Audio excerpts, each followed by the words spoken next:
Uno, and here we are. Last last time on Beyond the Heavens. Mostly by A, tone deaf. mhm, a jo- it's like a job found, a job accepted. This this creepy perverted bitch that nobody likes and wants to get away from. That that thankfully she will be shutting up for this session. But but in any case, you got you guys got a salvage job aboard a Seraphim class ship called the Vanessa Hexington.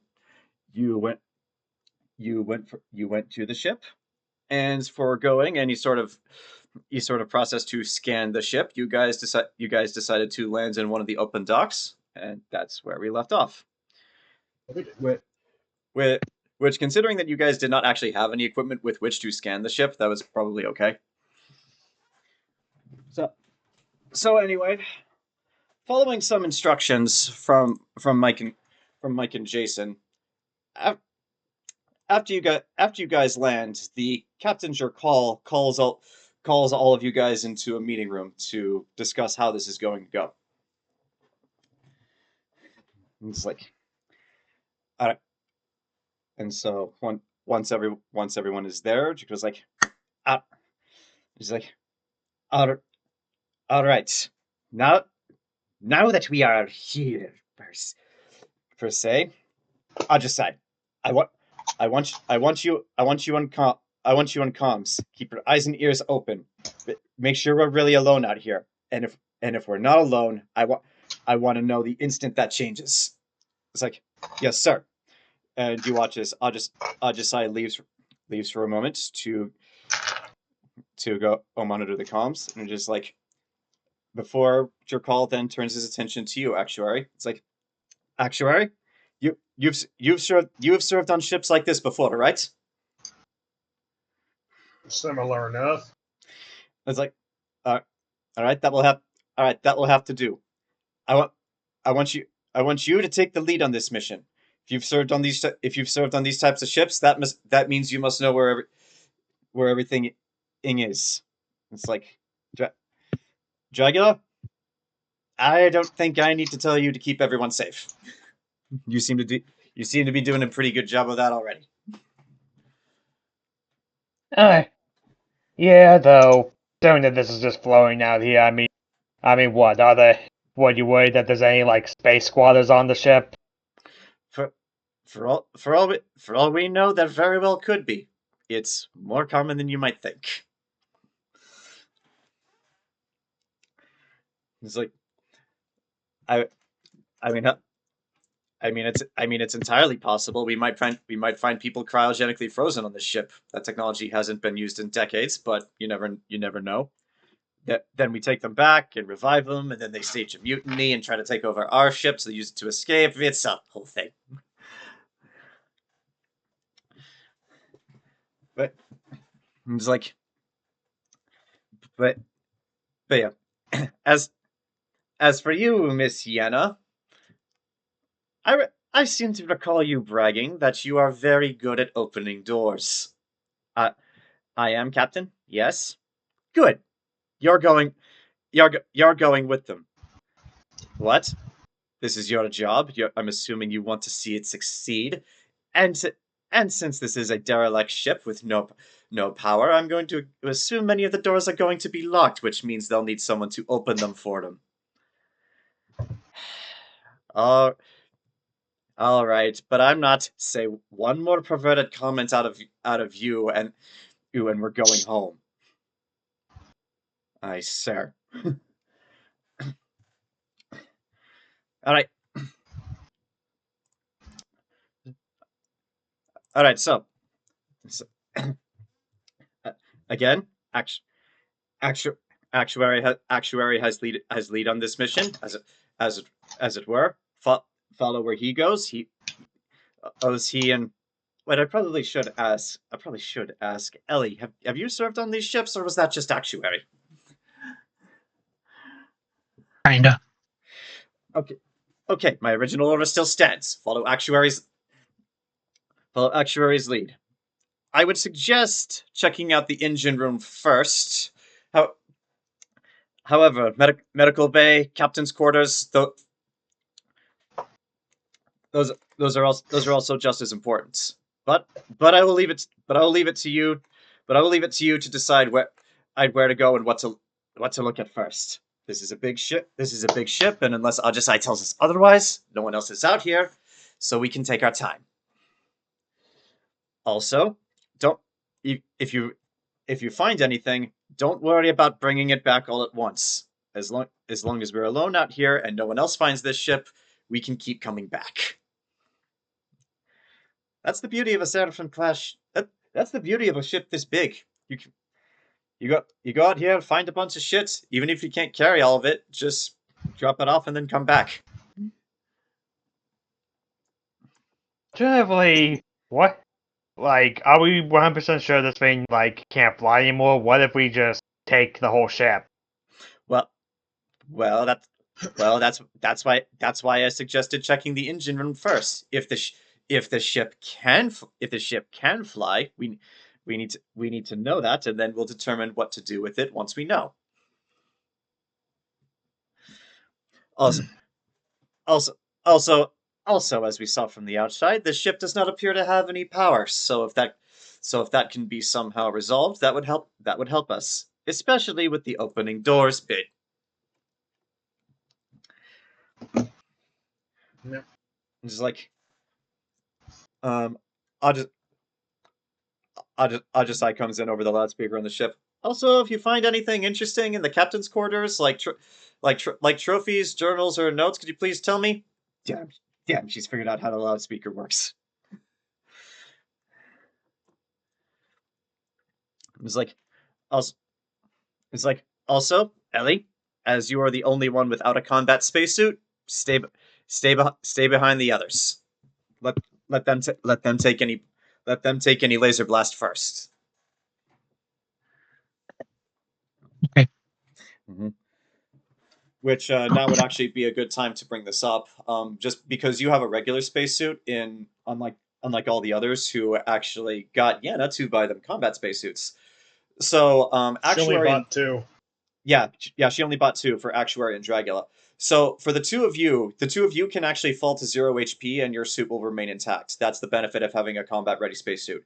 For Ellie, if you're hit, your suit gets punctured, and you'll need to spend an action fixing the puncture so that you won't decompress and die.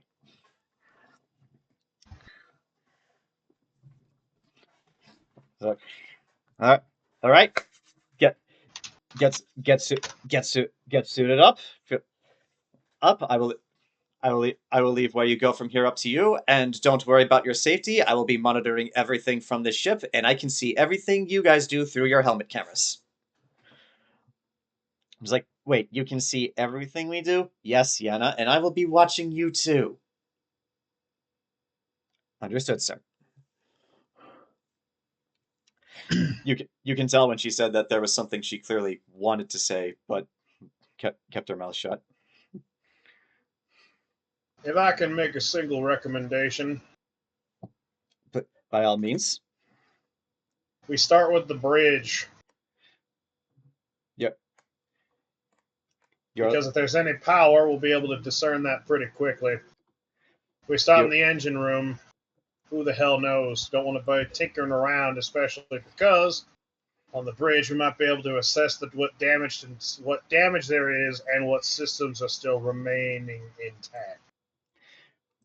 But by all means, you have the lead on this one, Actuary. If you feel we should check the bridge first, then start there. All right. All right. If that's all, get suited up and good luck. Well, let's get this road on the show. Damn straight. But Tish. Yeah, Yana just goes before she walks away to get changed.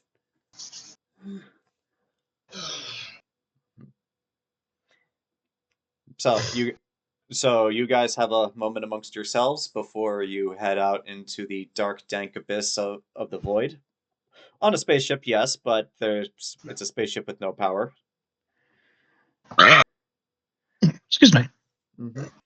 So let's just hypothetically say that, oh, we can't get the ship to work. What do you think would be the best course of action? Just go around piloting the ship, or like just scrap it for parts? Um, Or, I mean, in my experience, no matter where you go in the galaxy, scrap metal it does bring in money. ship too big. I mean, if we can't get it to move, best case scenario is we just take what's not tied down. Besides, actually, Yeah, kind of. I was just speaking hypothetically if it work. I mean, if it did work, we're gonna have to scrub that name off the side because this thing will also. One problem. Actuary basically pulls up the schematic of the ship and he goes, "This design screams, hey, I'm the part of the government." Mm-hmm. So, I mean, Pirate Space could probably sell for parts, but we're gonna have to like do so anonymously because this thing shows up to get stripped. It's like pulling up in a fancy car to a chop shop, you know. Somebody's gonna ask questions. Nobody's gonna ask questions, but somebody will. It's like showing up to a used car dealership with a tank. I want to scrap this fucker. Okay. But also, Actuary, you would know this. Even if you could get it to fly, ships like this typically have crews of like hundreds. So yeah, you'd need help to actually get it anywhere. You can't do it with just the 6 of you. Yeah, well, Mm-hmm. just takes longer. Mm-hmm. But I mean, Actuary is kind of as he's suiting up, or as he's adjusting his space, he goes, honestly, I think this based upon that hole and the fact she's derelict. I think part of this is just going to be body retrieval because she's dead in the water, and a hole like that. I got a sneaking suspicion we're walking into a floating graveyard. Oh, speaking of, I deactivated your gun. I have a bag of holding for us to use. Oh, right. Actually, it's like, wait, my God. No, that's okay. So Actuary's gun does not work right now. No, Actuary's good. No, It's no longer a +1 weapon. Oh, okay. Yeah. Okay. So I no longer have a +2. I have now just a +1. Great. All right. So here's how I'm thinking.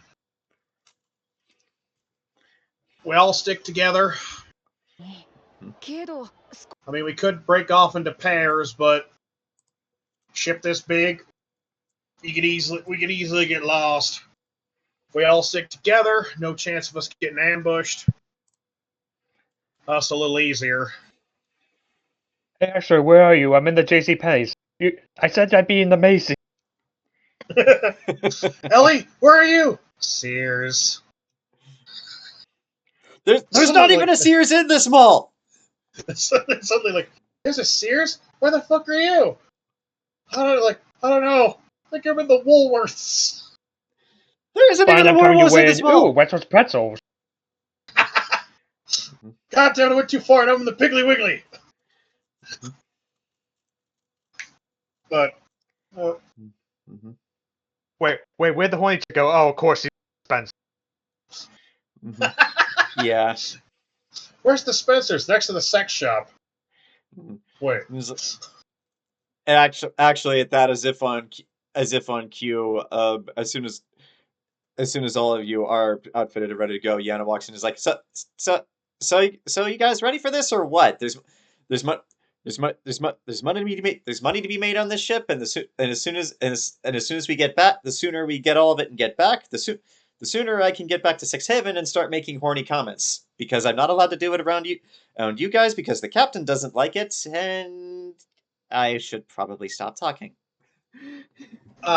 Perfect. That brings up an interesting point. Mm-hmm. As I am de facto leader of this little outing, Yes. you lead the way.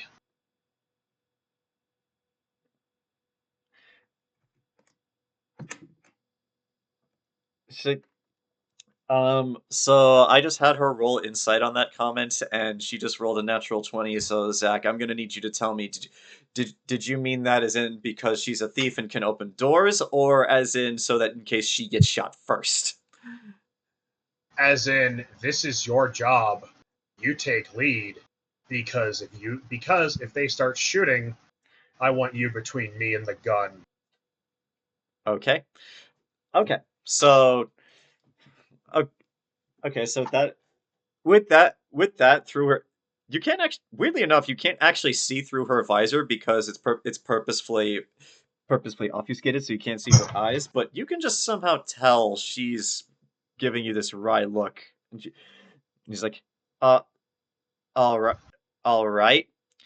But if anybody does start shooting, I'm jumping on the ceiling and running backwards. Preferably behind the big guy.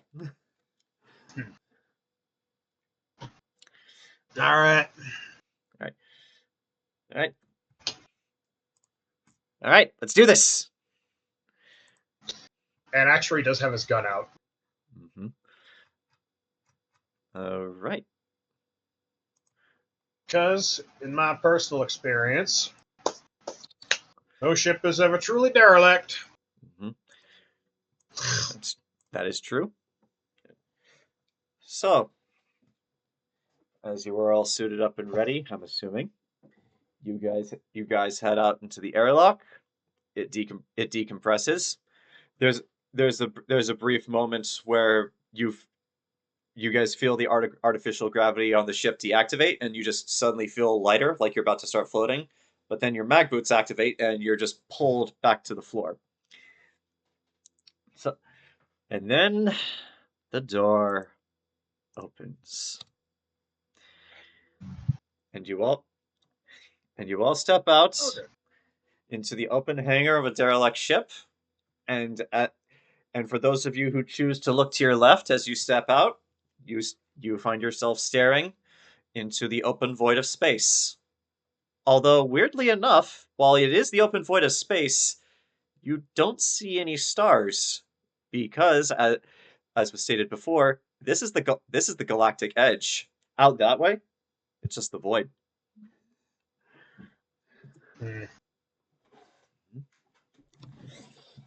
So, as there is currently only one door leading out of this hangar, as traditionally there actually are two doors leading to the hangars. However, looking around, you don't need a perception check to see this. One of them is actually covered by fallen debris, so you will not be going that way unless, Dragula, you want to spend like 10 minutes clearing it. You want to spend 10 minutes clearing it? Is it the quicker route, or I mean, for Actuary, you would know. Frankly, if you're going to the bridge first, it doesn't really matter which route you take. Both, it's just with what you'll encounter along the way. I guess Mm-hmm. I guess Mm-hmm. what's on that way versus the way that's free? Well, it's like, really, because of the way the ship is designed, both of them lead out into the same hallway. It's just really so that there's more than one entrance and exit to this place, because it's a big ship. A lot of people are coming and going. Got it.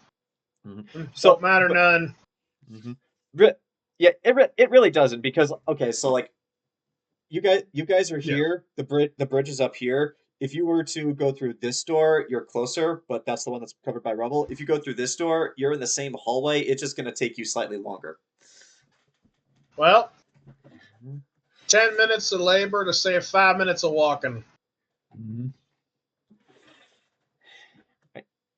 I'll go. So, I'll go check the door. Yenna says as she just walks over to that without waiting for any sort of order or acknowledgement from you. When I was presenting that to Dragula, just basically get his opinion on the situation of. Yeah, 10 no minutes? need to Yeah. waste time. All right. So Yenna walks over to the door. Let me roll sleight of hand for her. Come on, there we go.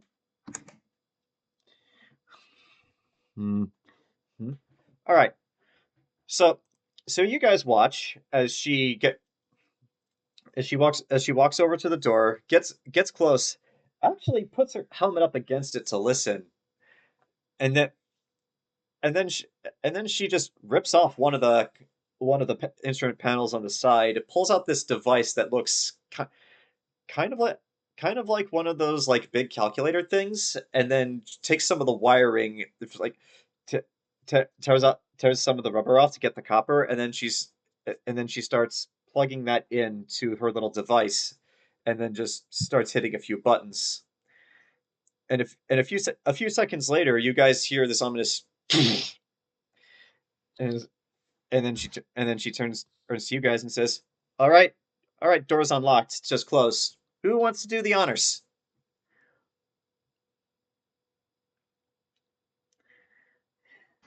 Actuary goes.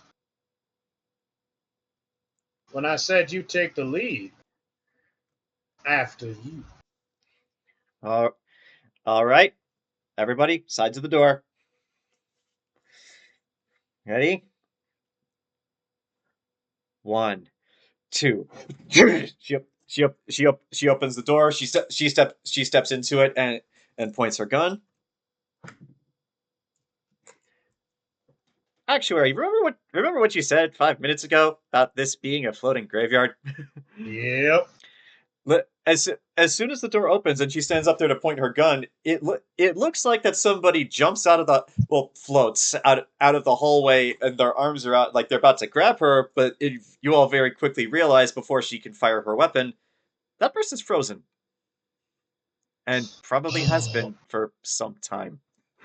Yep.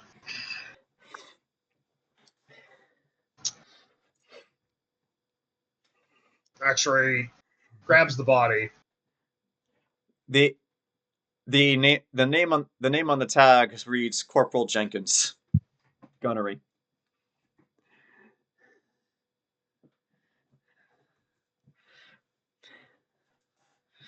Huh?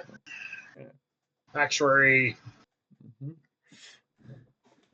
moves the body to the side. Do you set it anywhere? Because if you just move it, it's just going to keep floating until it hits something. I'll put it in the corner. I'll try and put it someplace where it won't, accidentally float our way. All right. Now, just for the sake of humor, roll me a dexterity check. You may use sleight of hand if you wish. First roll with the new dice. Mm-hmm. No, I'll just do straight dex because I'm not trying to be sneaky. Yeah, this isn't about being sneaky. You'll see what I mean in a minute. Let's see. That is 22. Okay, with a score that high, you actually managed to set him down somewhere without snapping off any parts of him. And Actuary will actually remove if he's got dog tags. Oh yeah, he's got tags. They're kind of frozen too, so you kind of need to be careful taking them off. But since you rolled that high, I'll say you take them. All right, Ellie. Yes. I hold up the tags to put them in the bag of holding. She opens up the bag for you. Actually, tosses those in. All right. So, yeah. If you don't mind me asking, what's the purpose of taking the dog tags? Actuary goes, I don't know what these poor bastards were doing, but nobody deserved to die like this. let alone soldiers. At least this way, if this turns out to be an unfortunate accident, we can report it. At least let the loved ones know that they're missing ain't just missing. You know. If that's the case, what case tags to stay on him then? No, it's an old Earth thing. It's an old human military thing. You know, you find a dead guy, take his tags. Mhm. So that way, you know, you at least let everybody know that they're gone. I will actually, to add a bit of lore to that answer. Because this is the future, most ID tags and records are digital. So the traditional tags are not entirely necessary. However, it is still an older tradition, like you say. So many soldiers do still prefer to have them. I mean, and after all, in cases where you can't recover the body or get a digital imprint off of someone, it's easier to just take a tag home. And also, Dragula, this is interesting to you because your culture, the way you guys run your military, you don't have ID tags because to them you're all just faceless soldiers.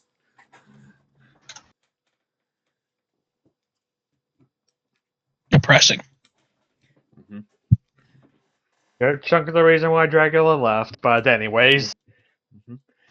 All right, so heading into the dark, dank hallway. And when I say dark, I do want to emphasize dark. There is no source of light here, but when all of you turn on your helmet or your gun flashlights, your choice, there you don't really see anything other than an empty hallway for right now. But in heading towards the bridge, it soon becomes apparent that body that you guys found is not the only one. There's actually quite a few people in this hallway that were just...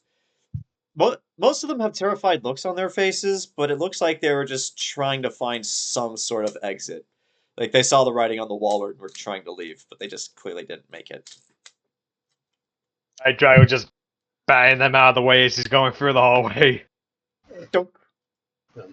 Dunk. Dunk. Do you guys collect the tags of the people you find along the way too, or do you just leave most of them? I'll leave most of them just because, you know, Mm-hmm. if we do this, this is a crew of hundreds. If we do this, we're going to be here all day. Yeah. Actually. Ellie's playing with one and she's like, "This is good steel. It's thin, and it's not corroded. I could use this." We're not. We're not what? Returning them to the people's families in Terra? No, we're not using them. We're not using them as pots. Yana actually chimes back in. I'm sorry, but what do you want to use these people for exactly? Not the... Ellie walks over to a corpse. Too long in the vacuum. Not useful. Also, he has this look stuck on his face.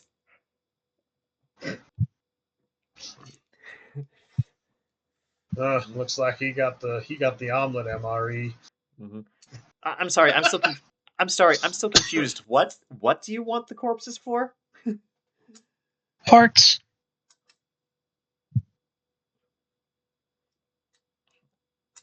You know, there's a guy on 6th Heaven. You might...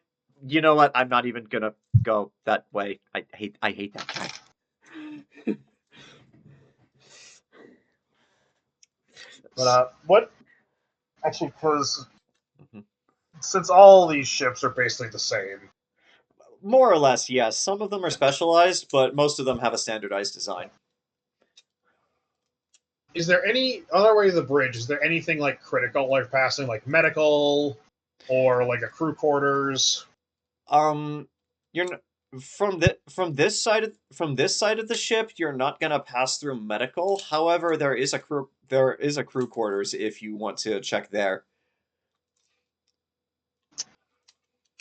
This is technically a future space democracy, so I'll ask the gallery. Mm-hmm. Anybody want to stop in crew quarters, or just make your way to the bridge and then circle back? Circle back. Yeah, Yeah. yeah. Yeah, I say I we mean, check the bridge first. If there's anything important, we'll find it there first. yeah. I mean, we may find miscellaneous stuff at the crew quarters, but I mean, how likely is it that they have anything valuable in there? Mm-hmm. Yeah, only so many times you can collect a Playboy. Wait, There might be some vintage ones. Vin,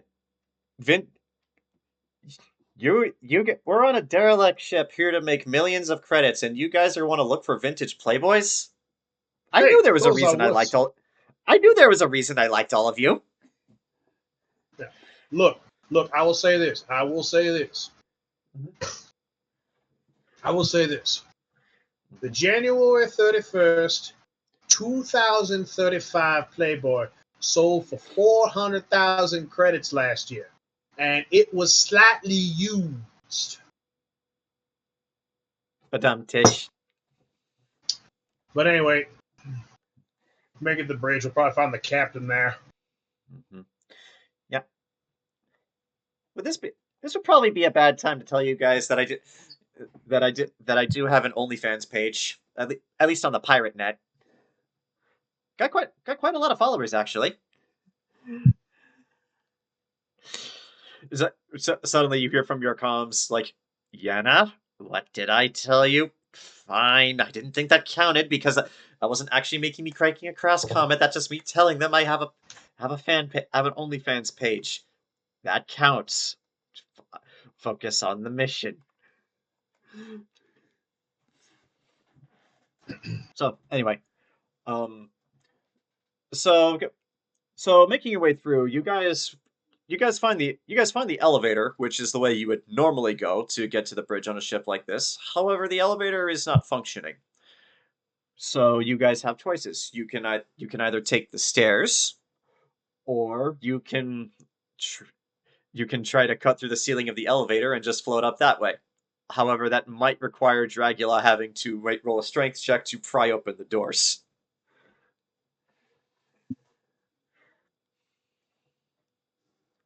All in And favor? I mean, are we necessarily in a rush? Because the stairs just sound more practical to me. I just Yeah. wanted to offer the choice. Also, considering there's 0G, we can literally just No, there isn't. We've got a Yeah. magnetic boots or whatever it was, right? we Yeah, can you have- disengage them. Yeah, you Oh, guys yeah. you can turn So off we your just- mag boots. Yeah, so we can just fucking start gliding up the stairs. Yep. Uh-huh. All right. So you guys decided to be practical and take the stairs. Unfortunately, the road to get to the stairs is locked. But with that roll, yeah, it's no problem for Yana. You just like. All right. So making your way up the stairs, as you go up 3 floors, you actually see a body that's completely facing downwards, just floating straight down. Whoever feels inclined, roll perception. I don't know. Okay. That's a 22 again. Okay. You Uh, almost don't. Well, Wait hold for on. Ken. Okay. Ellie, do you want to roll? It's a perception check. Chat for posterity's sake. Sure. That looks really good. Mm-hmm.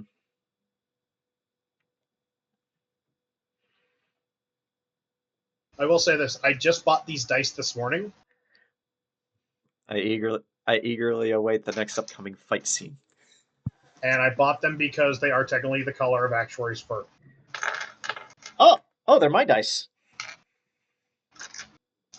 Well, no, they're... Oh, no. Oh, I see. Yeah. Also, if the boxes, to be believed, they glow in the dark. Turn off the Related. lights. Let's find out. 6. They do! Okay. Fabulous. All right, so Ellie, it's kind of hard to miss, so you do see the corpse, but you're more focused on, oh, it's a corpse, and it's remarkably intact. Dragula, this corpse is dressed differently than all the others you spotted coming here, but but you're still unfamiliar with the ranking system of the Imperial Navy, so you're not entirely sure what the significance is. Actuary, this person's an officer. Oh. Mhm. Yeah, I'm going to. I'm gonna. Oh, let me. Let me. Hold on, I'm gonna see what this check would be. It is to be the appropriate thing to do. Deduce fact, analyze clues, or find hidden objects through active study rather than. Can I roll investigation on the body? Absolutely. All right, let's see. That's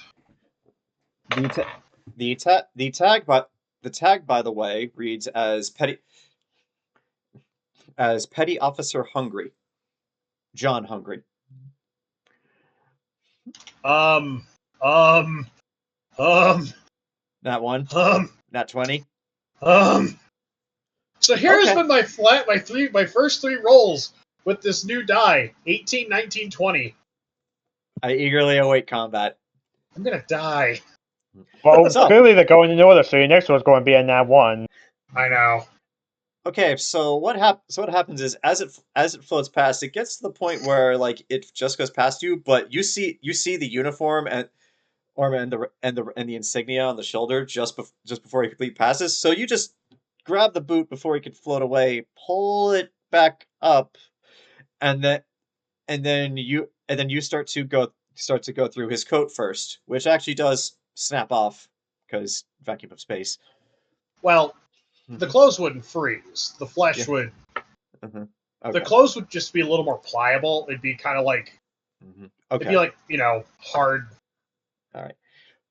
Yeah. But yeah, in going through him, you find a data card with 600 credits on it. I'm just telling you that so that you know, because you don't actually know how many credits is on it until you look. You find his service pistol if you want it, and you also find a key card. It is. Knows? It is. It is a level. It is a level 2 key card, which is just under level 1, which is what the captain has. Okay, so I found the credits. Yep, 600 credits, service pistol, his tags obviously, and a level 2 access card.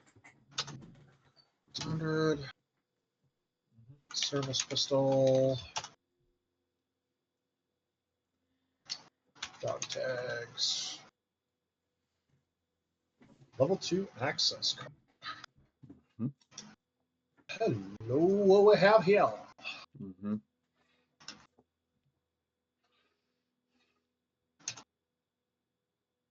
Mm-hmm.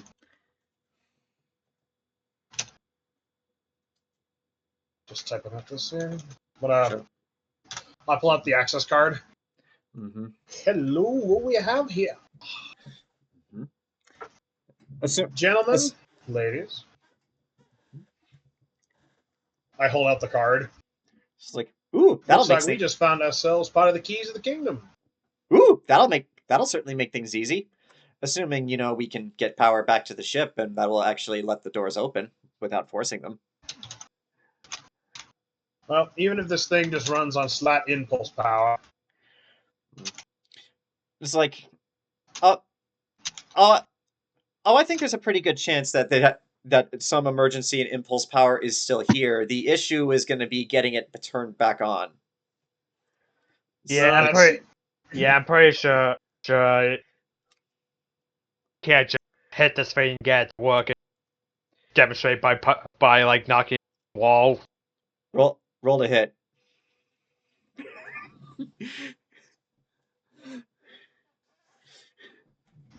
My strength that's like wait, am I strength roll to this, or is this between like a luck roll? Yes, you are adding your strength to this. It is a roll to hit. Okay, so and yeah, you hit the side of the ship. Nothing happens. So yep. It'd be funny if Dragula accidentally falls the ship, but nope. Mm-hmm. No, you'd be surprised.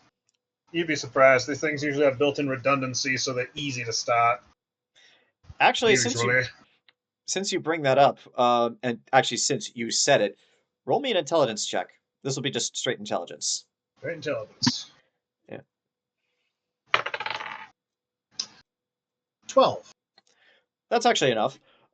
So because you've served on these ships, you actually know a bit about how they function and what they're supposed to do in case of emergencies. And having actually served on the Dawn's Hammer in the heat of a pretty intense battle, you've actually seen some of those emergency systems work firsthand. These these ships have several redundancy systems built in just in case primary power fails. And what's supposed to happen is there actually is a backup power system that lets the ship continue to function, like you open doors, fire weapons, have communication still working, all that, just in case things needed. However, the fact that even that is off right now tells you that this ship has been out here a long time. And likely what happened is whatever redundant system kept the power running did so for as long as it could before its programming told it this is too long. Shut off the emergency systems to conserve power, just in case we're ever found. Unfortunately, you did not roll high enough to know how long that period actually lasts. Mm.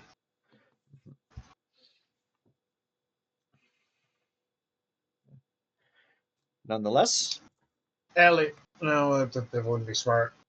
Just think, what up? Yeah, Actuary just kind of goes, we'll have to run. When we get to the bridge, we'll be able to tell how long she's been out here, because I got a funny feeling that we're standing in an old bird. It's like, but Tish, okay, I'll stop that now. And as Yana says that, she continues up the stairs ahead of you guys, reaches the floor where the bridge would be, and there's another locked door. Okay, she's been doing pretty good, although these haven't been difficult doors so far.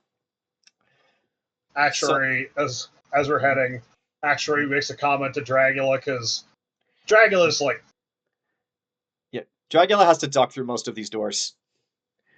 Actuary's going to make the comment of just simply saying, good thing they build these things for multiple people to walk down, otherwise we'd be squeezing you through a tight squeeze. We'd be squeezing you through some twat entrances. Yeah, if the ship was any smaller, probably would have been best and the archaeologists to have swapped here, but they... Yeah, Dragula, I'm not. It's a 10-foot high ceiling. You're 8 feet. You can just reach up and touch it. But yeah.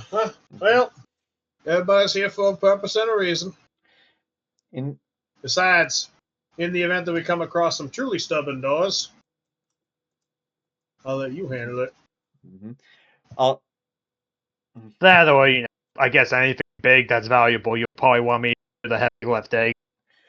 Well, as heavy lifting as it can be in zero gravity, however, you would still be surprised. Some big things still take a lot of strength to move. Well, it's the initial inertial. It's like it's a shame we couldn't afford more. We couldn't afford to bring more people on the ship or stronger cables to tow the ship back. Thing like this would go for like 10, maybe 15 million credits easy if we could bring the whole ship back to 6th Heaven. Yeah, and also earn you a 12-figure bounty.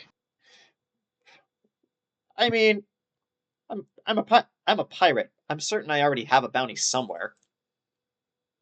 Really? What's with that look? Nothing, just taking a mental note.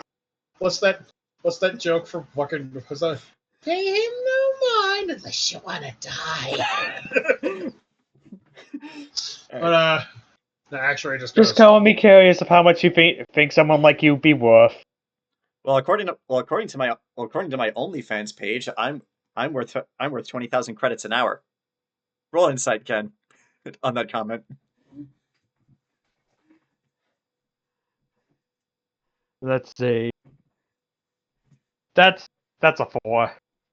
Yeah, Yeah, for all you know, she might actually be worth 20,000 credits an hour on her OnlyFans page. Actually, no. With a 4, I'll give you this. You've never heard of OnlyFans. You have no idea what she's talking about.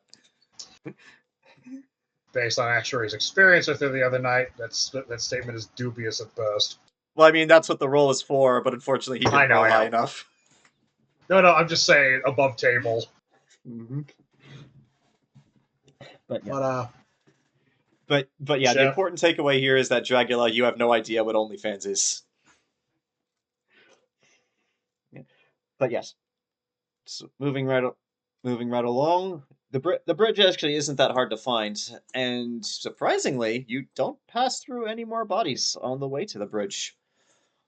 However, once you get there, you see the huge double doors that lead to the bridge. Let's see if Yana can take this one. Oh wow! Well, I would suggest we try the key card. Powers out. You're even if it did. Yeah. Mm-hmm. Yeah. If you guys roll well enough while you're here on the bridge, you could fix that issue, but we'll have to see. But Yana takes out her little calculator, starts typing into it, and then the door clicks, and it's like, okay, it's like, all right, big lizard guy, this is your time to shine because this door is not going to open automatically. Roll me a strength check, Dragula. 7. Even with you go over and just yeah, that door ain't moving. You're gonna need some help.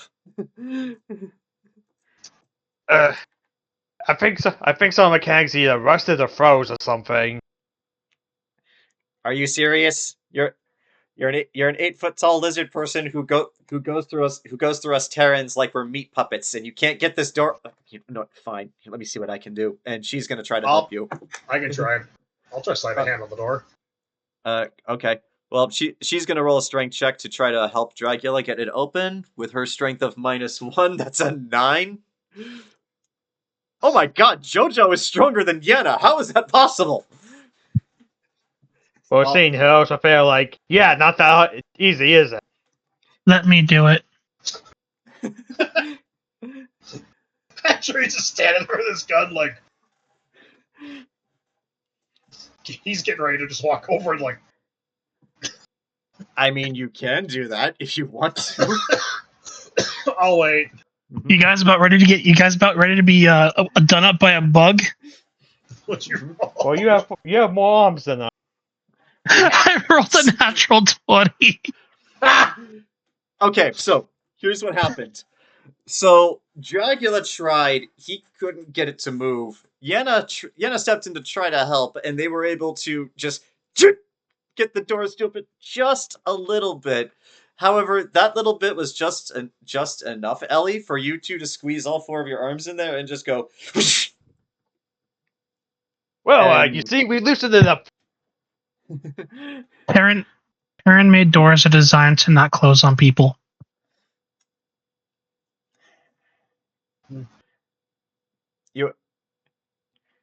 You watch as through her obfuscated visor. Yana just glares at you, and then just walks on into the bridge. Does anyone follow her?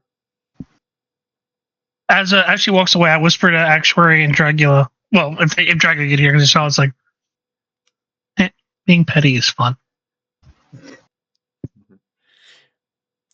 Since she walked in ahead of you guys, as soon as you hear that, you hear from the inside, "Holy fucking shit!" Well, Dragula followed.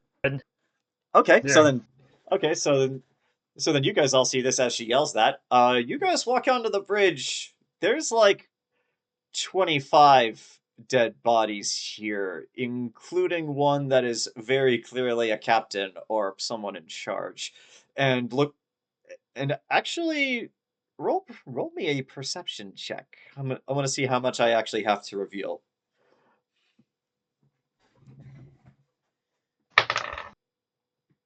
I swear, only one of my this dice has only given me like a single roll so far that was above a 10. What the fuck? Mm-hmm. The lowest Alright. I rolled was a 12 today. I am confused. Sounds like Ken needs new dice. It sounds I'm like I not getting got. rid of my movie dice. It sounds like I actually was like. It sounds like my choice was good, and I can't wait for it to bite me in the ass. We're not in Alright. combat yet. I know. Let me roll for Yana. Okay, Yana doesn't actually roll that much better than you can. So, alright, so, you guys step onto the bridge, and yeah, bodies are floating everywhere, and actually looking straight ahead, you can actually see why. So remember how I mentioned in session 1 that ships don't have windows because they're structural weaknesses? They have, like, view screens instead? So, Yeah. looking straight ahead, you can see where, like, it's a giant TV screen, but you can see where the view screen clearly was. And there's, like, this giant crack in it. Like, not big enough for a person to squeeze through, but you can actually see outside of the ship through that crack. So it was letting out the atmosphere. So clearly what happened was the ship was hit there, the atmosphere vented, and all these people suffocated and died. But but looking but looking around, you actually see that most of the computers and electronics here on the bridge are remarkably intact. I say remarkably, but they don't have power yet, so there might not be much you can get out of them. However, more importantly, um, Ellie and both Ellie and Actuary, you both were bold enough to see this.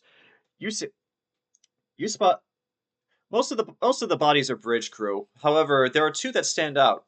One is somebody who is clearly the captain, and going over and looking at his name. It reads as Admiral Jerkaul Monroe. I'll type that in.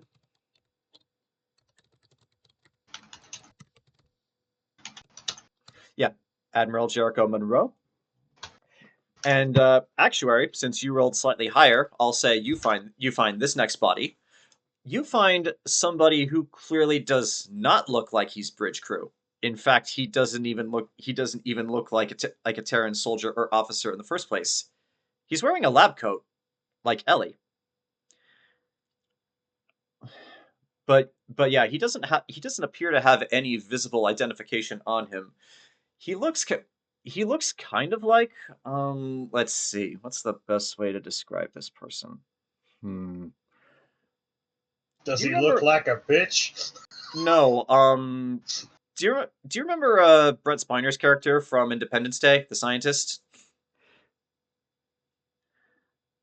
He looks Oh kind my of like god.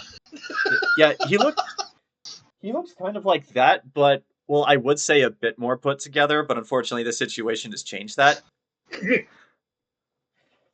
Oh my god, they killed Data. Anyway. But yeah, that's what you spot. What do you guys want to look at first? Well, I'm going to roll investigation on the Admiral's body because All right. holy shit.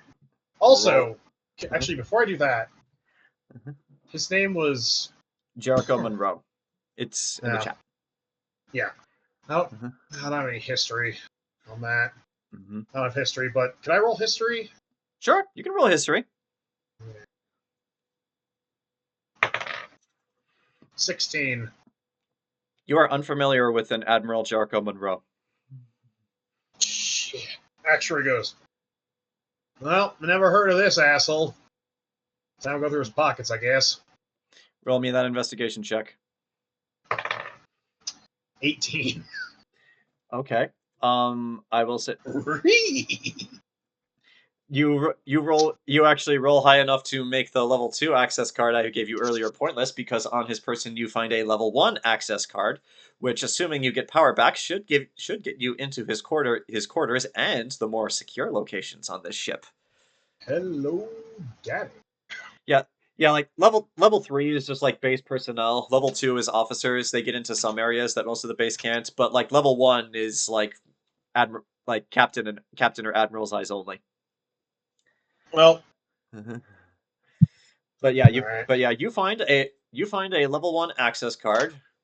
You also find on him a loop of wooden prayer beads, like kind of kind of like the one on my tattoo here, but different color.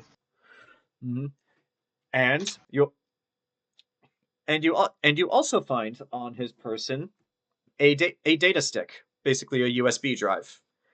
You'd have to plug that into a computer to see what's on it. Actuary, Mm-hmm. as soon as he finds that in his pockets, Mm-hmm. he goes, Ellie, found gold! You don't know if there are Nice. credits on it. And I hold up the data stick. Mm-hmm. She comes over. She comes like skipping over and grabs it out of his hands. Mm-hmm. And then Actuary Mm-hmm. also holds out the data card, the level 1 access card, and he just kind of goes, and Mm-hmm. I have the keys to the Almighty Kingdom. Hallelujah. Yoink! Gonna clone that. Well, And you then guys, while you guys are doing that, Yana has actually gone over to one of the data terminals, ripped off one of the panels underneath, and is just start fumbling through the wires. Just like, don't activate power just yet. I'm not gonna activate anything. I'm just No, seeing no. how bad it is. What Actuary points at the hole. Mm-hmm. He kind of goes, if you activate any systems, make sure you do not activate life support or the pressurization system, because I don't know about you, but I don't want to be sucked out through that. Well, it's like, well, if that's the case, I think your bug friend would have better luck than me. I mean, I know enough to just turn power back on. I don't know enough to turn on only specific systems. I'm a thief, not an engineer. Just give I'll me look a at the warning. data later. All I'll right. look at the data later. And she walks over to the console, and I will begin my investigation on the process to turn power on slowly. Just power, not life support. All right. Roll me an intelligence check. I did. Actually, he's just kind of like that point. He's kind of moved the admiral aside. And he So you just, said straight intelligence? yeah. Okay. Actually, you know what? An Arcana check would probably apply to this, because I did say before Ooh. Arcana also translates to technology. Ooh. 28. Okay. So you Smartest person in the room. so you basically just shove Yana aside and then just start fumbling through the wires, seeing how things work. So you actually take a closer look at these computers, and what you're able to determine as far as power goes is that with the little fiddling around, you could actually turn the emergency power back on and do so in a way that only activates specific systems. However, you're also finding the first major problem with that. The problem is that there's nothing coming from the ship's Arcano reactor. So if you guys were to head down to engineering and get that turned back on, and then come back up here, you could tell the reactor which specific systems to activate.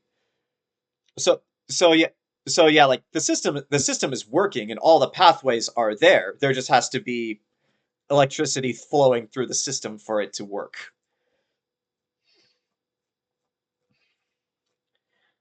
As However, Ellie goes through this, go ahead. I will say, it's like I will say, however, since you rolled so well, with a proper intelligence check, you could turn on one base system that would activate some emergency lighting that would lead you to engineering, and it might allow you to open some doors, but not all of them. I will do that. That's going to be another Arcana check. Well, yeah. While Ellie's doing that, what are you two doing? Are you? 25. We'll get to you in a second. No problem. Actuary, Dragula, what are you guys doing? Wherever I'm dead. Mm-hmm. Right now, it's just bodies and computers. I guess Actuary will ask Dragula to help him kind of move the bodies to one side, so that way we have like kind of a path. Mm-hmm. Okay. Well, you get. Well, I you guess guys what are. actually, Go ahead. I guess to flavor this, Actuary's grabbing bodies and just kind of like Mm-hmm. passing them towards Dragula, like. Well, you guys are Kind doing. of just batting them with the blunt side of his sword. But yeah, while you guys are doing that, Yana has actually walked over to the body of the doctor. Holy shit! And are you guys watching her while she does this? Mm-hmm. Well, now that you mention it, sure. Yeah. Okay, roll me a perception check for both of you. And while you guys roll, I'll say you guys. I say you guys notice this just as Ellie. You start filling through the systems, and you guys actually do watch as some of the lights on the bridge turn on. And There's the bad roll. Mm-hmm. Okay, neither of you guys see this. Yeah, neither of you guys see this. But yeah, Ellie, while you guys are looking around, you guys watch as like some of the lamps in the corners of the bridge they turn back on, and there some lights on the floor activate, and there's normally a loudspeaker would come on, but that appears to be busted. But like Actuary, you know these to be emergency lighting to lead the crew towards where they can evacuate. However, they also lead to critical locations on the ship. So if you follow them, you can just get straight to engineering. All right. All right. However, Yana searches through the doctor's body, and then she goes up. Hey, it's like, hey, Actuary, over here. And then you turn over and look, and she's holding up another key card, but this one's blank. It's identical to the Admiral's, but there's nothing on it to indicate what it is or what it's for. Yeah. Give it a She passes it over to you, and then she also says, I also found his wallet. It's according to his ID, it says his name here is a Dr. Tadashi Hikari.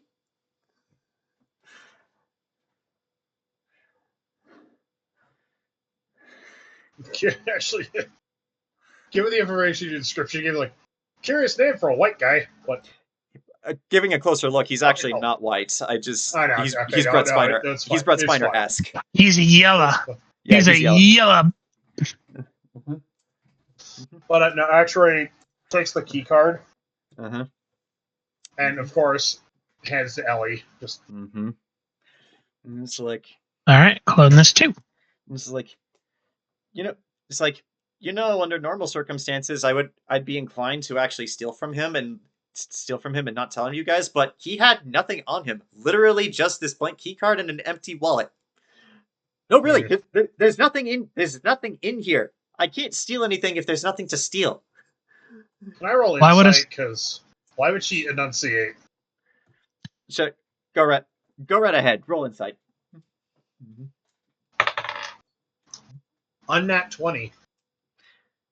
You're getting the vibe that there's some conflicting feelings going on within Yana here, where it's just like clearly she wants to be part of this crew because I think I said in the last session she wants to build a reputation and she wants to join a well-renowned pirate crew to be a part of that, which is why she went to Jerkaul. But she clearly wants this and wants to be a part of the crew, but at the same time she's kind of just like fighting her own instincts, which is to steal everything from everyone because she's a rogue and they just kind of do that. She's a thief. And yeah. But basically a thief will do what a thief does, but she clearly does want to be a part of this. So then what Actuary will do is, if you found anything else, it's part of the rights of being a crew is you declare it so we all know what everybody's got.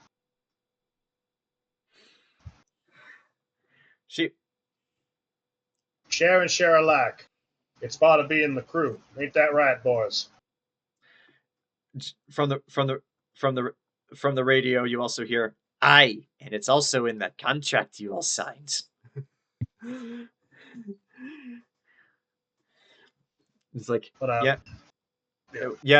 at that Yana sighs, and and then and then and it's like there really was nothing else on him. That's the truth. Although I actually do have a question. Why was this guy on the bridge? If he's a doctor, shouldn't he be down in medbay? Or like if there's if there's like a science-y part of the ship, shouldn't he be down there? Why is he up here? Someone was injured in the bridge and he quickly rushed here, then the thing happened. I don't think he's that kind of doctor. Actually, just gonna. What I'm gonna do is, well, first, if the Admiral had dog tags, I took his dog tags. Oh, he absolutely did. Yeah. I cloned the key cards with my data pad, Awesome. Okay. so now I can literally just hold my data pad up to the doors. Nice. Okay. But actually, I'll walk over, and can I roll investigation? Not on like to find more stuff, see if there's any more stuff on, but I want to roll investigation because Actuary spent time on ships with medical crew, right? Yes. So he would know like the little physical. Oh yeah, you absolutely would, and you hang around Ellie, who's also a doctor. Right. Like, well, you know, like the whole thing of like he's got doctor's hands. Yeah, I was actually just like when you can tell. I was actually just thinking of going that way before you said that. So yeah, roll me an investigation. Actually, yeah, this would be investigation. 22. Yeah, he is. Just by one look at this guy, especially his hands, he is not that kind of doctor. He clearly looks like some kind of scientist, but he's not a medical doctor. Yeah, he's a keyboard monkey. No offense, Captain. Also, I'll give you this because Yana didn't find them. Actually, you know what? No, this is the future. They wouldn't have glasses. They could fix that. Well, still, some people. Actually, you know what? No. I'll give you this. Yana didn't because Yana didn't find it. You actually take a closer look at one of his eyes. It's not natural. That's an implant.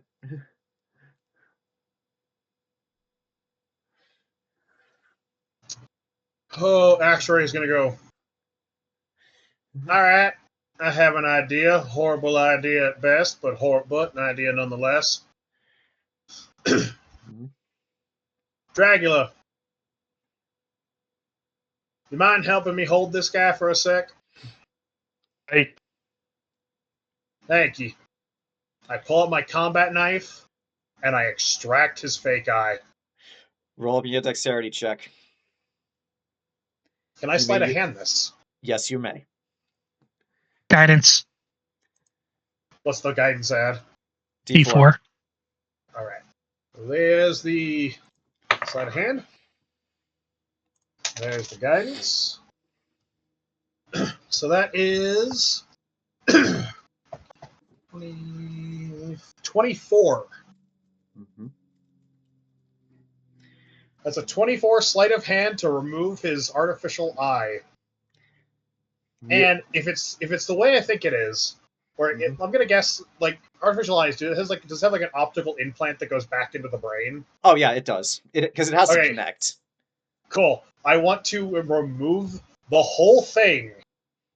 Not like crudely pop it out, but like like. Boop.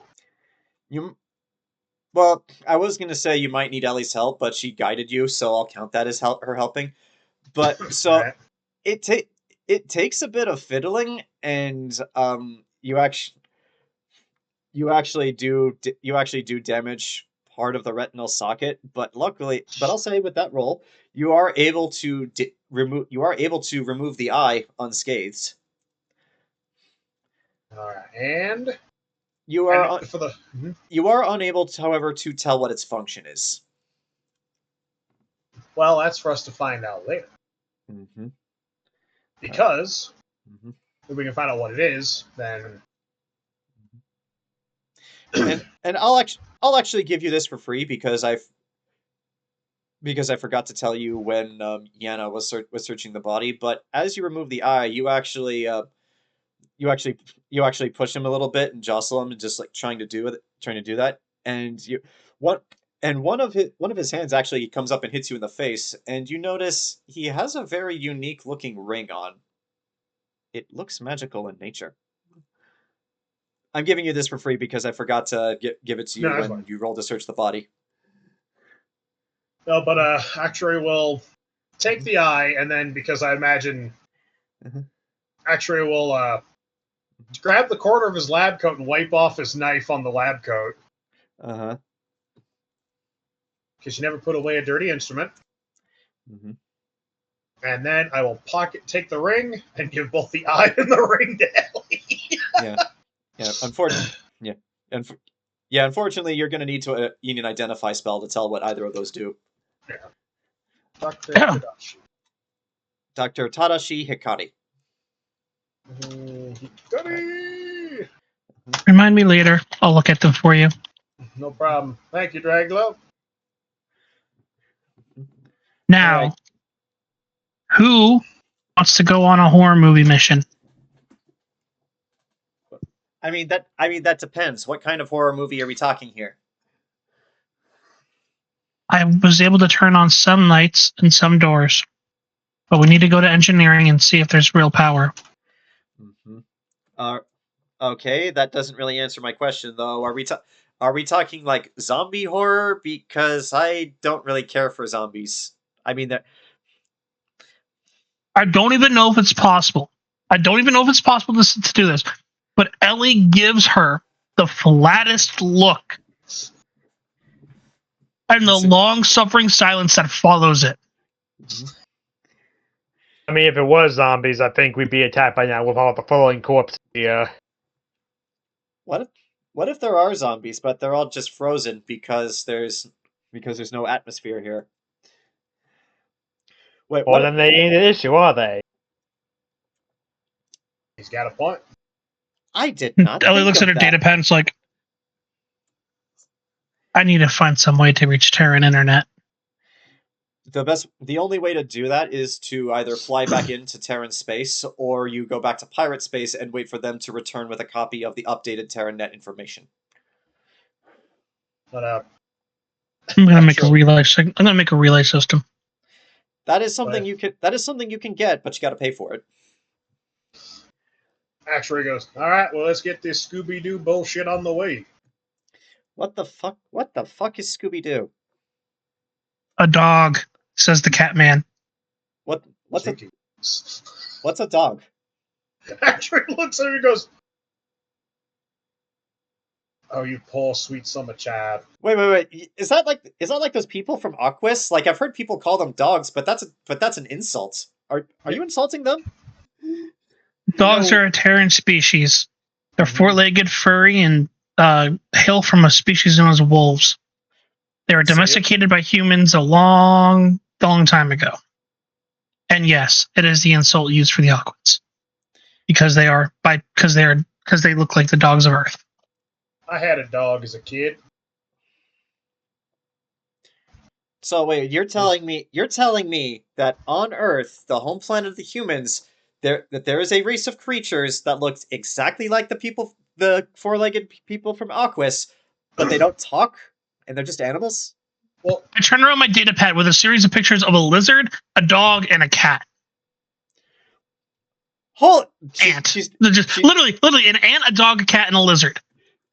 She stops on the cat and she's just like, holy fucking shit, that is adorable. It's just as cuddly as you are. Where? Animals. We had people. Actually kind of think. Actually thinks back like, fuck, we did have a couple of barn cats for the rats. Oh, yeah, it was always kind of weird to stare down at the cat staring up at you. I imagine it's not that Pluto different and Goofy. I imagine it's not that different from like a human having a pet monkey, kind of like in that one Clint Eastwood movie where he had the orangutan. Any Which Way But Loose, or Any Which Way but Loose, or the sequel? I don't think I ever saw the sequel.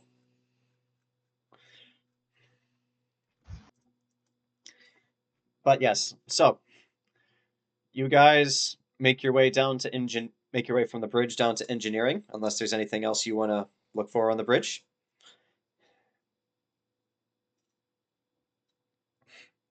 I'll take the silence as a no. So, Okay, so you said there's a hole in the screen, right? yeah, it's basically just like a big crack. It's not big enough for a person to slip Alright. through, but it's big enough that it let out all the atmosphere. Okay. Mm-hmm. Can I roll? Nah, never mind. Okay, so thanks. Ellie starts heading out of the bridge. Is like, someone lead the way, as she's looking at her data pad. Yana, knowing that Actuary is going to ask her to do it, runs out in front. Well, no. It's true. Yeah. But I guess as we make our way to engineering, important question for you, John. Yeah. Actually, when we get to engineering, I'll bring this up. But yeah. Okay, so you guys make your way through engineering. If you want to, on your way there, you can actually stop through one of the crew quarters, and there's also the medical lab. On your way there, if you want, since you guys have to come back to the bridge to actually turn on the power, you can just get it on your way back, or you can get it now. It's up to you. If we got to head back this way, it probably makes more sense to stop by medical on the way back, because at least then power's flowing. And, okay. All right, sure. So I'll say that you guys, takes a couple of minutes, but you do eventually get to engineering and spotting a couple more bodies on the way. And even with the power back on, though, the door to engineering is locked. Deanna's going to take a crack at it. She does, and it's just like, hey, big guy, it's time for you to redeem yourself. Because the problem with this door is not that it's locked, it's jammed. And I mean jammed as in stuck, not jam as in jam. I may not know what a dog is, but I've seen Spaceballs. Humans had a very weird sense of humor back before the Armageddon War. Why would there be jam in a derelict ship? I have no idea. Why would someone throw a giant jar of jam at a radar dish? Like I said, humans had a very weird sense of humor. All right, I was going to force it to try to get it open. Once again, that's only a 10. 10 was actually the DC that you needed. So yeah, Dragula, you actually do redeem yourself as you get your claws in there and you. And once the door is open, you see the problem with engineering. There's a hole through it. You guys walk out there, you look up, there's space, you look down, there's space, and half of the computer terminals and most of the crew are missing with it. However, you do actually see the ship's Arcano reactor. And actually from your visors, you actually do see that from it there is a minor radiation leak. Don't worry, your suits are protecting you from that, so you're not going to take any damage, and you don't need to worry about any rolls. However, Actuary, since you have experience with this sort of thing, and you saw the Casper Cross explode, you actually see that on the ship's Arcano reactor, there is like a huge scratch on the side where it looks like something hit it, scratched the side, kept going, and then went straight down. If it was just like a few feet to the left, it would have pierced the reactor. Also, the important question now that we're engineering. Yeah. How much like the Dawn's Hammer engineering does this look like? I'd say since it's the same type of ship, almost identical. Almost. Okay. Because remember, Actuary was held up in engineering for the better part of a day and a half. I'd say since both ships are pretty much the same design, they do look remarkably alike. Enough so that you can comfortably say with a certain degree of certainty that you know where everything is. How is he taking this? I mean, that's up to you. Do you want me to ask you to roll a PTSD check? If you want, you're God. I'm gonna say just looking at engineering is not enough to roll a PTSD check. If something were to happen while you're here, then sure. But just looking, nah. But if something went through, like, can I follow the trajectory and just kind of see if whatever did this is still in there? I'll give you this one because I kind of already described it. It's definitely not still in here. It looks okay. It kind of looks like a railgun blast. Like it went through, scratched the reactor, and then kept going, and then pierced through the other side. So, but yeah, it's like I said. You look up, you see space. You look down, you see space. You look to your you look to your left. There's a row of computer terminals that's supposed to be there. You look to your right. They're all gone. I guess Actuary will bring that up to Ellie. Mm-hmm. And bring that up to Ellie and just kind of be like, or Ellie and Dragula and just kind of say, they got lucky. Mm-hmm. Damn lucky. You pierced that. He points at the reactor. Mm-hmm. You pierced that, this ship would have been vaporized. Which, by the way, to give you a good idea of what the reactor looks like one of those gyroscope things. Kind of imagine one of those things from hell. Actually, remember the thing on the event horizon? Pretty much that. Oh, good. No, the ship would have been vaporized. I don't know if that was instead. Sounds like the deaths would have been quick. Much. Their deaths would have been quicker. It's like that's like a nuke going off, except bigger because it's in space and magic is involved. It's like you're at ground zero. It's like you're sitting next to the bomb when it goes off. Yeah, but yeah, it's like so if that's the case, I don't know if they were lucky actually. Mm-hmm. Well, maybe. All right. All I know is because that thing there, mm-hmm. That's where he's gonna go. Mm-hmm. With that thing there, he goes. They knew their death was coming. Once systems start shutting down, critical systems go last. They probably didn't have time to get to life support and fix it. Too many holes. Actually, I'll also roll perception.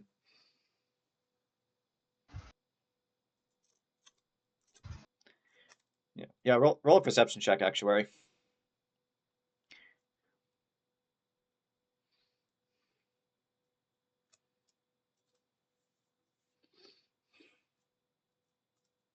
What'd you roll? Who's rolling? I asked you to roll a perception check. Sorry. Yeah. Sorry. Uh-huh. No, that's my fault. No, that's okay. But yeah, since you're talking about it, roll me a perception check. 15. Okay, that's enough. You actually look outside the hole.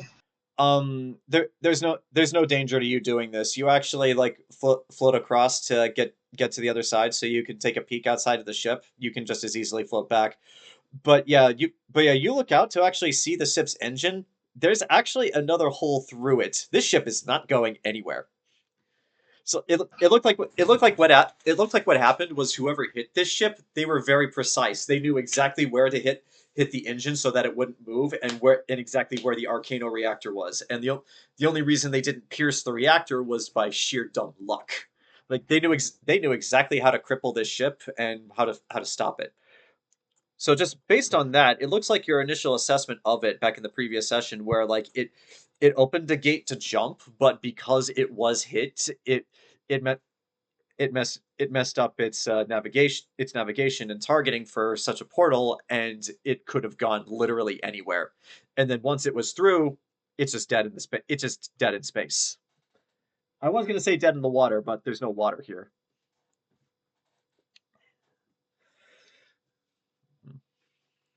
But yeah, just based on that, like I said, yeah, this ship's not going anywhere.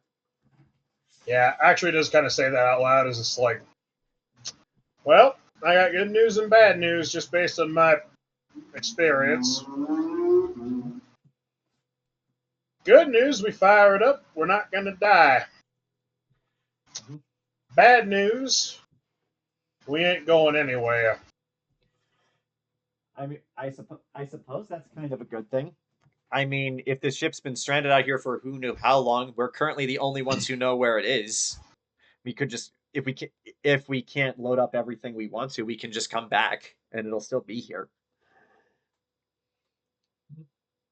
That is of course hoping that nobody else figures out this is here. We don't run into a world eater swarm. The guard don't show up, or that there are extra galactic things out there from beyond the void who will look at this thing and be like, "Hey, mine now." I mean that's what we're doing here after all. Yeah. I mean, if anyone does come around, I guess we have to just try to take the most valuable stuff, though. I mean, I don't know. I haven't seen anything that sticks out to me. I mean, I guess Drago would just grab like some poor massive point, but it's like, I mean, they're frozen. It's not like exactly it's not like I try to take the wallets. Can I? As you say that, Yana walks over to the guy you're holding, searches through his pants, pulls out his wallet, and just be like, "Fuck! He doesn't have any money either. Why does no one on these Terran ships carry any money with them?" No reason. Well, like, Yeah, don't you guys get shore leave? Like, don't you guys go for a little R&R? Maybe spend some money on some women. Don't you guys get money for that? yeah. How come you're broke? He takes the wild looks at, pulls out the idea. Why are you broke, Mister Phil McCracken? Actuary says, usually shore leave. Usually we get paid when we leave, when we go off for shore leave. We carry some money, but most of us just leave it in our quarters. So there's a good chance we go to the crew quarters, break open a couple lockers, maybe a couple of foot lockers. We might find some personal effects worth something. If we find any digital wallets, I could probably hack them. Damn straight. All right. Speaking of hacking, though, I need to go see these computers and see if I can get the engine on. Roll me another Arcana check. I'll be right back. Guidance. After he rolls this, we're gonna call a break. So I'm just gonna tell him what the result. Yeah, I'm just gonna say what the result is, and then we'll call a break. 27. Oh yeah, just like you actually have to float over to the Arcana reactor to mess with some of the wiring to actually get it turned back on. But once you do, and you know power is flowing, you float back on over to the terminals, hit a few buttons, and then just suddenly for you guys, lights come on, the door just opens the rest of the way, and you guys have power. And with that, we'll call a break.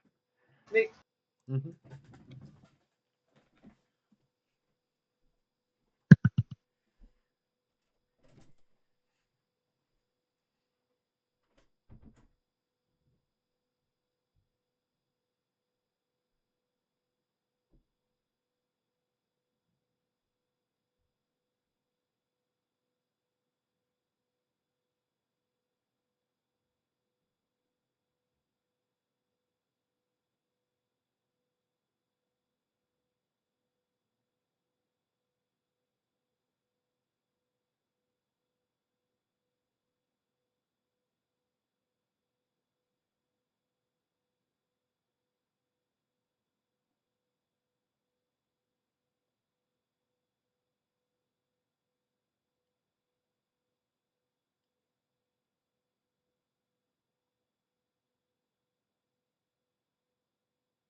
All right.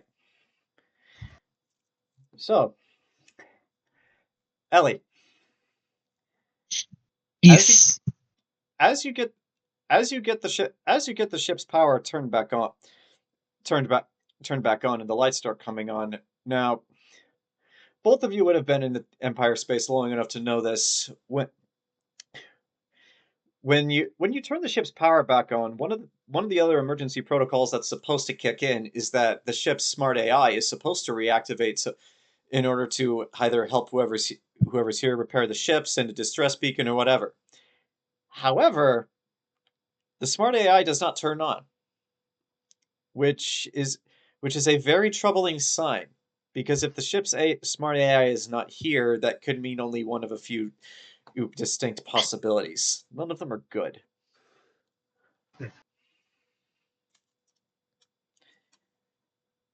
But yeah, that said, you do have power back. Do you guys head straight back to engineering, or do you want to check out anything along the way?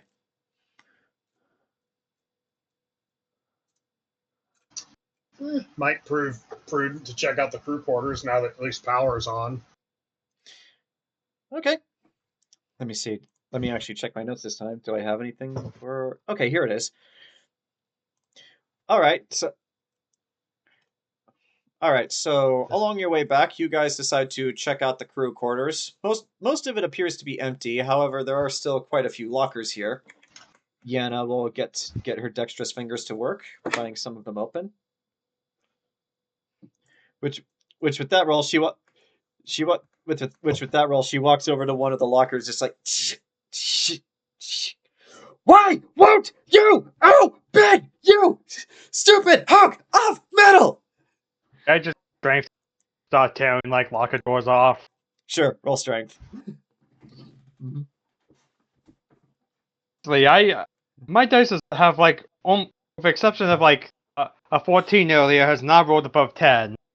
Well, I mean, the DC for this was actually stupidly low. She just rolled a natural 1. So literally, while she's complaining about this, you just walk over and go like, there, don't open. Problem solved. Well, I was rolling to like just do this several doors, rip them open. Oh yeah, like that. It's easy. These are just like flimsy metal lockers. You could do that. He's just like, but yeah, Yana looks up to you, Dragula, just like, I want to say that I hate you, but you are actually very handy to have around.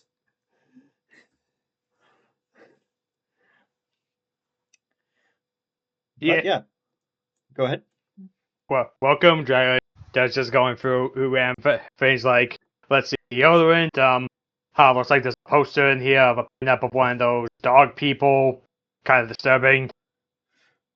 I mean, not necessarily disturbing if you are a dog person, which I was guys looking around at the crew, there actually were several dog people crew aboard the ship.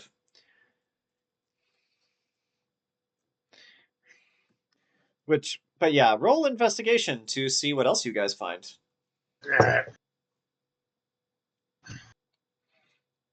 Let's get up on here, huh?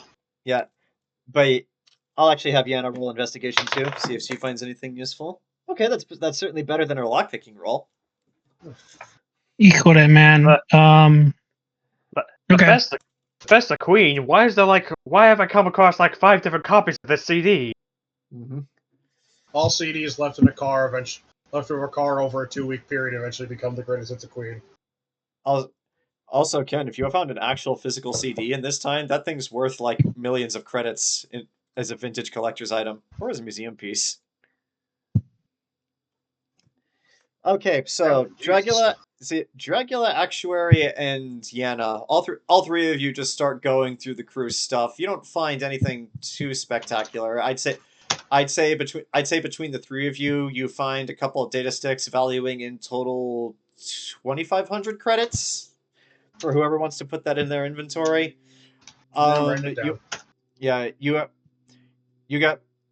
You guys also find some personal effects. Apparently, the Admiral wasn't the only person who was fond of these prayer beads. What you actually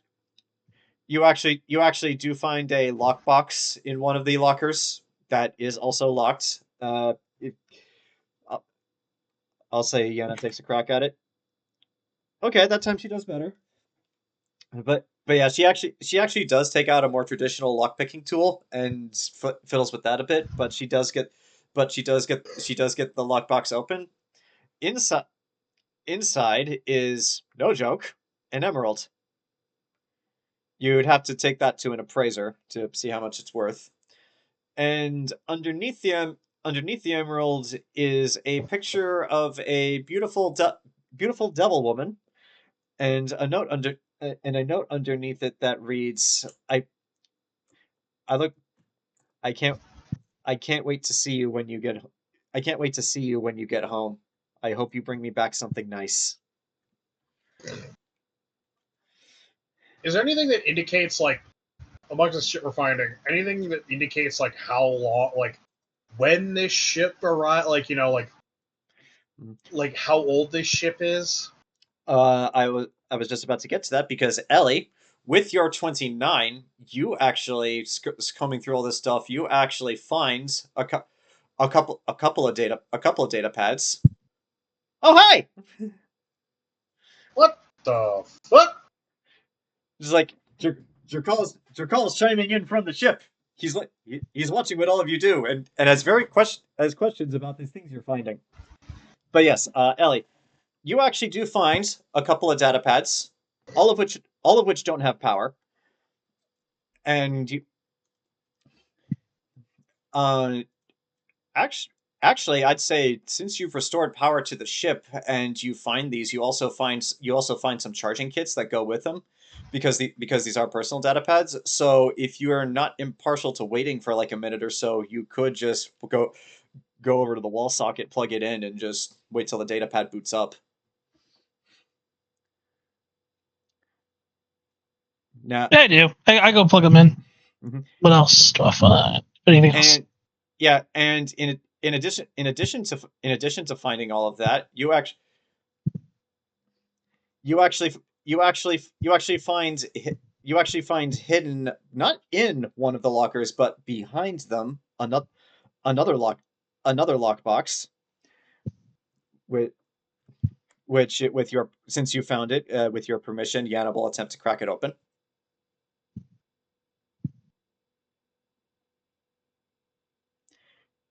Do you want Yana to try to crack this lockbox, or do you want to hold on to it for later? I can do it right now. Okay. Do you have lockpicking tools? Of course I do. Okay, roll me a sleight of hand check to try to pick this one yourself. I want to give it a shot.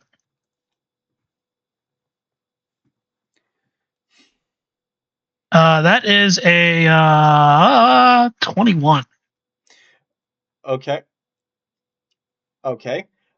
Inside this, you find another data stick valuing just this one by itself at approximately 2,000 credits.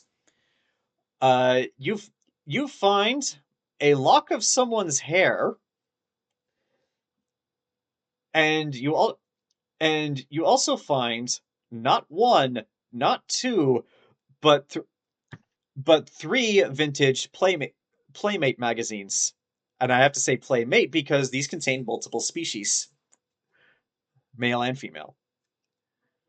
But yes, these are vintage, and you can either keep them or you're probably value in the black market somewhere. I put them into the bag of holding. Okay. I'm going to assume you don't tell anyone about them because you didn't say anything. Oh, the debut issue of Destiny Colorado. Mm-hmm. who for some reason is an angel and is not actually from Colorado.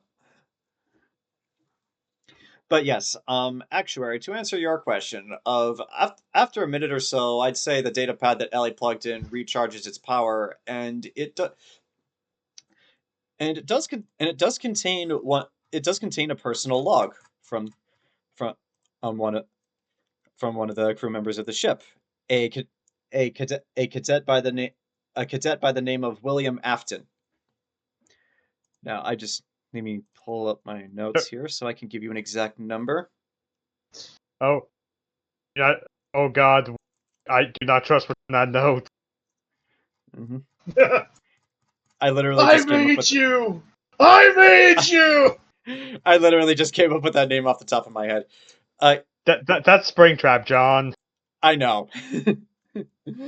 I only realized that after I said it. However, the important Suddenly in the distance, we all hear the lore, the lore. well, you're about to get some lore because the last entered date was from the last entered date was from was from 19 was from 1989 after Armageddon. Actually, no, not actually no. It's more like 1984 after Armageddon. 55, Hey, 55 years ago. hey, actually, has that yellow robot rabbit been this whole time? Roll perception. Awesome.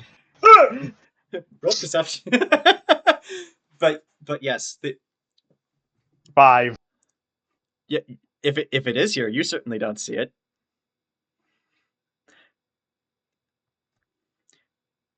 Hmm? But yes, Zach. But yeah, Zach. Again, Yes. the date entered on the last log is 1984 after Armageddon. 55 years ago. Actually, no. It was 85. 54 years ago. My bad.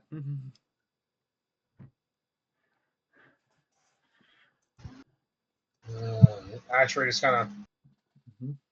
that explains why I've never heard of the Admiral. Mhm. Even if by now he'd be dead. Mhm. If he was still alive, he'd be dead by now. Mhm. And actually, as more of the power comes back on, it is a video log, and you actually just discuss. I mean, it's just like it's like I don't understand. I don't understand it. I know this is a classified mission, but like, why? It's like why can't I send a message home? Why don't they let us contact anyone? And why don't they let us contact anyone like at all? We're all stuck here with each other for. We've all been stuck here with each other for a year.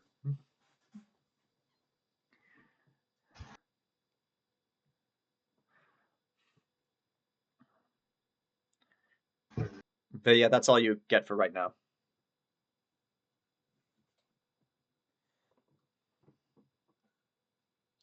Ellie, be a darling and take that data pad. It was already in Ellie's inventory. No, just make it, just so we don't leave it behind. Mm-hmm. Just Actuary is just making sure. Mm-hmm. All right. So yeah, I'd say other than some like miscellaneous personal effects like toothbrushes, deodorant, one MRE stick that, believe it or not, is still okay, miraculously, in the vacuum of space. But yeah, other than stuff like that, you don't find much of anything else here in the crew quarters. If you guys want to move on.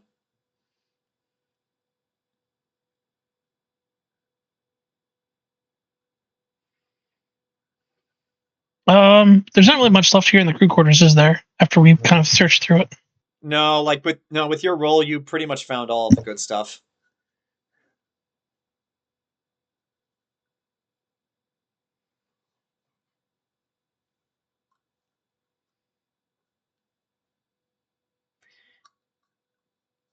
All right, so you guys follow the pathway leads you back to engineering. Just going back the way you came. You actually come across a few more dead bodies. Some of the dog people. You actually do come across one Ziff who looked like he might have been an engineer who was panicking and trying to run somewhere, but he's dead now. And but yeah, you guys do eventually make your way back to the bridge, and since the door is already open, there's no need to roll again. But yeah, since the power is back on, Ellie, I'm going to need you to roll me another Arcana check to see what you can determine from these computers now that you actually have power. Yay! Watcha! Mm-hmm. Not as good, unfortunately. 25. Okay, that's still enough. That's still enough to determine this.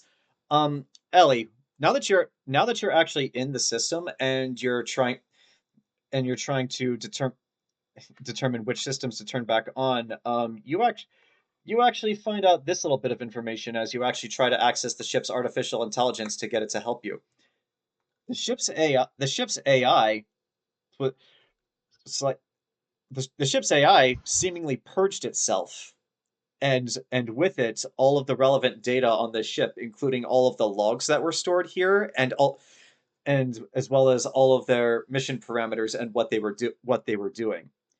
Which this is not standard protocol, Actuary. You would know this. This sort of thing. Actually, no. Both Ellie and Actuary, roll me an intelligence check.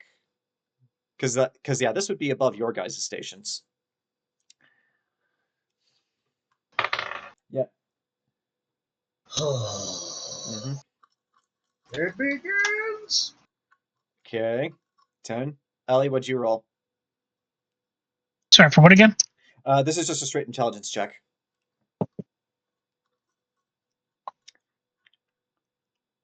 Uh, 22. Okay. The ship's smart AI can only purge itself like this and all of its relevant data with a direct order from the captain, which meant that probably the last thing that Admiral Monroe did before he died was order the ship's AI to do this. Presumably so that whatever was here, they didn't want anyone else to find it.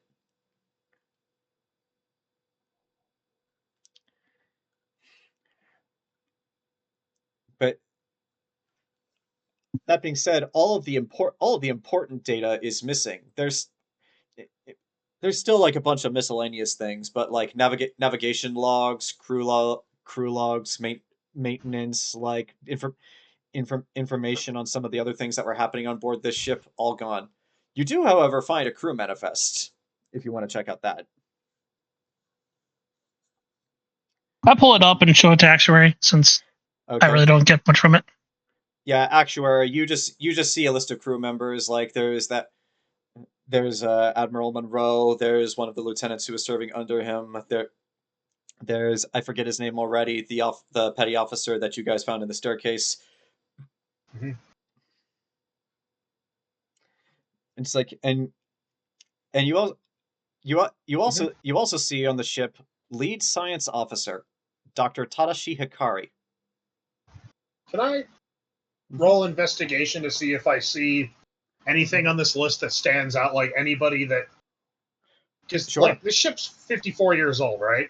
Yeah. Yes. That's anybody of note? Sure. Go right ahead. Investigation. 15. You don't really see anybody of note or anybody you would know. However, I will give you this. Other than like the ship's standard crew and like all the people that are required to maintain and defend a ship of this size, in the crew manifest, there are a lot of scientists. Like a lot. Like more, I'd say triple the amount of science officers there should be on a ship like this. And the leader of all of these scientists was Dr. Tadashi Hikari. When it says when we click, because you could, the way this manifest works, if you click on a name, does it pull up like a profile? We have to look that up separately. You actually tried that. But when I'll say you click on Hikari's name first, but as soon as you do, it just says information purged. Next doctor, information purged. Well, does anything like say, like, you know how like if you say like when you like somebody has like a bunch of initials after their name? Does it say? Do we get any idea like what department, like, you know, what kinds of scientists these were? Roll me another investigation check. That's a 6. You're not able to tell. However, just you do get this based on the amount of scientists that you're seeing on this ship and just some of the people you've seen floating around as you've been wandering. You haven't seen a single scientist other than Dr. Hikari, which means they're still somewhere here on this ship. You just gotta find them. Which means if you probably find them, you could probably get a better indication of what they were doing.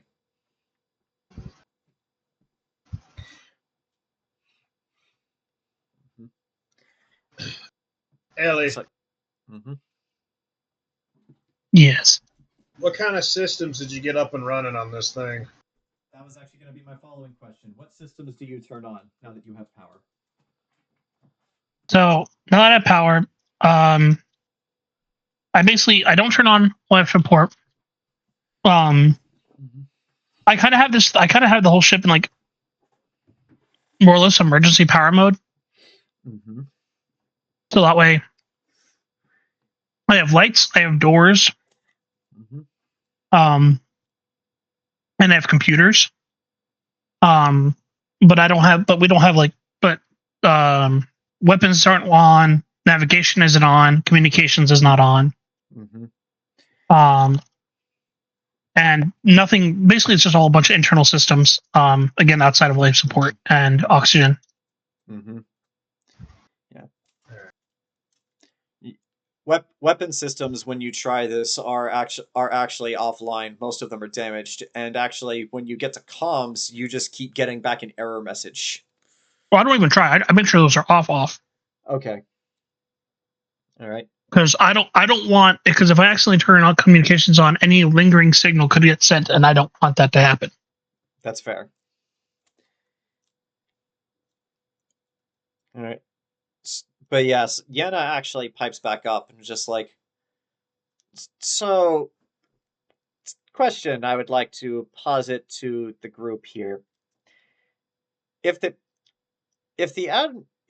ship's AI was purged and all the data here on the bridge, which was presumably all the important stuff, was also purged along with it, that means that these guys have something to hide, right? And if they have something to hide, that's potentially worth a lot of money. Either the thing itself or the information associated with it. Right? Yeah, but if it got put, it's gone forever. Well, yes, the information is gone forever, but the ship is still here. There might still be clues as to what they were doing. If we find something, we could even if it's just a tiny fragment, we can sell the information to the highest bidder.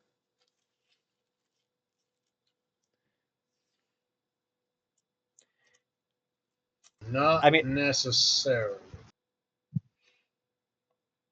oh, what are you thinking?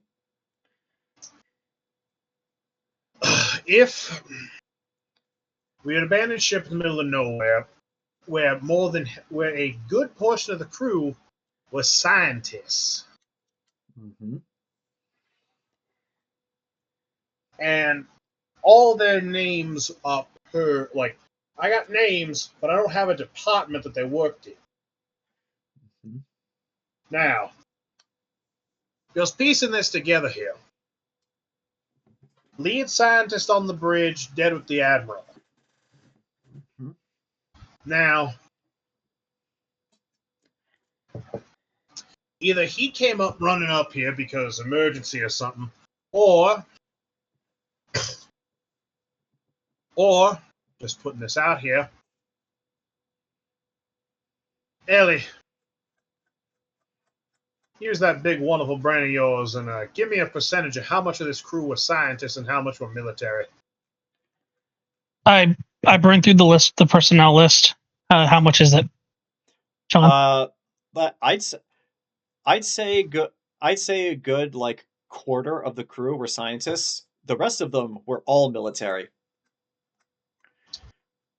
Ellie chimes in like 1/4, 25% were scientists, but the rest of the 75 were all military. There were no other civilian. There were no other civilian crew members on the ship. Actuary, Mm-hmm. Actuary, basically, all right. Here's my theory from my experience. The 25% were the asset. Mm-hmm.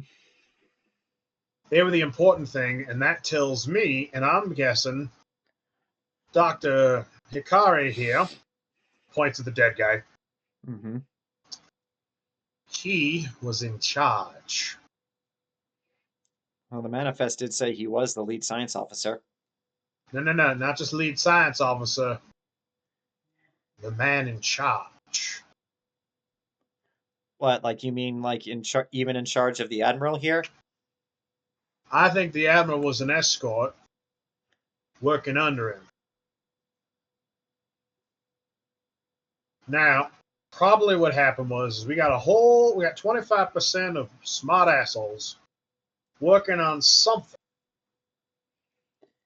Military was there to protect and aid them. Now, it's all military and 1/4 scientists. I'm thinking something went horribly wrong. The admiral didn't purge shit. Well, the admiral purged everything, but the order didn't come from him. The order came from that guy. So, if they are scientists, it can stand to reason that they were working on something on this ship, something that they didn't want anyone to find, or anyone to know about. And and considering that I haven't heard of most of these people either, and Well, going off the one log that we saw that said that this was a classified mission, that they were in space for well over a Terran standard year, they were working on something, and if they got away and jumped at this point randomly, oh my god, whatever they're working on is probably still here. maybe, but I think the bigger picture is we can't really, because the data is gone, we can't really determine what they were actually doing. Unless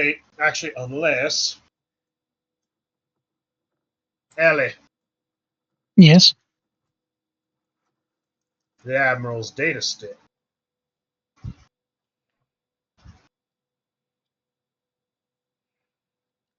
You want me to start looking at it? Might as well. We got some time to speculate. Also, I know this. Also, let the power run for a little longer. Make sure it doesn't shut off. Right. Don't want to be walking through. Don't want to be exploring through some dank ass corridor and suddenly have all the lights go out.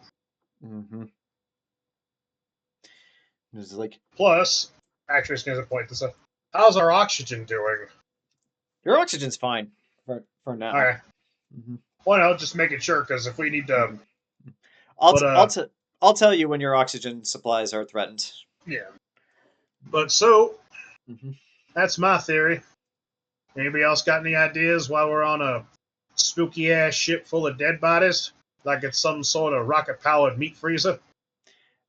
I think whatever happened here was supposed to be secret. The key word being supposed to be, but somebody found out about it anyway and then came to try to take it from them. Kind of like what we're doing now. But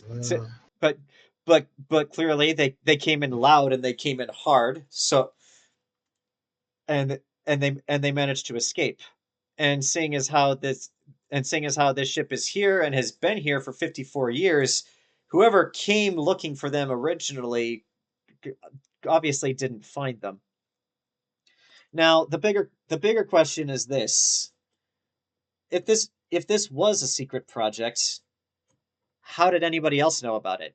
Or better question, because you were in the Imperial military. Who else is important enough that they would know about secret projects like this? Actuary never said he was in the Terran military. Oh, that's true. Well, she still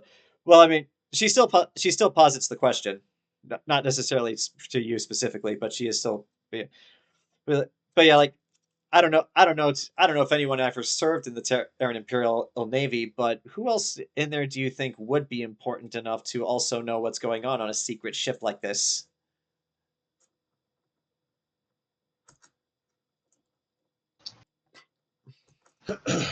Well, there'd probably be a program director who's not on the ship. Hmm. That is, of course, unless Mhm. they had a So- chance to run.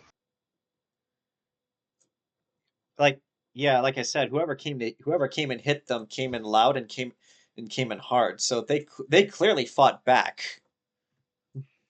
Actually, is kind of Mhm. hold on. I'm going to walk over to my expertise on the ship systems, Yeah. and because I'm going to take a wild guess here. Uh-huh. When these things fire when the ship fires weapons, is there an event log created to track? Yes, That actually shit? there is, and because it was not actually part of any of the science that was going on board this ship, that information was not purged. So I am going to pull up Mhm. that system log Uh-huh. and see if there's any recordings Mhm. of the ship's weapons being fired. Oh yes, there's plenty. Like even some of the ship's more heavy duty weapons was on there, and actually, roll me another investigation check.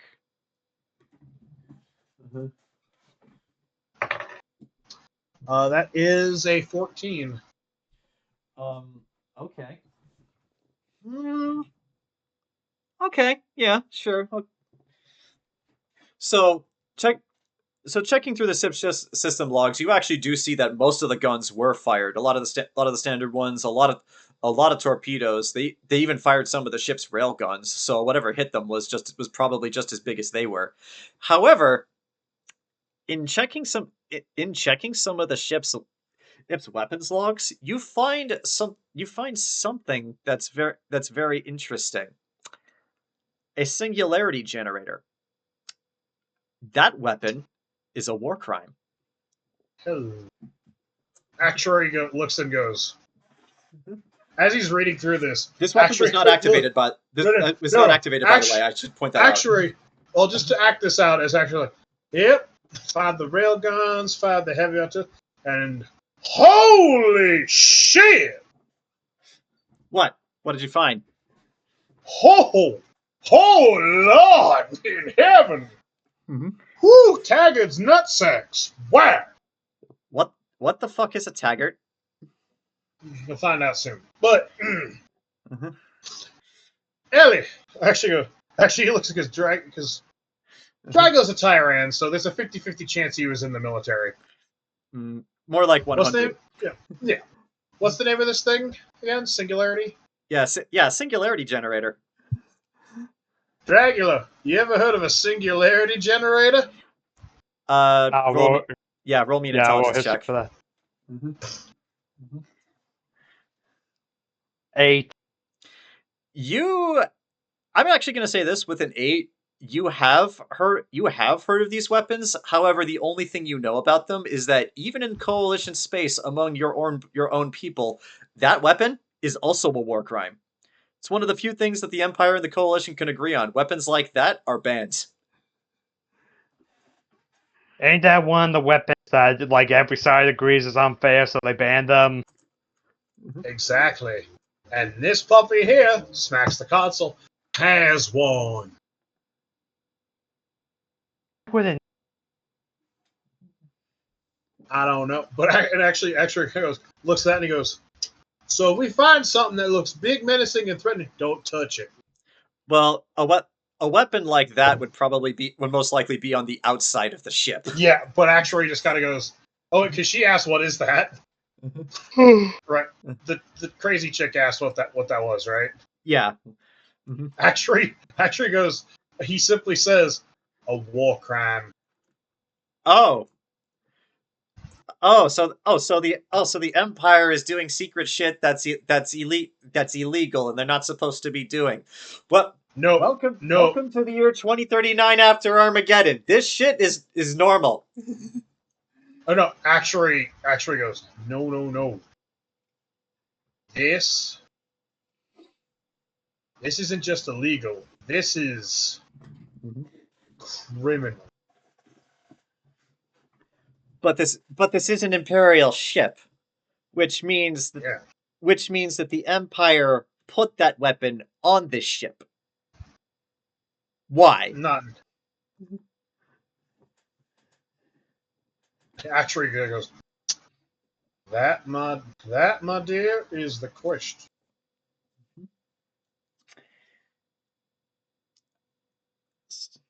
I actually have an idea. Might be a little crazy, but might be something. I think we should check out the captain's quarters, because this is the bridge terminal, which means that any information that was here was probably shared throughout the ship. But all that information was purged when the ship's AI purged itself.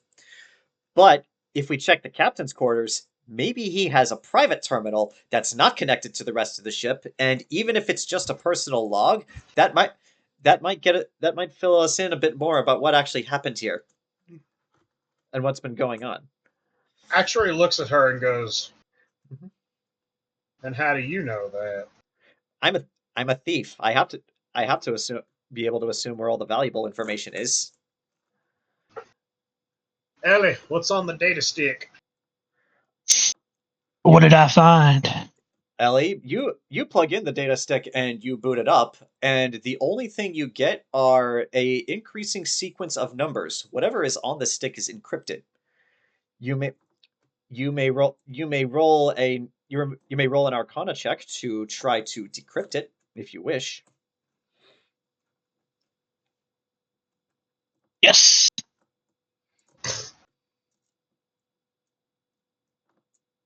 Oh, fuck me. Yeah, that's a natural 20 plus 10. So that's a 30. Okay, so what you find on the data stick is not necessarily information per se, but what you do when you start decrypting all the numbers one by one, the sequence of numbers stop until there's a sequence of just 12 individual numbers in a row. And it takes you a minute to figure out what this is because it looks like just a series of numbers, but then you very quickly realize this isn't just a data stick. This is a key. A key to something. Oh my god, it's Bitcoin. No, there's no credits on this. There's no credits on the data stick. but yeah, it is a kind of external digital key for something. Do I have access to the logs of what's on the ship? Like what specifically are you looking for? Now I'm gonna like if there's a digital key, there's got to be something on the ship. Because I being a part of secret projects know how this works. Mm-hmm. I'm looking to see if there's anything on the manifest.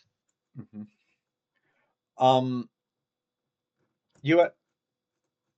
Okay, like looking through the manifest, you actually do start looking through some secret projects. You actually do come across a log of some of the admiral's personal effects, which are unlisted, but he kept in his chambers. And then you also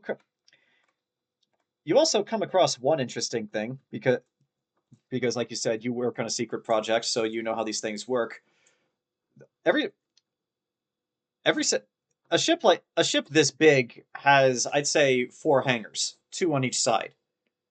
You only see only logged information for 3 of them. Where's the 4th hangar?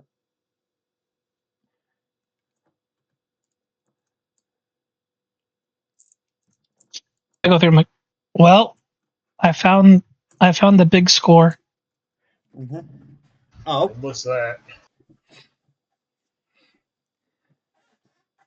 This ship has 4 hangars. There's only 3 listed on the manifest.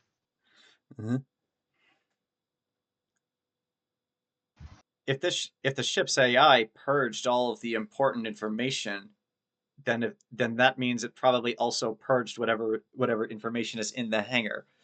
But just because the information was purged doesn't mean that whatever's in there wasn't purged. Correct. I think I know where we need to go. Oh, now. You actually, on the comms, Ajisai actually does come in. If you guys could find the time to check out the captain's quarters too, I would appreciate that. Roger, Roger. I only bring that up because that was a Jayson request. Captain's quarters first. All right. Because we're probably going to have to go by it anyway to get to the hangars. Mm-hmm. Actually, you know what? Yeah, okay. But, So,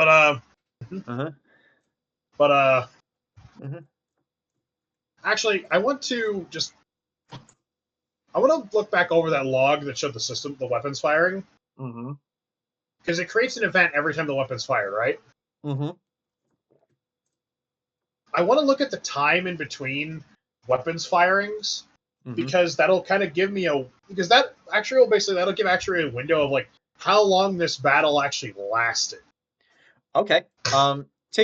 With the investigation you rolled earlier, taking a closer look at the timing of the weapons firing, many of them were within like seconds of each other, but also just because this is the future and this is a spaceship, not only does it log the event when the weapon was fired, it also shows the direction that the weapon was fired in. If this were against a single ship, most of these weapons would be fired in a single direction or at a single target. However, these weapons were fired in multiple directions, which means they were likely fighting multiple ships.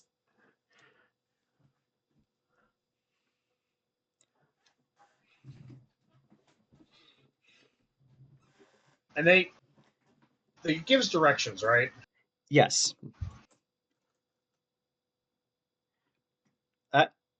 Actually, you know what? Since this information wasn't purged, you can either roll an Arcana check yourself, or you can have Ellie do it to see if there's like video feeds of the battle. If they do keep logs of that. I mean, or if I know they keep logs of that, but. Most warships do. If they go into battle, they have to keep a video log of it somehow, so that if they survive, they could pass that information on to their superiors.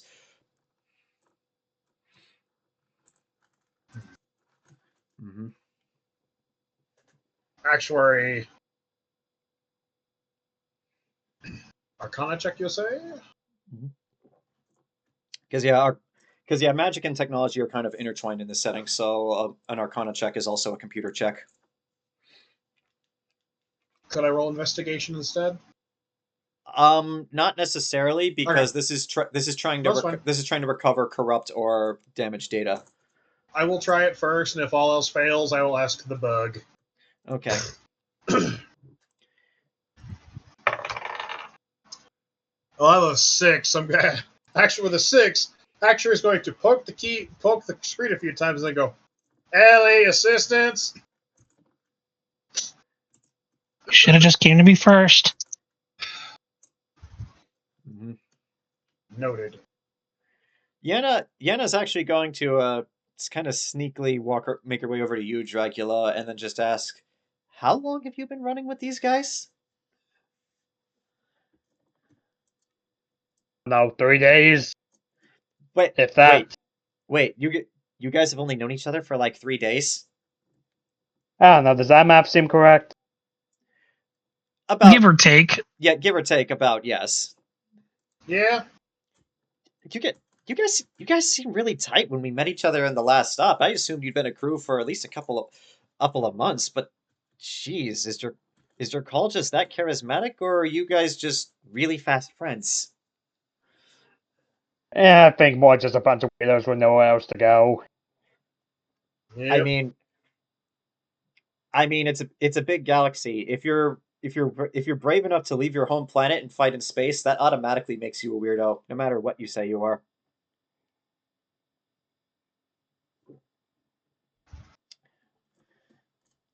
But yes, Temme, do you want to roll to see if you can recover any of the logs from the battle footage? Sure. Roll. Arcana? Yep. This is still a computer's check, so Arcana. Natural 20 plus 8, 28. Jesus wept! Okay, I need I need to look up some other information for how this works. At this point, Ellie's just like, I can do everything if it involves a computer or a body.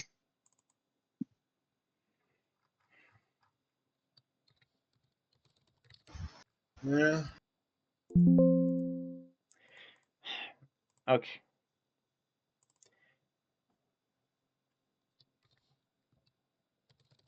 I made notes somewhere about. Okay, here we go.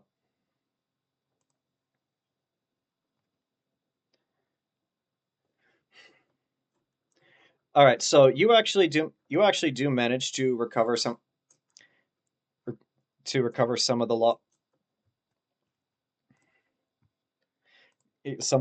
from the on the ship, and that it actually you guys actually watch. It shows video feed from one of the more minor laser turrets, but it's looking all around, so it actually sees a lot of what's happening. You actually what you guys actually see is it's firing at a coalition cruiser, which is category 4. A cat a category 4 or cruiser is roughly equal in size to a Seraphim class battleship. But yeah, you see it firing at one of them, but then suddenly from slip space, you watch as another one comes out, and then suddenly you watch as what looks like an even bigger ship, a category 5, comes out of slip space. Now, Ellie, this is a particular note to you because you know this. Category 5 coalition ships, those usually only stay in coalition space.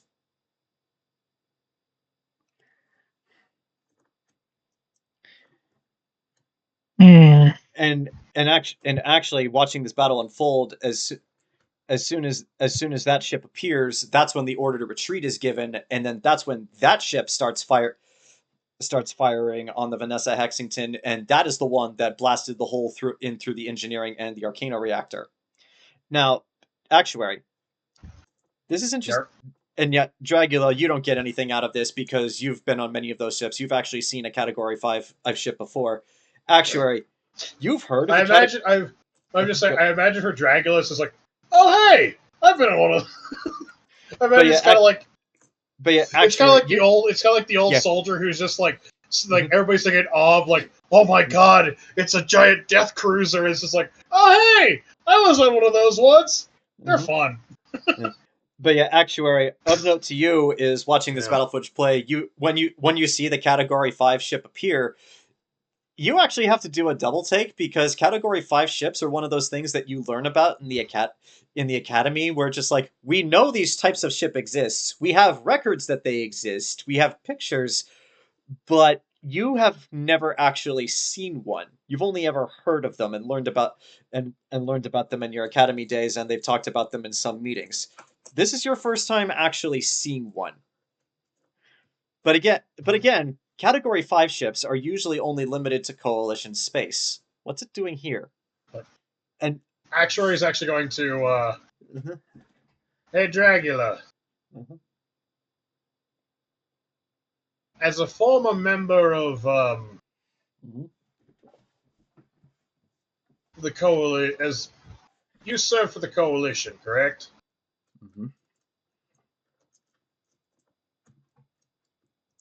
Again? Here. Oh, Actually kind of points at the Category 5 ship and just kind of goes, you ever seen one of these in... Well, I mean, actually points at the fucking ship and just kind of goes, how often do these things actually arrive to engage the Terran fleet? Dragula, I would like you to roll me a perception check on that ship. Because you are a Tyran, there are things about these that you would notice that others wouldn't. 8. 8? Well, that actually is enough. That actually is enough because the ship makes no attempt to hide it. I need to pull up a different page of notes. God, I have so many. My God, it's the legendary big booty bitch.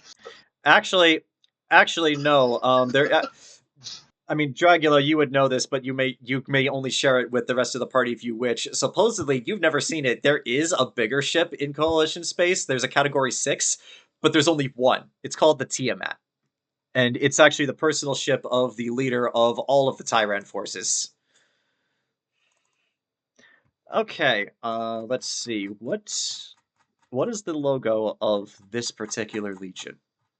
So this is like the second biggest type. Like, Yes, well, I that's... don't know what. Well, these folks here must have done something to piss them off. Okay. Okay. Let's see. What is it?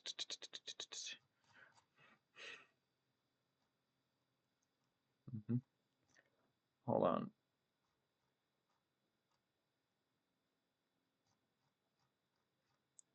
Which one are you? No, it's not you. Sorry, I have a lot of notes. You're fine.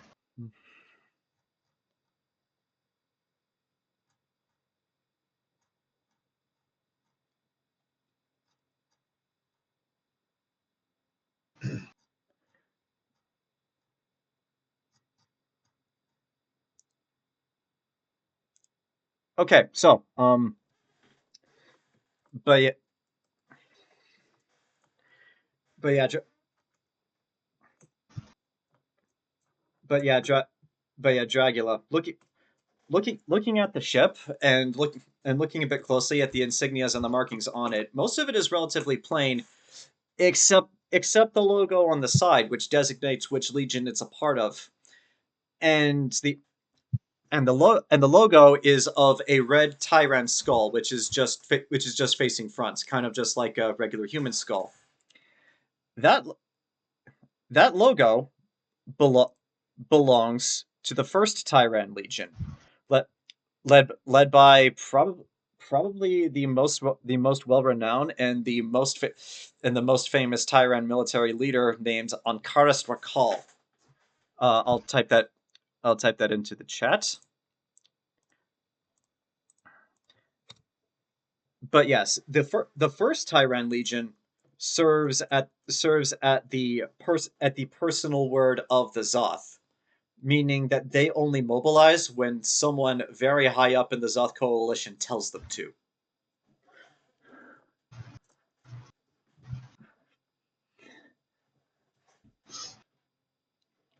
Which this actually also tells you a bunch of other things, Dragula, where it's like if this legion is getting involved, wherever this ship originally was, it was probably much closer to coalition space than it would have been because the First Legion has not ventured out into Terran space yet. The Zoth have not given them that order. Yeah, with all this let's out of hum. Yeah, if they came to attack them, like, this crew must have done something for them to directly go after them. This wasn't like a random.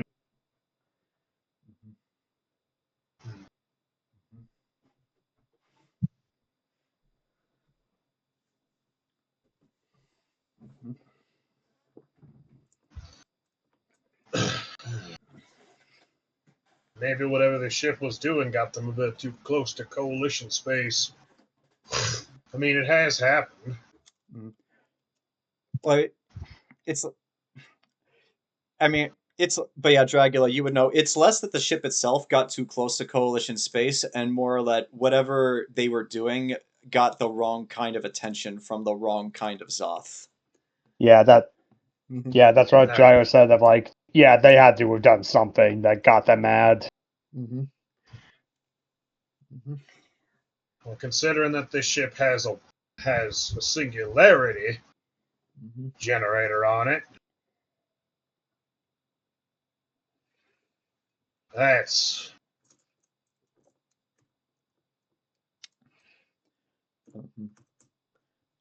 Important question. Ellie, do you download the footage onto your tablet and take it with you? Yeah, I'll do it.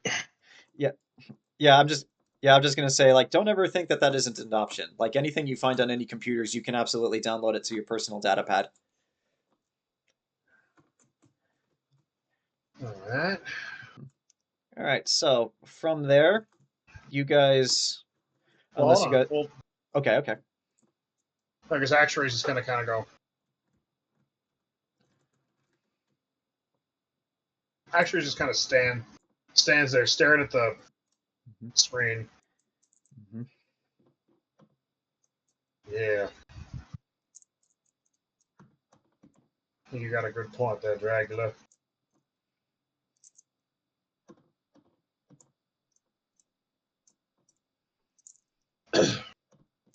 Which actually, Dragula, just to add a bit more to this, the category 5 is the only one of them from the First Legion. The rest are from, where are you? The rest of the ships belong to the Sixth Legion. You can tell that by the marking on it being basically a silhouette of the planet Saracon, your homeworld. That belongs to the Sixth Legion, which is currently the one that is most engaged with the Terran Empire and their war. To use Warhammer 40k terms, the Sixth Legion are basically the Ultramarines. The First Legion is basically the Luna Wolves, aka Horus's Legion before he turned traitor. So where, like, do you mean of, like, the continents, or because otherwise I just black soul? You know, like how like a silhouette of the Earth would be if it was like painted onto the side of a ship. It's kind of like that, but it's Saracon. So That's why I said the continents, because otherwise a silhouette of planet would If again it's- just be a Yeah, circle. if it's an insignia, because a silhouette is a black shadow. Okay, then yeah, it's the insignia of the planet. So yeah, my Alright. mistake. Yeah, just like, it's kind of like a pinup. Uh-huh. It's a pinup of the planet in its sluttiest form. Uh-huh. But yeah. Yeah. All right. So, is there anything else you guys want to try to find here on the bridge, or do you want to make your way over to the captain's quarters? I'm fine with I him. think- Captain's quarter. Yeah, that's having course like a good idea. All right. Now, you guys head up to head upstairs to where the captain's quarters would be, and now, thankfully, because you guys managed to get the power back on, and you found that key card on the captain and on the bridge, you guys do not actually need to pick the lock because Actuary, you have the key. Well, I gave the key card to Ellie and she put it in her data pad. So, but okay, so Ellie has the key. Yep, So I included it into my data pad. So I imagine what happens is like you just hold your data pad up to the scanner and it unlocks it for you. That's exactly what I do. Mm-hmm. It's like, all right, so you punch in the key, the door opens, and for the most part, despite the terrible shape the rest of the ship is in, the captain's quarters remain largely intact. That being said, though, while there were quite a few shelves with some digital books on them, most of them have fallen over and are now floating in deep space. But yeah, the floor is actually carpeted. There is a nice mahogany desk towards the back with a single terminal on it, and there is also yeah, there's a view screen towards the back, which would be an observation deck, but it's currently off. Now, as soon as we're in here, Yana's just gonna walk past all of you guys and be like, "Okay, everybody, start wrecking shit. If there's one thing I've learned about captains of other ships, they always hide their shit somewhere here. It's not gonna be in plain sight." Well, hold on. Mm-hmm. We don't want to just start randomly tearing shit off shelves because we don't want to have to navigate through a mess. Methodical. All right, where should we start? Most obvious place. His desk. All right. So you guys head over to his desk. His terminal is now active thanks to the power being restored. However, it does look like this terminal connects to the rest of the ship, which means that if there is any personal data on it, it probably was purged along with everything else. What you guys need to find is more of a private terminal that is not connected to anything.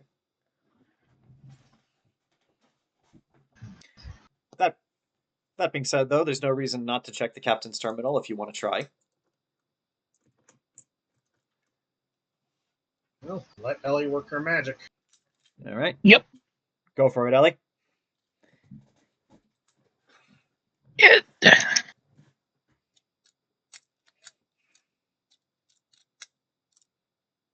Okay, that's another Arcana check, so that is 27. Okay, with that score, while there are logs entered into the systems on the captain's terminal, most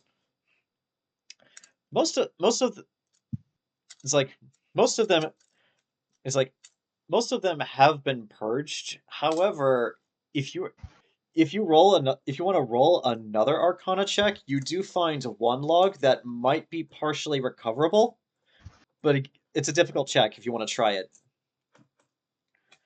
All right. Mm-hmm.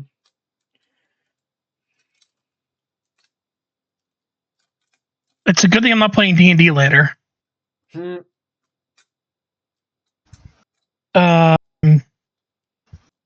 was 21 plus 7 is 28. Mm-hmm. Okay, the DC for that was actually 27. So here it takes a little bit of finagling. You're gonna have to like sit here for a couple of minutes to actually get this. So I'll get back to you in a second. But Okay. while Ellie's working her magic at the captain's terminal, what's everyone else doing? I don't know. I guess since Drag's probably strong enough, I don't know. Probably just like lifts up the bed to see if it's under there. There's nothing under the bed. However, like nothing under the bed per se. However, looking up above the bed, you actually do find a actual paper book stuffed underneath the bed. Like, it's not on the floor. It's like stuffed into the bed itself. But when you pull it out, it's written in human. You can't actually read it. The title's written in the human language. Mm-hmm.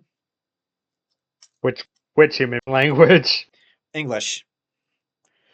I'm saying human language just to make it simple for space. Yeah. Mm-hmm.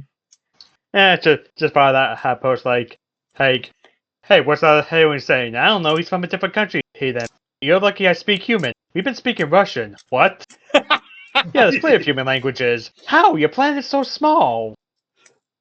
I mean, I understand that, but this is also a sci-fi setting with a lot of alien races. It's just easier to say human. Yeah. But you find this book hidden under the bed, but you can't read the title.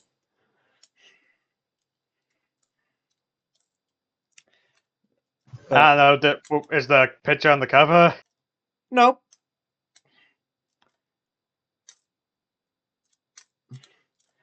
It's like anyone speak human? Because I found a book. Don't know that it will be worth anything. Actuary goes, toss it here. Does Yenna speak? I do. I speak English. Well, I know you do. I'm just checking what languages Yenna speaks. Nope. Well, I already tossed it to Actuary. All right. Since I imagine Actuary's on the other side of the room, I imagine Dragula just tosses it and like 0G carries it all the way to Actuary. Who's like, Actuary. Now, just keep in mind, this is the future. This is in space. A lot of things are digital. So, and that includes a lot of books. So that being said, an actual paper-bound book in the right hands and in the right marketplace could be worth a lot of money. If not just as a collector's item, but for historical purposes. Yeah. Because actual paper books are rare now. That being said, the title of this book, as you can read it, says "The Book of Violent Erotica." Returning from the old campaign! Actuary will look at the title of the book and just kind of go, what the hell? Lock it's a book. I mean, what's it called? So what's it called? The Book of Violent Erotica. So the captain was into like what, non-consensual stuff? That's not cool. Hold on. Actuary is going to just flip it open and give it a quick browse. If you recall any of the things I said about you in the last campaign, it's pretty much the exact same book. Actuary just kind of,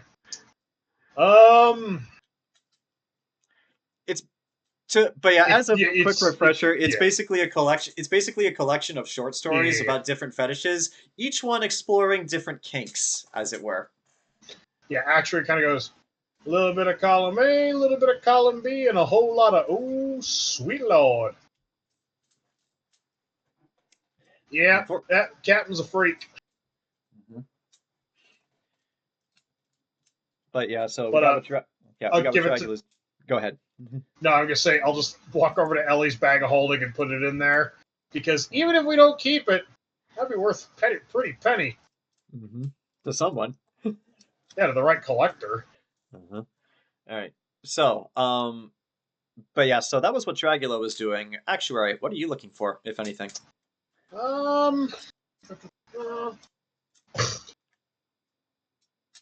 Actually, so this is private quarters. It also probably has a private bathroom, right? Yeah, it has a private bathroom. Actually, it'll be. I'm gonna go rummage through his bathroom, see if there's anything in there. I mean, Sometimes people like to hide stuff. I mean, it's a bathroom. There's not really much of anything special you find. He does have a private shower, however. Yeah, I'll check that out just in case. Roll me an investigation check. See if you find anything interesting. Mm-hmm. Hot and spicy 8. Okay. Just like, yeah, you don't find much of anything secretive or valuable. However, you do find, of all things, he has an electric toothbrush that contains an antimatter generator to break up plaque down at the molecular level. It's an expensive non-standard toothbrush, but he has it. No, I'm not going to stick that in my fucking mouth. He did. Yeah, but it also... Yeah. Yeah, but it's also the toothbrush of a dead guy. Mm-hmm. But yeah, you do not pop that thing in your mouth unless you seriously want to kill all that plaque. But yeah, there's not much of anything else of note that you find in the bathroom. Which brings us back to Ellie. Ellie, you're able to recover one log. There's no video and it's mostly audio. Part of it is corrupted, but you do get. I understand the importance of Dr. Hikari's secret project, but it's like if the coalition finds out what they're doing, and that we know that they have it, what will they? It's like with everything, there is a risk. There's a risk of knowing, and then there's a risk of not knowing. And in this case, I would rather know. So I'll stick with this as long as the good doctor tells me to. That being said,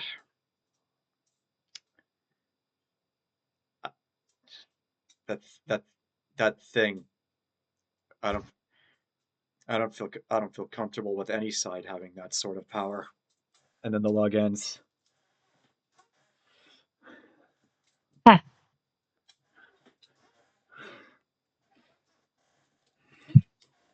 Now, you do also find, like, in recovering some of the logs, because you rolled so well, there's actually a slot next to the terminal which opens, and you actually see a slot for a data stick.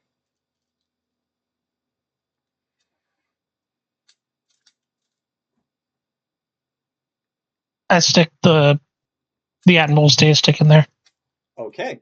And since you had already managed to decrypt it beforehand, which when you stick it in there, you see the numbers appear on the terminal in front of you, and after a few seconds you hear ding, and then you suddenly feel the desk start to shift. Do you move from where you are, or do you stay put? I stay put. Okay, well that's weird because you're sitting in a chair then, and the desk is starting to move to the right, but the chair is not part of the desk, so it's starting to squish you a little bit. It's not a rolling chair. I mean, this one is not. No. As us get squished, I push myself back and move. It's like, but as you stand back up, Yana just looks over to you and just like, it's like, holy fucking shit. That's I can't imagine why we didn't check there first. Thank you. I'm sorry. Could you please remind me what your name is again?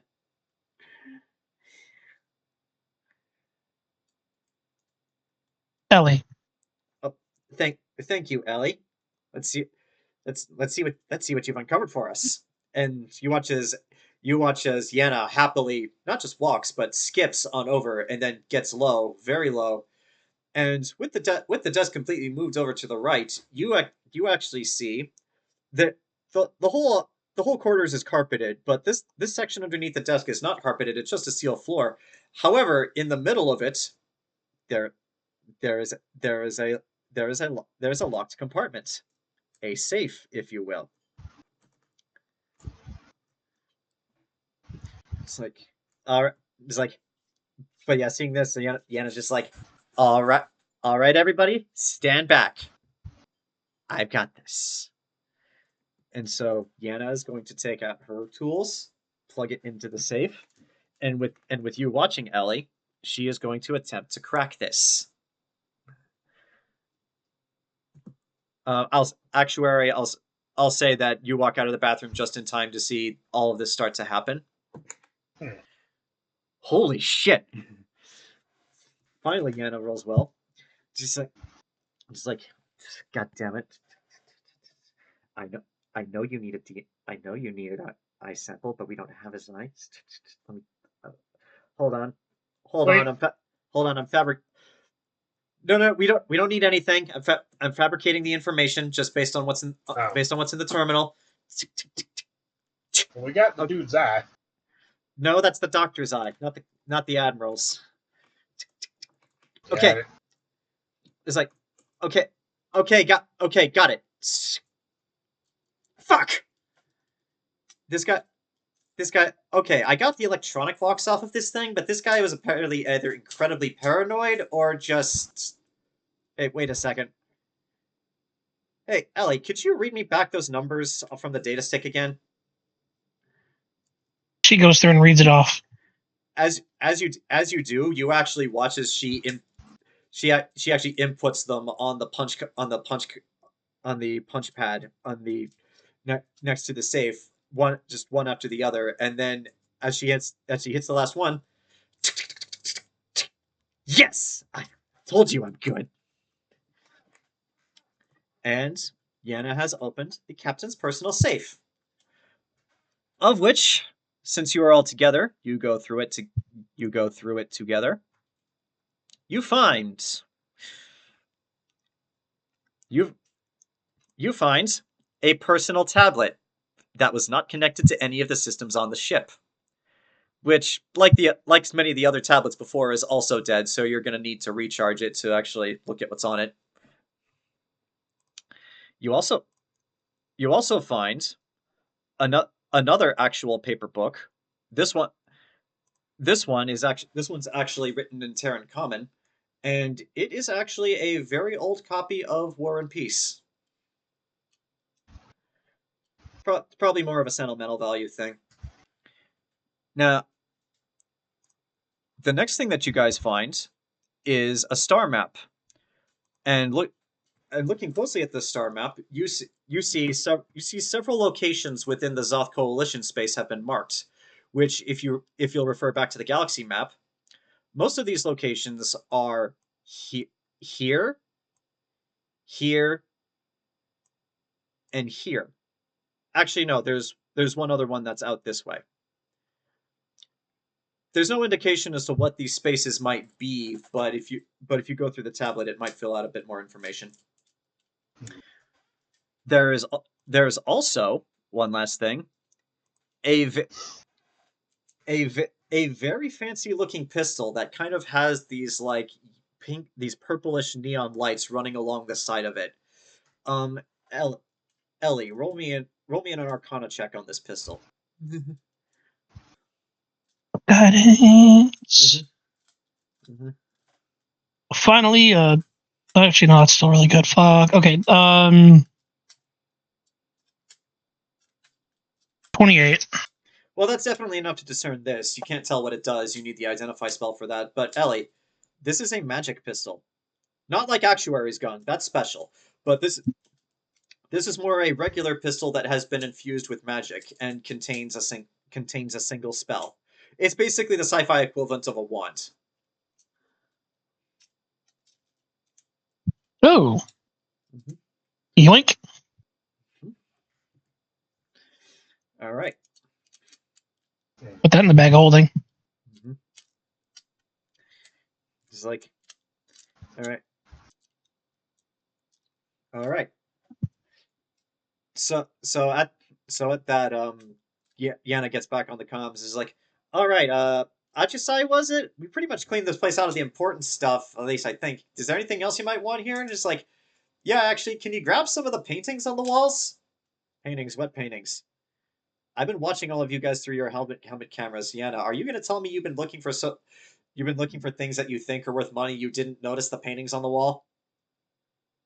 Yes, I totally noticed the paintings on the wall. Just collect the paintings. Okay, fine. Hey, Ellie, can that bag of holding contain these paintings? How big are they? Most of them are pretty big, portrait size, but they'll fit in the bag of holding.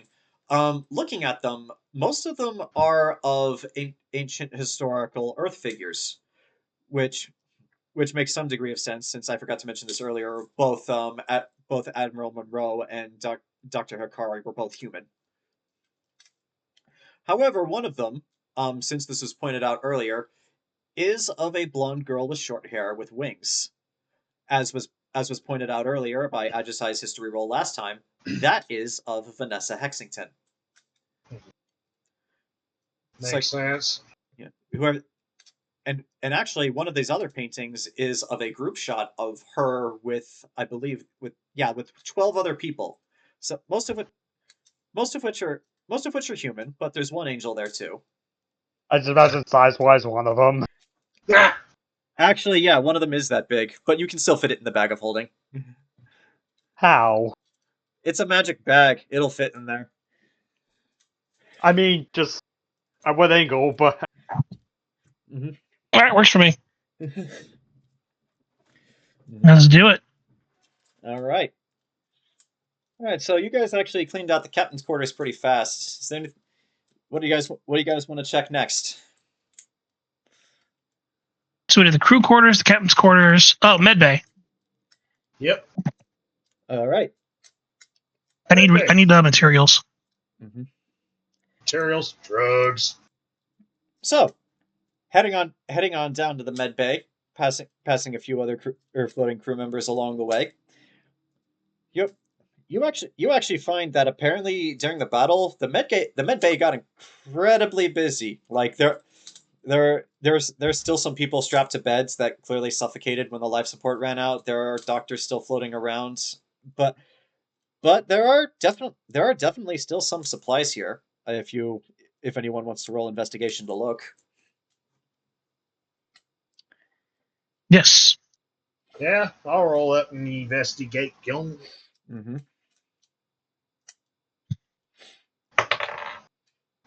10. 28. Okay. Mr. La-di-da. My intelligence stat is through the roof. That's the only reason this is working. I mean, I will invest. Okay, yeah, that's 10 for investing. Okay. Ellie is ill in her element. Well, Actuary rolled the 10 first, so unfortunately he finds it before you do, Dragula. But Actuary, looking around, you actually do find one healing stem, which is roughly the equivalent of a minor healing potion, that has not been used yet. Actually, this guy goes, found the drugs! And Ellie, you find another healing stem that's on one of the floating bodies of the doctors, and you also find a vial of orange viscous liquid that you might have to identify later. We found the tang. I will pocket it. All right. Mention, remind me of this post for context. Pan Pizza does been explained sometime.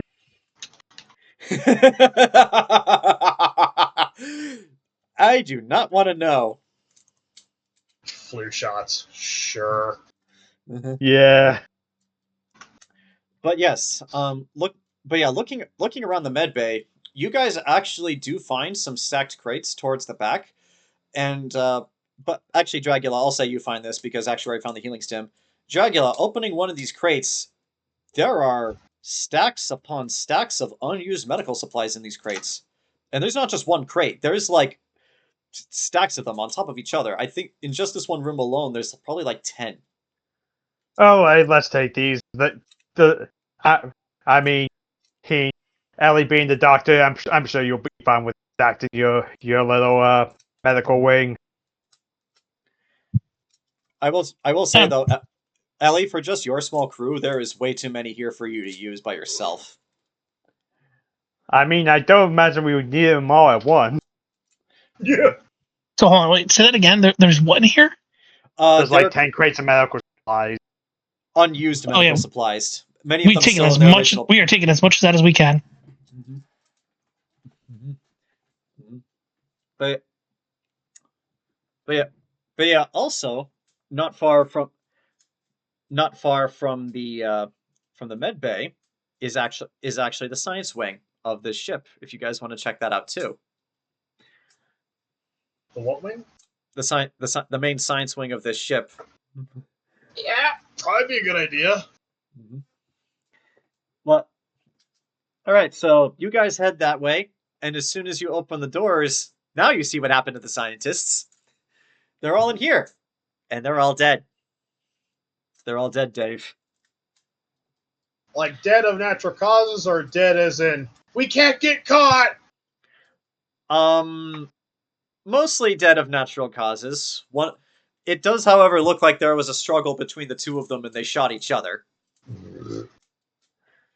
But yeah, most of them are dead of natural causes. But yes, whoever feels inclined, roll investigation on this room. Yana will roll as well. Okay. The terminal fate of nerds. Okay, Yana actually rolled really well. 25. 10. Well, I used all the good mojo. Ellie. Dragula and Actuary, you don't find much of anything here, and I'll actually say, checking some of the computer terminals, it definitely looks like a lot of the data from this particular section was purged to prevent anyone from seeing what they were working on. But Ellie, you looking around, you find in that clutched firmly in the grasp of one of the scientists is another vial which contains a clear viscous liquid, almost like a thick syrup that you can see through. I'll have to take that with me. Yeah. You also find, because you rolled absurdly well, a lot of what's been working on here is machinery. However, a lot of these look like they're parts to something bigger. I'd like for you to roll me a straight intelligence check, because this is a little bit outside your wheelhouse, but not really, depending on what you roll. Oh my fucking god. Natural 20. Okay, you can tell this much. Ellie, looking at some of the incomplete parts that a lot of these scientists are working on, are indeed parts of something bigger. And you would know this because of your history as a Sakaar and being forced to work on the assembly line before you had your moment of clarity and you ran away. These are all parts to a ship. Not this ship, but a ship. You cannot tell what any of these actually do because most of them are, like I said, incomplete, and one that isn't is clearly some type of weapon. But again, that's also unfinished. Like going over to it won't work. But yeah, these are all parts to a ship.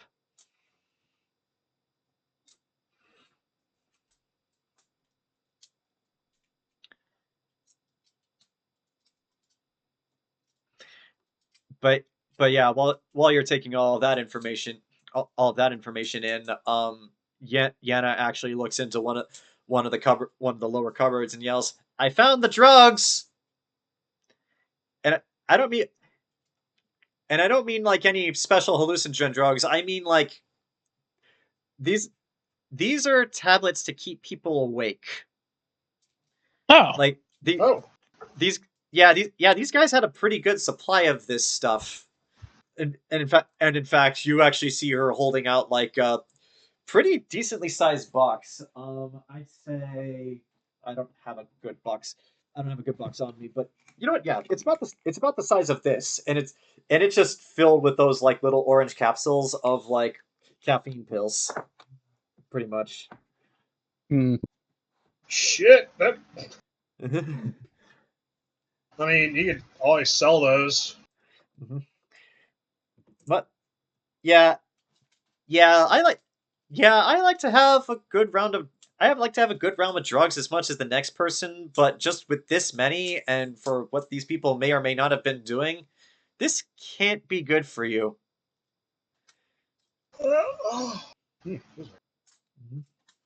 He actually just kind of looks at it. I mean, hell. Any painkillers in there?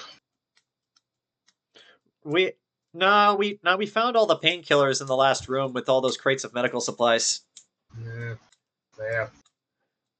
All right. Well, pocket the caffeine pills. All right. I mean, I don't know if any of you guys are into this shit. I prefer stuff that makes you relax myself, not keep me awake. Actually, like, just kind of like, geez, just one of these pills is the equivalent of 5 cups of coffee. Actually, just kind of looks at one of the bottles and just kind of goes, takes me back to simpler times. Wait, are you telling me you're hooked on these things too? Oh, hell no. But you know, sometimes when you're pinned down for 3 days by enemy combatants, you need to be awake. Touché. All right. I'd like to point out he just dropped some fucking lore for her, and she did not react. I mean, she's a pirate. She's had her own fair share of experiences. But usually a pirate, a fellow pirate, is pinned down by enemy combatants. But I'm not saying she hasn't filed that away for later. I'm just saying that's a reaction for right now. All right. If you guys don't mind, I need to use the restroom really quick, so let's call it a break right here, and then we'll continue on. Right. Okay, we're back. And so, is there anything else you guys want to check out in the lab, or is there another part of the ship you want to see? What's really left? Well, it's a huge ass ship. There's the cargo bays. There's that hangar that's missing that you found earlier. Let's see. There's the comms array, which you kept getting error messages when you checked that on the view screen. So I'd say for important bits, I'd say mostly cargo and the hangar base, in particular that one that was blocked out.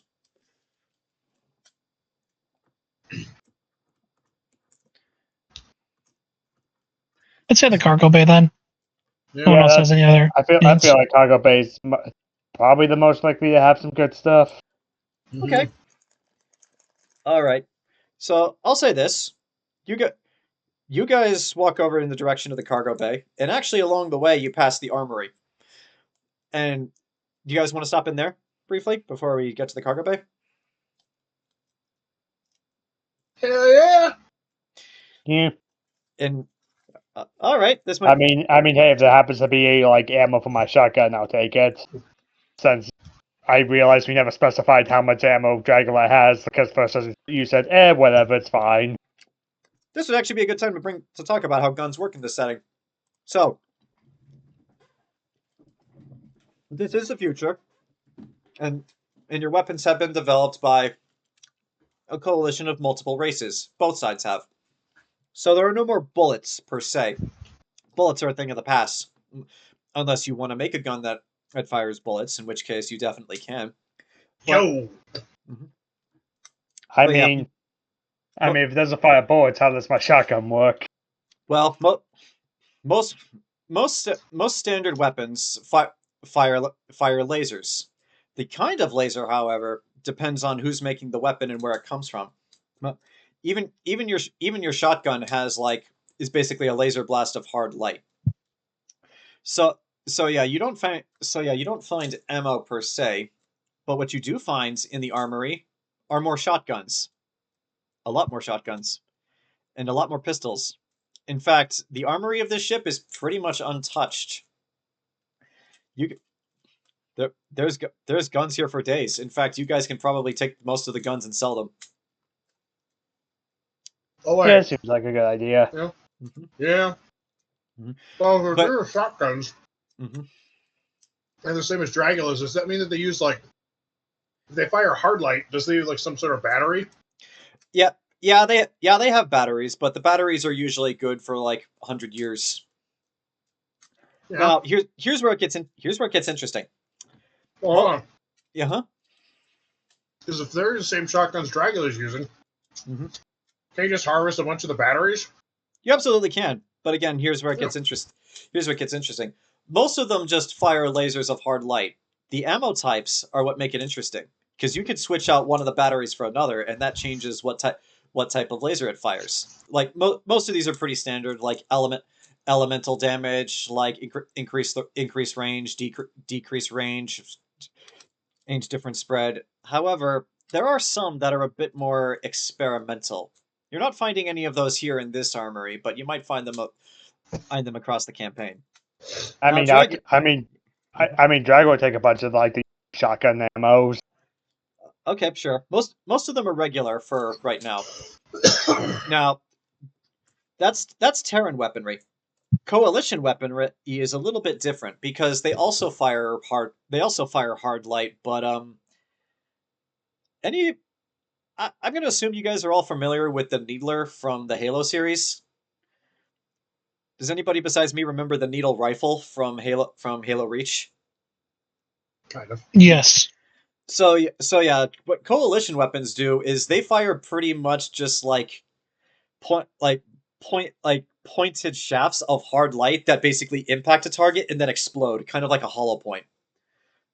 Terran technology has not figured that part out yet. They figured out how to make lasers. They figured out how to make beams of hard light, but they haven't figured out how to make that kind of hard light. What this basically means is that coalition weapons have a lot more oomph behind them than most coalition weapons. Especially in the hands of Tyran, and those weapons are freaking huge. They can do a lot of damage. But these are unfortunately for the moment standard Terran weapons. So yeah, you can harvest the batteries. You can harvest a lot of the weapons you guys want. In fact, continuing on from here and then going to the cargo bay, you guys actually find a lot of unopened crates. And in fact, some of these crates contain more weapons. This ship looks like it was outfitted for a small army. Not just weapons either. You find some more medical supplies, and you also find several crates containing Terran MREs. Which another thing, I'm bringing this up out of character because this is common knowledge, so most people would know this anyway, and Yan is here. I had joked like a couple nights ago that the Terrans had figured out how to make MREs actually taste good. That's actually unique to the Terran Empire. They're the only group that has figured out how to do that. So as such, Terran Imperial MREs go for a lot of money in certain markets. Well then,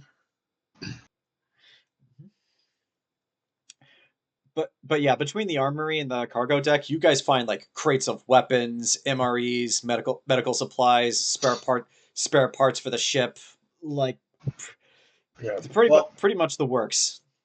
Actually, fighting the MREs, he will. We hit the mother load, boys. Actuary's going, take a look at this. Yana rolls over and is just like,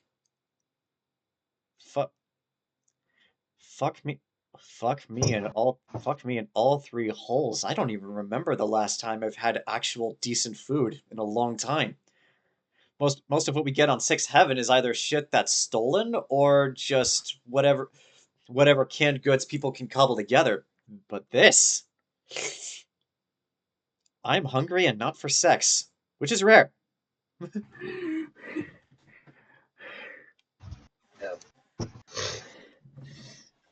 But well,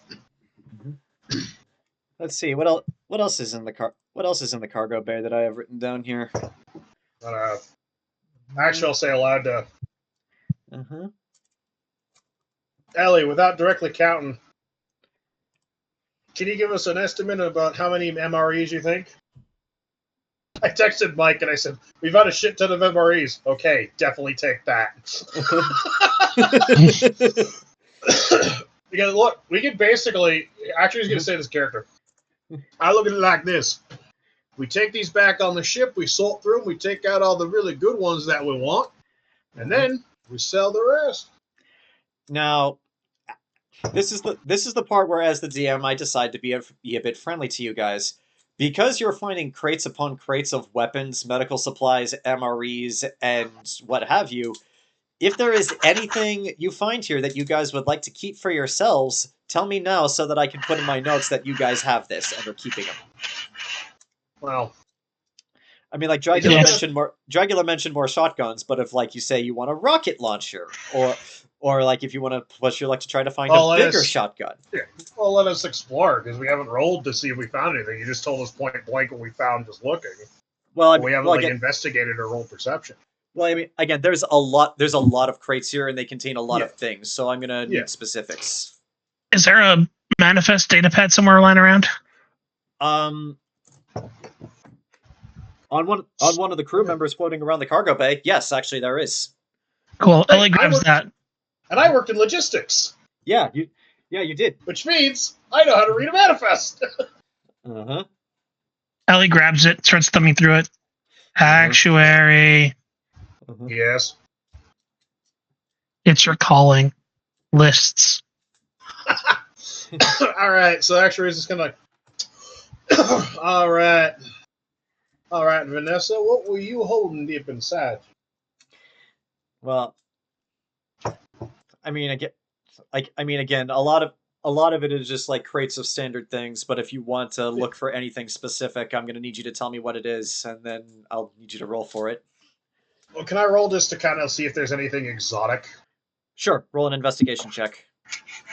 Because I know we got the MREs, and Actuary's going to flag that. It's just like we are taking the MREs. We are taking. Yeah, there are a lot of MREs. You can.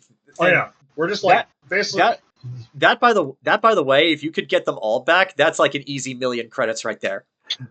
1,000,000 credits. We're talking like that's good meals. Yeah. I mean, good meals, yes, but you can also sell most of them on the black market, especially in pirate space where you don't get a lot of those. Mike's texted me, is there anything else? And I'm like, I'm rolling to investigate I'm rolling to check out manifest right now.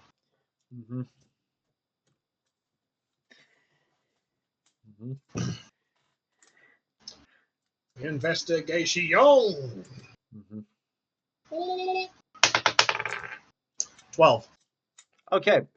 I mean, a lot of it is like standard stuff, but again, it's like rifles, shotguns, like additional healing stims, like surgery kits, MREs. But you also find explosives, including torpedoes that will fit on your ship. Actuary pauses and goes, well,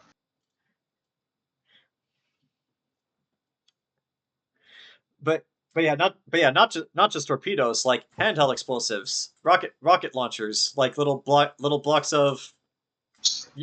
This is the future. What would C4 be in the future? C400. C4.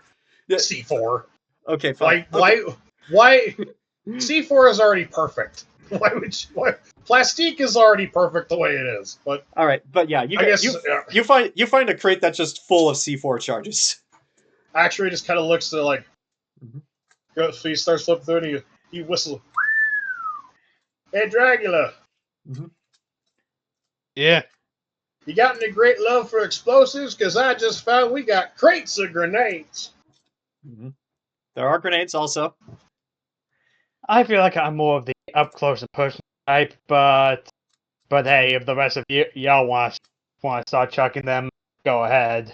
Mm-hmm. All right, we got explosives. We got plastique. You actually do. You also find crates of melee weapons. Most of them are human sized, but No. I'd say with the 12, you actually do see one gigantic great axe that might fit Dragula. We got a great axe. We got a couple of javelins, some throwing knives, some spears, a spear. Spear. What? Why did they list out the individual spears? That's stupid. Yenna actually pipes up and said, like, why not just write in the manifest a fuck ton of spears? Do we need to know all of the spears? Actuary subconsciously starts humming Toxic. I mean, and they're not the fun kind of spears either. They're the kind that make you dead. Ways. And I think I'm good. I kind of Moses to the sword on his back. I more prefer this than a battle axe. Alright. There a highlight function on this thing? Oh yeah. Anything that we're going to sell actually is going to highlight. Mm-hmm. So you just, I guess for the sake of comedy, you watch his actuary just start scrolling, like highlighting, you just see his finger like. Mm-hmm. But and yeah, again, it's not. But yeah, like again, there's also there's more medical supplies. There's parts for your ship. There's torpedoes. You also find a crate containing breach charges from the outside of a ship to the inside of a ship. Oh, for boarding. Yeah, for boarding. Okay. Mm-hmm. But I guess actuary will. This is a veritable shopping mall full of goodies. This is the beauty of one of these. This is the beauty of one of these huge ass battleships. They have to have the crew of a small army, so they have to be able to feed and supply a small army. Which I know, darling. I know. Which means, since said small army is mostly dead, it's all ours now. Well, indeed. However, if we're going to make this run, I said we take most of the MREs first. Mm-hmm. Those we can easily store, and they don't go bad. I mean, Hale actually walks over to one of the open crates of MREs, and he goes, "Look, I think I'll be dead before this thing expires." Terran Imperial MREs can last for like hundreds of years. That's what he said. I'll probably be dead. Mm-hmm. But hey, and then I'm gonna look for a certain thing for Ellie. What are you looking for? Sugar. Roll me a luck check, because there's equal chance they have real sugar, but also an equal chance they have like artificial sugar. 2. Unfortunately, this ship does not contain any real sugars. However, amongst some of the other foodstuffs like the MREs, you do find a bunch of canned goods, and you actually do find a box of artificial sugar. I don't know how Ellie would feel about that. Well, Ellie actually says that. Look, Ellie, good news and bad news. Good news, I found some sugar.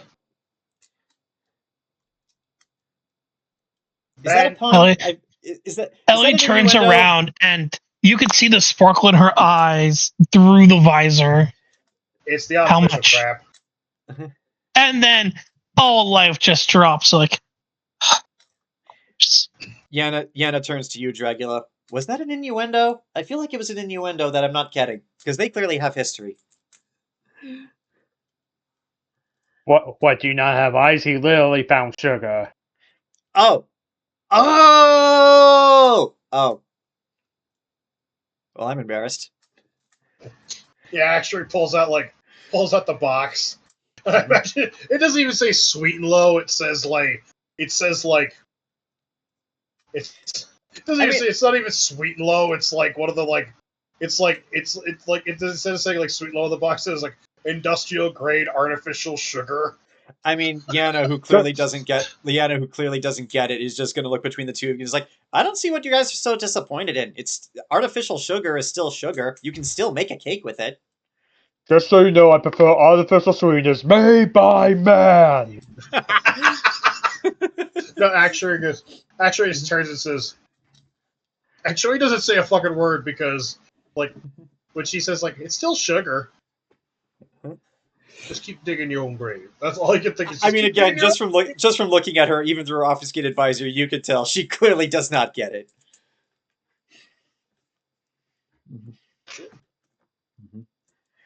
No, seriously, I don't get it. What's the big deal? Artificial sugar is still sugar. I mean, well, she's a bug, so probably good. I guess the best way to describe it. Would you rather have a piece of fried chicken or a plant? What's a chicken? Actually, just kind of goes. Okay, would you rather have meat, or would you rather have a steak made of, actual meat, or a mushroom? Oh, okay, yeah, I understand now. Like the actual meat. Sorry, I didn't know Sakar were that picky.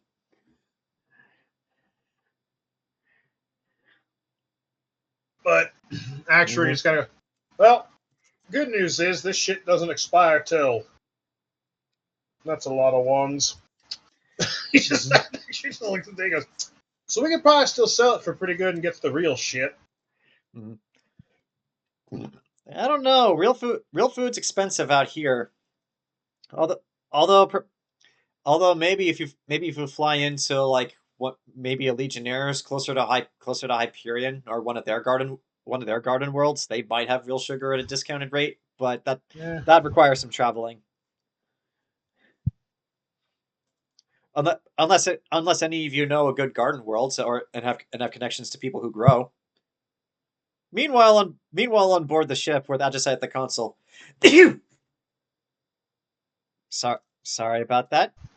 Back to you guys. Actuary doesn't say a goddamn word because he's not going to let slip that he's from fucking Mars. All right. He goes, I'm sure we'll find something. Hell.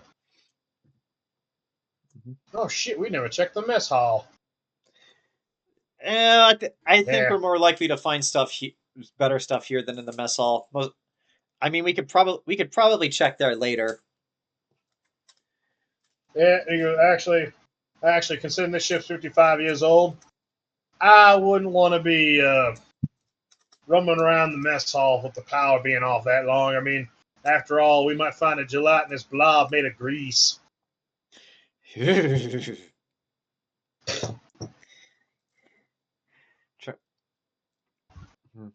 Trust me, I don't know from personal experience, but gelatinous life forms not as fun as advertised. Yeah. You fought one slime, you fought 1,000. Have you ever fought a World Eater? Neither have I, but I'm just asking. Fuck no, I'm still standing here. Okay, good answer. Okay. All right. Well, we got all this stuff. What do we do now? Well, we either start hauling some of it into the ship, or go check out that hangar. Actually, that raises a good question. Where exactly, Ellie? Where exactly did you say that hangar was? And to answer that question for you out of character, it's actually closer to you guys than where the hangar you parked is. So like, cargo is back here, and there's four different hangars, two on each side of the ship. You guys are parked right here on this side. The classified hangar is here where my thumb is, which is much closer to the cargo bay than where you guys are currently at. So Yenna actually breaches this suggestion. So crazy idea. So if we go to that hangar, see what's there, and then at the very least we get the hangar doors open, we can have the just good enough fly around, dock there, and then the trip to bring things to and fro will be just that much easier. Just throwing that out there. It's not a terrible idea. Mm-hmm. All right. Well, after all the shit we've been finding so far, I am mighty curious what's in that hangar. So let's get going. It's not like these crates are gonna go anywhere.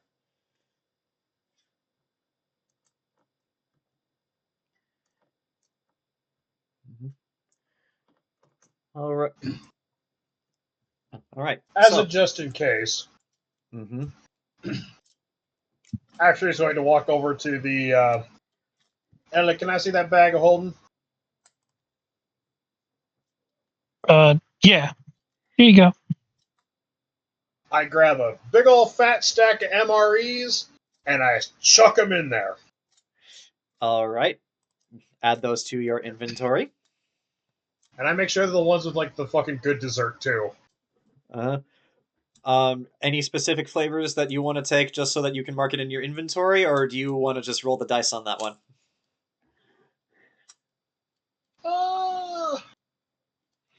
I guess if we're gonna get specific,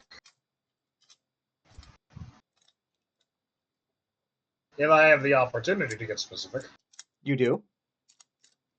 Well, actually, I will take inventory. All right. Any flavors? Anybody looking in particular? We're gonna sort through these really quick. Dragula, anything in particular you want for your meal?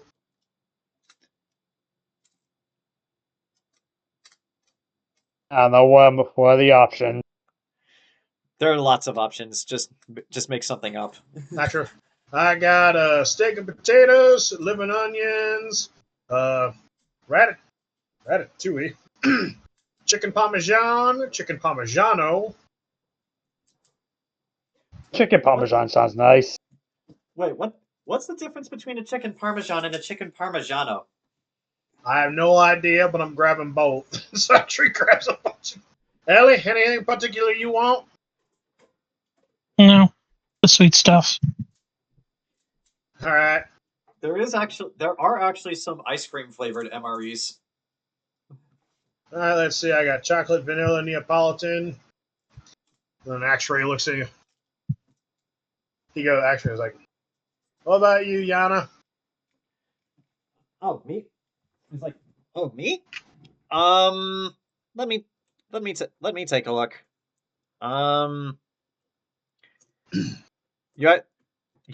She actually. Oh, yeah. She looks in there and she actually finds one. Labeled prime rib, and she just takes this as like mine. And Actuary's going through like, okay, let's see. He goes, veggie he sees the one that says veggie omelet. He goes, No! He just chucks it across the room. It's like, that thing's easily worth at least 1,000 credits. No, it's not. Yenna, since she's an angel, she's going to spread her wings, fly over, grab that, and keep it for herself. You want to die? You do it. You eat it. I didn't say I was going to eat it. We're going to sell it back on Sixth Heaven. Do you have any idea how many people will pay for one of these imp MREs? Yeah, and you know how many people are going to come after you for feeding them poison? You haven't been on Sixth Haven very long, have you? No, and I can tell you from experience, it's roulette when you get the fucking veggie omelet. Just based upon what I've heard, is that I like to think that even in the far off future, the vegetable omelet MRE is still is still Satan's asshole. Well, that's going to have to be a dice roll if any of you are brave enough to even attempt to eat it. But actually, he goes through and he's just like, let's see. Ooh, they got chicken and grits. I was going to say, I mean, from the episode of Game Grumps videos where they tried MREs, two different ones, it's universal that the egg ones are always bad. Yeah. Mm-hmm. Which is why none of the Terran MREs have eggs in them. Well, no, because I remember when Mike said something about the egg, the omelet MRE, and Jayson had an involuntary reflex, But he goes, "It's chicken and grits, collard greens," and then actually goes, "Oh my god, they have chicken and waffles." What was that? What was that about waffles? Yana pipes up. Please. Hey. Mine.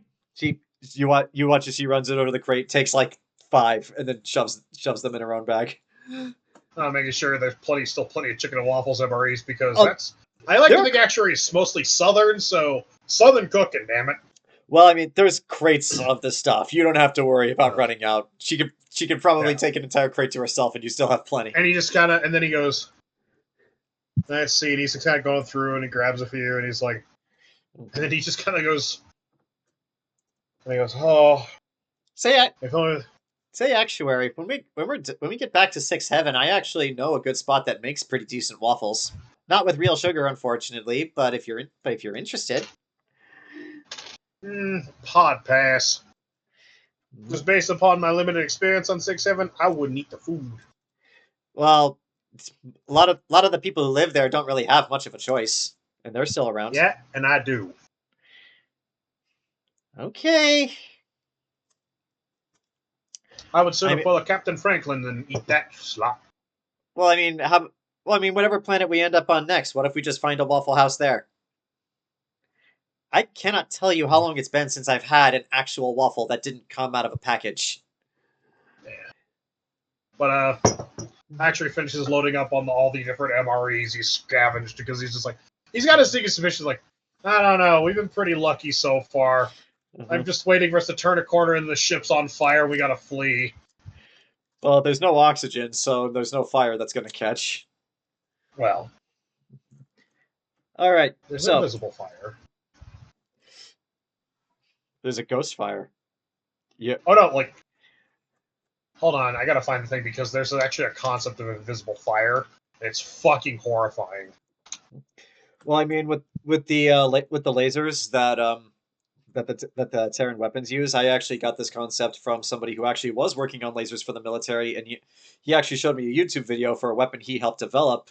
It literally was just a hole burning in the side of a car, and I asked, "What the fuck? Where's a laser?" And his response was, "Why in hell would anybody make a laser that you can see?" Oh no, because here it is. Mm-hmm. Yeah, invisible fires, and it's yeah. It's basically fire that burns hot, burns at such a level we can't see it. Hydrogen fires. I'm gonna have to look that up because that might be a useful concept for some of the other things I'm working on. Anyways, you guys find everything you're interested in looking for here in the cargo bay? Yeah, I am. Dragula, Ellie, anything else you want to try to find while you're here? No, I think we are filling our I think we got almost everything we need. Yeah, I mean, I highly doubt that this place is going to have those 2 specific magic items I was looking for last time. Sadly, according to the manifest, no, not this time.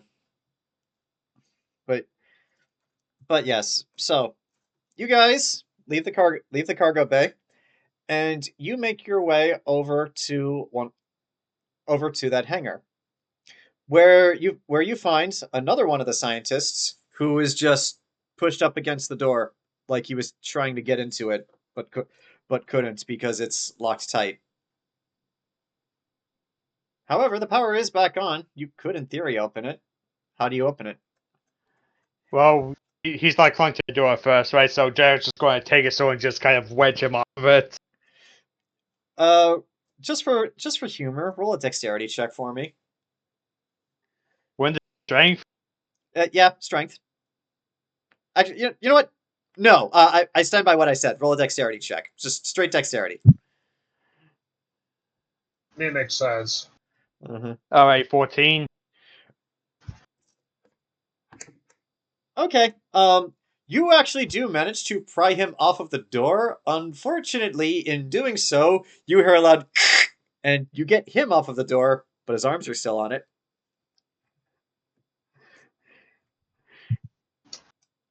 Well, we do have the key card, so Which one? You have 3 key cards. Which one do you use? I have them on my data pad. I Which one? I have an idea, but Ellie, remember the weird card we got? Yeah. Try that one first. All right. I tab it over to the blank card.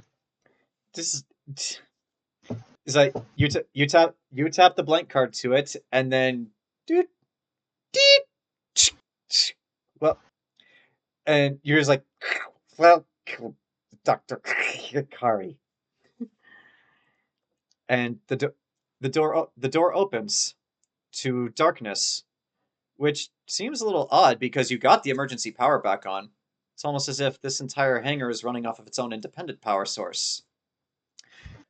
However, as you guys step in and you turn your lights back on, it's difficult to make out at first just because of how big it is, but you see as you step inside a ship. It is a very unique looking ship. It's not like anything. It's not like any type of ship you guys are familiar with. Like Actuary, you've served in the Imperial military a long time. You've never seen a ship that looks like this. Ellie, it's like Ellie. You've been part of the Sakaar assembly line for some time. You've worked on both ships and weapons, mostly weapons, given your specialty. But even then, you've never seen or heard of a ship design that's like this. Dragula, you don't know much better, and neither does Yana. It kind of looks like a 50 caliber bullet from like a Barrett 50 cal. So, but yeah, it's pointed towards the front, and then it kind of goes up, but then it's oblong in the middle, but then goes back to normal towards the end, where the engine is kind of brass colored. There's the main one in the back, and there are 4 sub engines in like a cross pattern with like the same type. And yeah, the engine itself kind of looks like a bunch of oscillating fans pointing out backwards. And the ship itself is completely steel colored. It's unpainted. However, you notice a few other things about this without a perception check. I'll reveal more if you guys want to roll one. The ship is currently docked. All the lights are off, and the airlock door is actually open.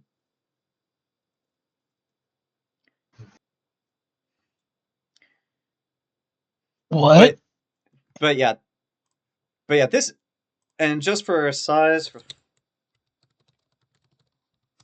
okay.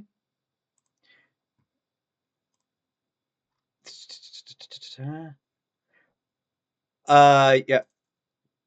Yeah, according to the official stats I have written down here, this thing is approximately 140 meters long. I'm sorry to say I don't have a picture of what this ship looks like, because when I tried to describe it to the AI, it didn't really work. The closest approximation I could give you is pretty much the Outlaw Star, but more like the Outlaw Star if it did look actually more like a 50 caliber bullet with a pointed tip. Actuary just kind of goes, Mm-hmm. well, I think we found what they were hiding. Just like, but looks like, what the fuck kind of ship is this? And then you actually watch as she notices the open airlock door, and then just runs ahead of you guys, going towards it. Don't stop where you are. Well, roll me intimidation or persuasion. That'll be intimidation. Mm-hmm.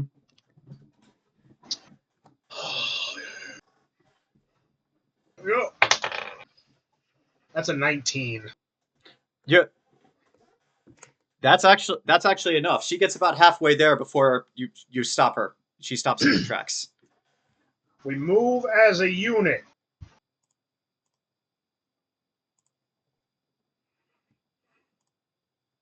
Because we don't know what the hell's going on here. You got that?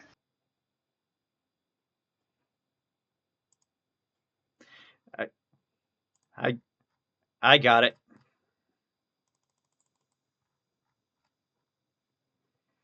Actually, just kind of.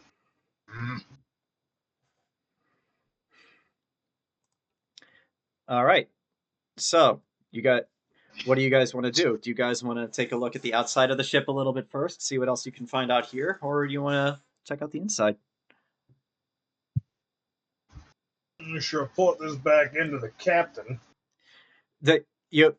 As you say that, you hear on your radio, I've been watching all of you through your helmet cameras. I'm already seeing this. I look at Mm-hmm. I look at Dragula and Ellie. Mm-hmm. Either you got a funny feeling about this.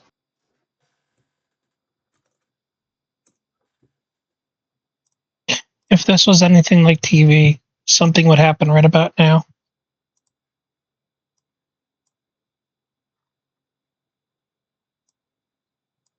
I mean, we've been walking around this whole ship with like no issue, so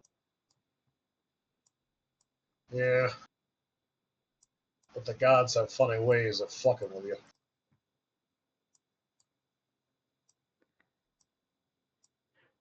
All right. For those of us that believe in such things.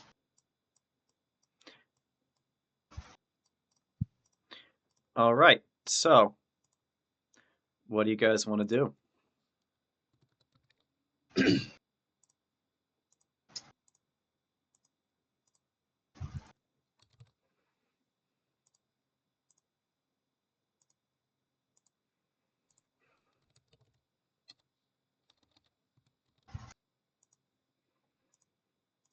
What do you guys want to do?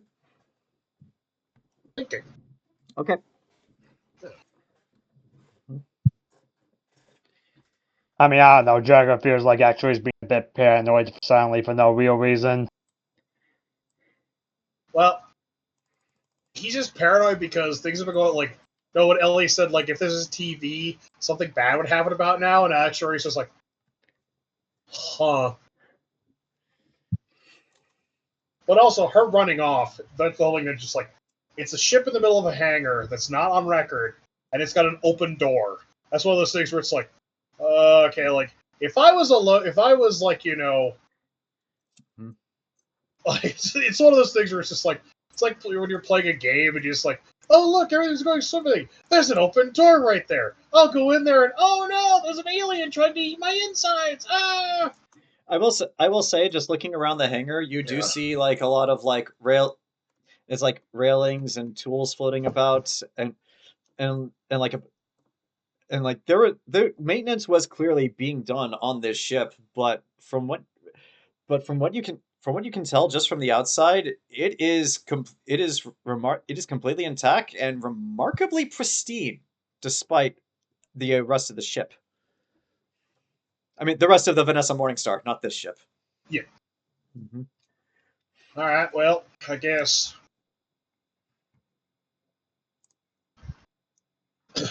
Let's see what the hell this is, and well, if it was worth dying for.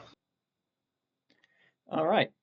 So I noticed that Zach and Ken are the only two that are on there right now, but Temme, if you would like to join the rest of us on roll 20. We fixed there just a moment. Okay.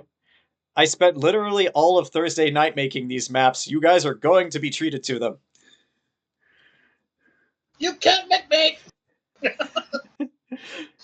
You will see these maps and you will like them. I refuse. but yeah, remember Thursday night when I messaged you guys? It's like, sorry, sudden fit of inspiration. Have to work on this. This is literally what I was doing. I eagerly await football 2. This time it's personal. Well, I'm giving you shit for no reason. Well,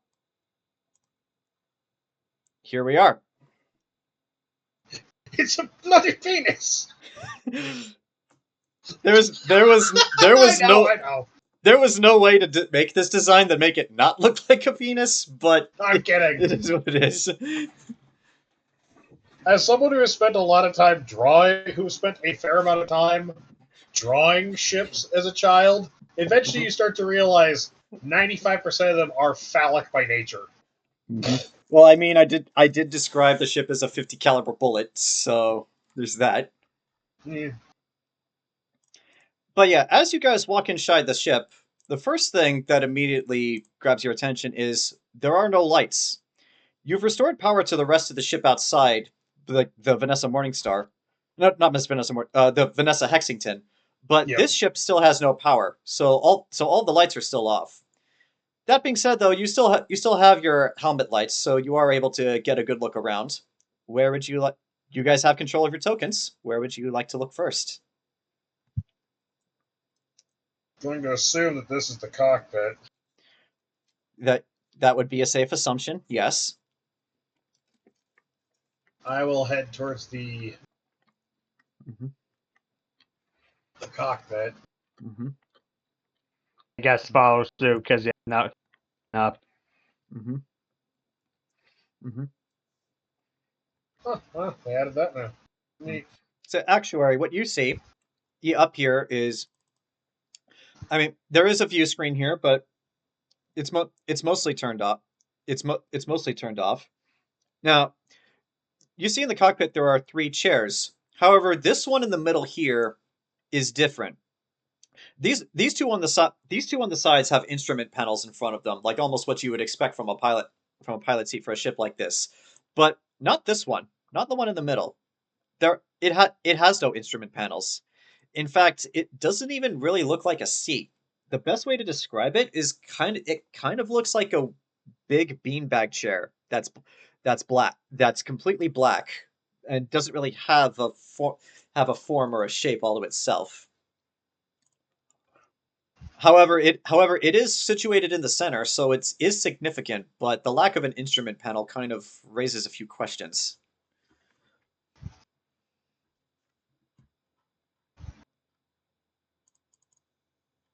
I'm going to roll. Can I roll investigation on one in the instrument panels to see if there's something that's like turn on lights? Sure. Sure, you can. Go right ahead. Ellie, tell me, I haven't noticed you moved your token. Is there anything you want to look at? I'm just gonna fall behind. Okay.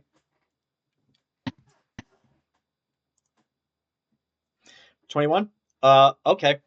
You go over to this chair here on the left from where you currently are, and you try to turn on the instrument panel. Nothing. It does not turn on. This ship does not have any power.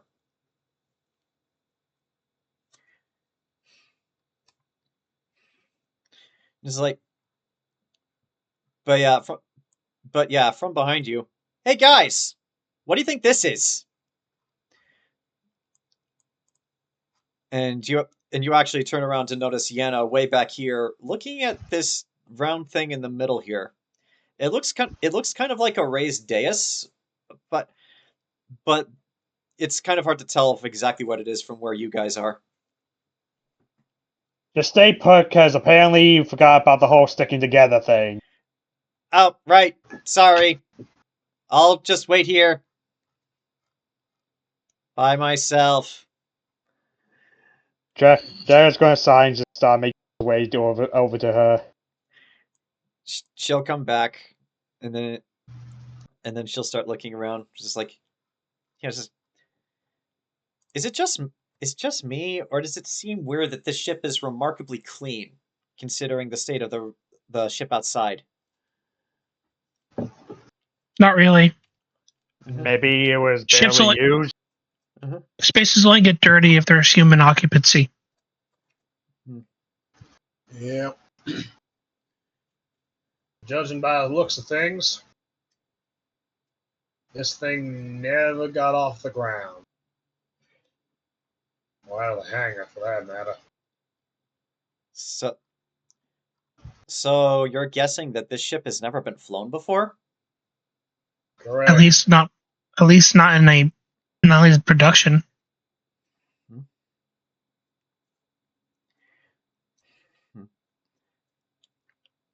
But yeah, Zach. Without power, there's not really much of anything you can do up here in the cockpit. Like none of the instrument panels turn on, and like there's no indication that any of the buttons up here will do literally anything at this point.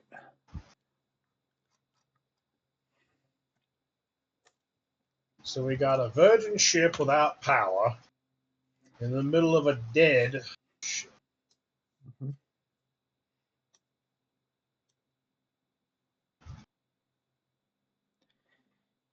Say, Ellie, you're the smart one, right? What's the likelihood you would say that this might be the secret project they were working on? Turns to Actuary. Turns back. Obvious. Okay, I just wanted to make sure we're all on the same page.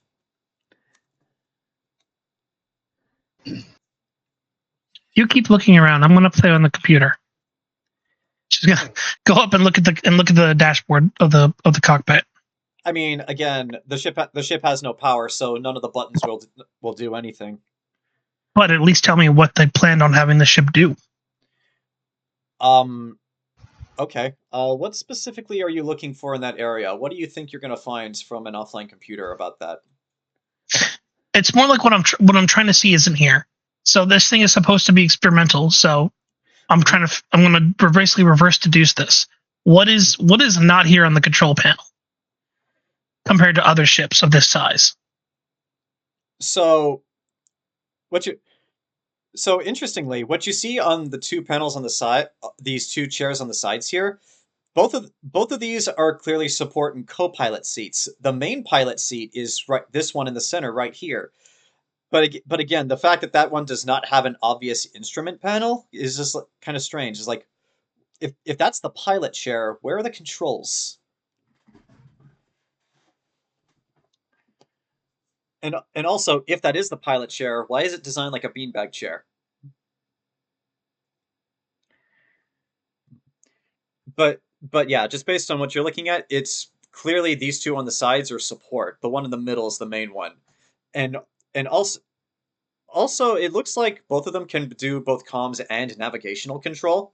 But since they're offline, it's hard to tell detailed functions.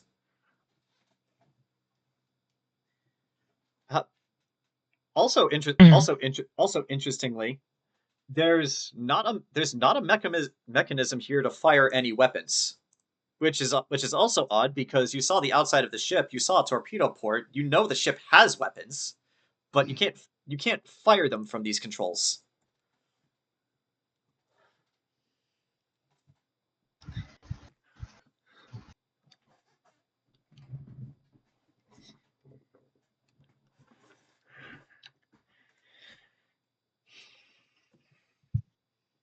Interesting. So I can't So there's not controls to actually do it from here, but they exist. Yeah, they exist. Yeah, they exist somewhere on the ship. You just don't find them here.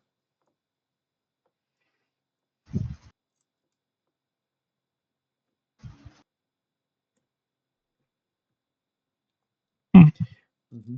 Interesting. Mm-hmm. Anything else interesting with the control panel, or is that the extent of it as far as it being different? That's pretty much the extent of it. Like without power, it just kind of just looks like blank panels. Most of it is just standard computer equipment, aside from this chair in the middle, like I said.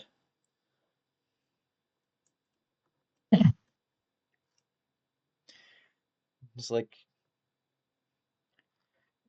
but yeah, Dragula, over by you, Yana starts musing. It's like, so that's the cockpit. I'm guessing these computer terminals right here, here run support and run the main systems of the ship. So it's a big guy. I know you're not really much of a technical or science expert, but what do you think this thing here is?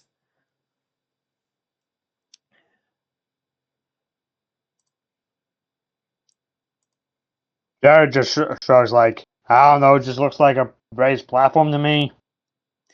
Yeah, but why would they put that here? Like, were they planning to put a statue in the center of this ship? If so, what would be the point of that? Maybe it's just like some sort of table, like a dining area. That's possible, but it's kind of low. Unless you're sitting on your knees, I can't imagine sitting here would be that comfortable. Maybe the crew is specifically like the dog race. Never thought of that possibility. It's like, hey, Ellie, when you're done back there, what do you think this thing is? I come walk over. Okay. And Actuary follows. Yeah. All right. Roll me an Arcana check.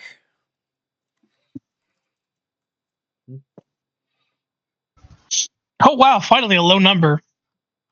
Mhm. That's a 22. Okay. My ass. Okay. So this thing is clearly turned off, but based on what you're looking at it, this thing that looks like a raised dais is some kind of massive interactive computer, and like looking at some of the instruments above on the ceiling, it's also a projector. So yeah, if you were to get this thing turned on, there would some kind of holographic image would appear here, and you could interact with it like any actual computer.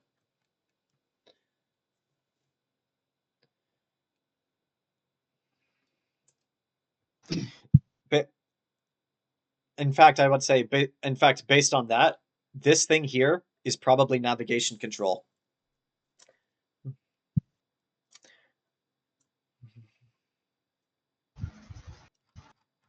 Oh, this is nav, probably. Okay. I'm sure it would make more sense if we saw the ship while it was actually working. So, if I'm understanding this, we are currently standing in a state of the art, for its time, secret military project Yes. that, by all accounts, does not exist. Yes. On a ship armed with a war crime. Yes.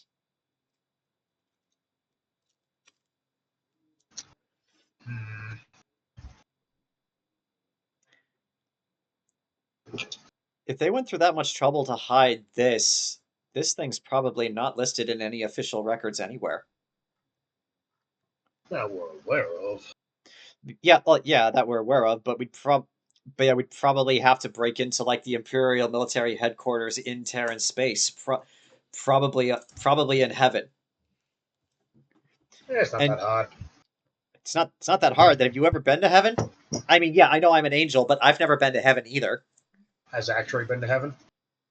I don't know. Have you? I know you've been to Earth. You've said that. All right, let's let fate decide. Mm-hmm. Heads, yes. Tails, Mm-hmm. nah. Mm-hmm. Mm-hmm. Actuary just kind of pauses and he goes, Mhm. "Yeah, I've been there." Oh, so above the table, heaven is basically like one one of the main seats of the Terran Empire. Like the Terran Common language that you guys all speak, that is actually Celestial, which just goes to show, like, even after all this time, when the Armageddon War has ended and they're no longer the government powerhouse that they were before that, they still have a major influence over the Empire and its people. That being said, many of the technological breakthroughs that were made throughout the Empire were built in heaven first. The Gate Creation Drive, Angel Design. Some of these massive ships, they were built for a combination of humans and angels, like the orbital defense platforms that Mars, Earth, and many of the core worlds have, designed by Heaven. And since Heaven is one of the core worlds, and since they had such a massive technological advantage even before the Armageddon War, yeah, breaking into that is beyond your guys' means right now. The when you were there, I'd say you were there briefly, and kind of like this ship. The cities there are very clean, very pristine. The unlike Earth, the air is not as polluted. And in one of the cities you were in, there were actually trees and some plants growing out of the buildings, kind of like as a sort of decorative feature. Yeah. But also the buildings in heaven are tall, and there aren't a lot of stairs, considering that the race that lives there have wings. But Actuary is kind of, Mm-hmm. yeah, Mm-hmm. yeah. Actually, you know what, I'll share that later. It's not really relevant right now. But Actuary just punctuates the, Mm-hmm. "Yeah, I've been to heaven" thing with Mm-hmm. with Mm-hmm. wasn't that big of a deal. Mostly just a formality. Well, all right then. But yeah, I don't know about you, but I'm not looking to fly into Imperial space anytime soon. Not unless I know for certain they're not going to shoot me on sight. I'd be surprised. Okay. So what else do we got here? Think this thing here might be an elevator, and got a hallway on the left and a hallway on the right. Left, right, middle. Which one? Wheel, wheel, turn. What is the lesson we should learn? Dragula, you pick.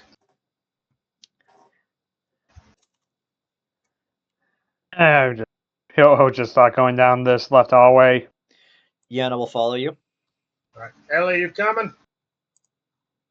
You're asking if you want to leave me behind? Sorry, I'm just Why would we looking at leave something you else. behind? You're adorable. She runs up and immediately wraps herself around Actuary's arm. Immediately after Yana says you're adorable. Yep. Actuary just kind of Actuary bubbles to himself. Only if you don't know her. Ellie, menace to society. All right, so heading up this way, you you actually do see into this room. It's actually currently empty, and you also see down this hallway. It actually leads to across the ship where you see the other hallway, and presumably there's another room right here. You are also able to see, though, that there's a door in the middle right here. Alright, Drago. All right, I will follow Dragula. looking in there, you actually see a large meeting space. There's no chairs, but this right here in the middle is a large table that apparently is part of the ship itself, as it's bolted into the floor. So far, it's the only piece of furniture on this ship. Is it like the same height as the raised platform that we haven't figured out, or? Oh no. This is more of a traditional table that people can sit at. However, currently there are no chairs. Huh. Actually, Ellie, if you would like to, roll me an Arcana check on that table. Actuary makes the quip of, maybe they were on the way to Office Depot when they were attacked. 25.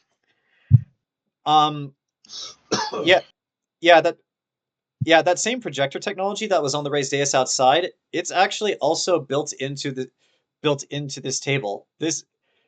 And just based on that assertion, this is definitely some sort of meeting room where like important discussions and mission parameters are meant to be discussed.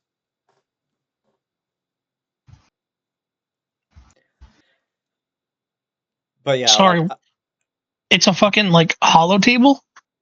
Pretty much, yeah. Like it is also a functional table, but it is also a hollow table. So like anything that can be shown on the raised dais outside, although the dais is much larger, it can also be shown here. But this is definitely more of a private meeting space, while the outside is definitely more of a public space.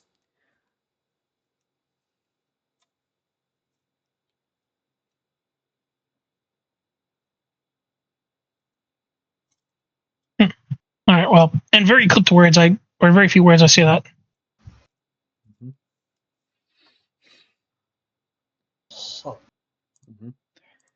Okay.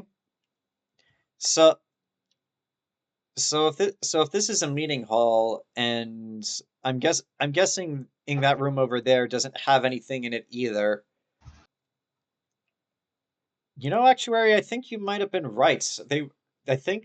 I think they were probably in the middle of outfitting this ship, or at the very least on the run to Legionnaires, or somewhere to get at office furniture when they were attacked. Because there is nothing here other than just the ship itself. Maybe there's something on one of the lower decks. Who's up for an elevator? Wait, there's no power. Maybe there's like a set of emergency stairs we can find. Anyone want to try the elevator? I mean, what'd be the point if there's no power? Well, I mean, if there's still an emergency ladder or emergency stairs, we can still check out the other decks of the ship. Yeah, but is that going to be in the elevator? Not necessarily. It might be off to the side. We'd have to go take a look. That's what I was saying. So why would you say check out the elevator if you separate thing? Good. I see your point. I mean, without power, what else will we? Have me like pull it down like a pulley system? It's like I could damage it. it's like Yeah.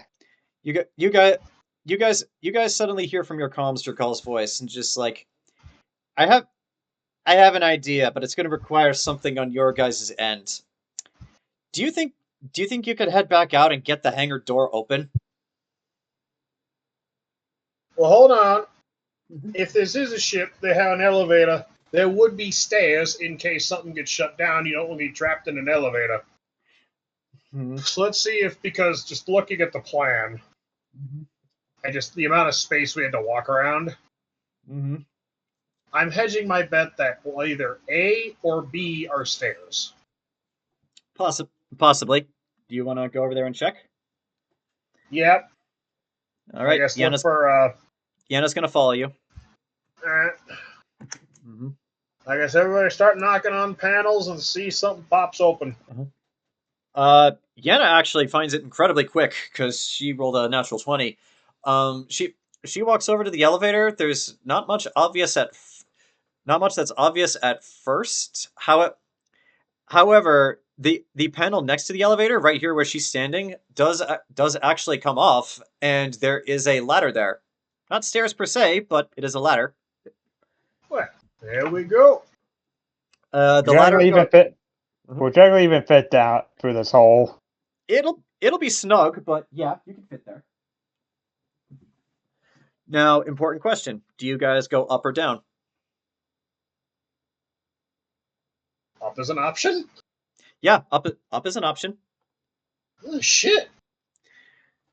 Yeah, up or down. Well, Maybe at this point we can split up, like two go up, two go down. yeah, along with the buddy system. So, Ellie, you stick with Dragula. Mm-hmm. And Yana, you stick with me. Okay. Self-control. Self-control. Actually gives her, like, Koya Niskatsi. Mm-hmm. All right, who's going up? Who's going down?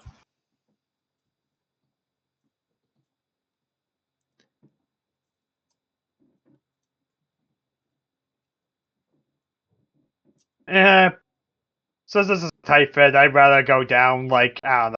I feel like that'd be less of a problem. Alright, All right. we'll go up. Okay. So we'll start with Actuary and Yana. And as the two of you climb upstairs, you come out where the elevator is, and you come to deck 1 of the ship, which is actually the captain's quarters. The one of the decks of the ship I did not get time to make Thursday night. So the good news though is that for story purposes and a Jayson request, the only thing that's currently here is a locked door. I see. He's like, so, but yeah, looking at this, just like, so if down there is the command deck, this is probably the captain's quarters, which means if there is anything on the ship, it's probably in there. I could probably crack that, though we should probably check to see if we could get power restored to the ship first. If we can, I might not need to crack it.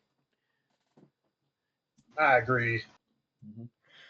Yeah. So I guess actually calls down the alert, or oh, we got comms. There's no sound in space. Yeah, you have comms. There's You no sound in space. Yeah, actually gets on the comms and goes, well, presuming that the top part is captain's quarters, we found the captain's quarters behind a locked door. Mm-hmm. All right. As for Dragula and Ellie, I'll add Actuary and Yana's tokens back to the mix once they arrive. But yeah, Okay. you guys find yourself on just looking around the crew deck of the ship. There's a hallway here with there's a hallway here with a bunch of open doors. Looking around this way, you see this large empty space. Like I didn't have time to draw it in, but there's like there are some desks and shelves along here. There's a door here. There's a door here. But yeah, where do you guys want to check first? Go to the left. All right. Figure, like, I don't know, this area that looks like there could be stuff. There is stuff in there, but not stuff that you can take with you. You have stumbled upon the crew quarters, and all of these with the lines through them are actually bunk beds.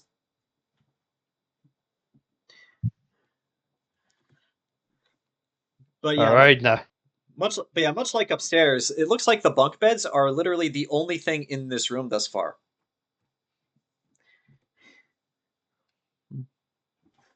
I guess Jared just walking around and just says, "Oh, like, I'm starting to think that looking into the ship may have been a waste of time." I mean, I did say you need people for dust. Yeah. But It's empty and unused. If anything, it holds value this way.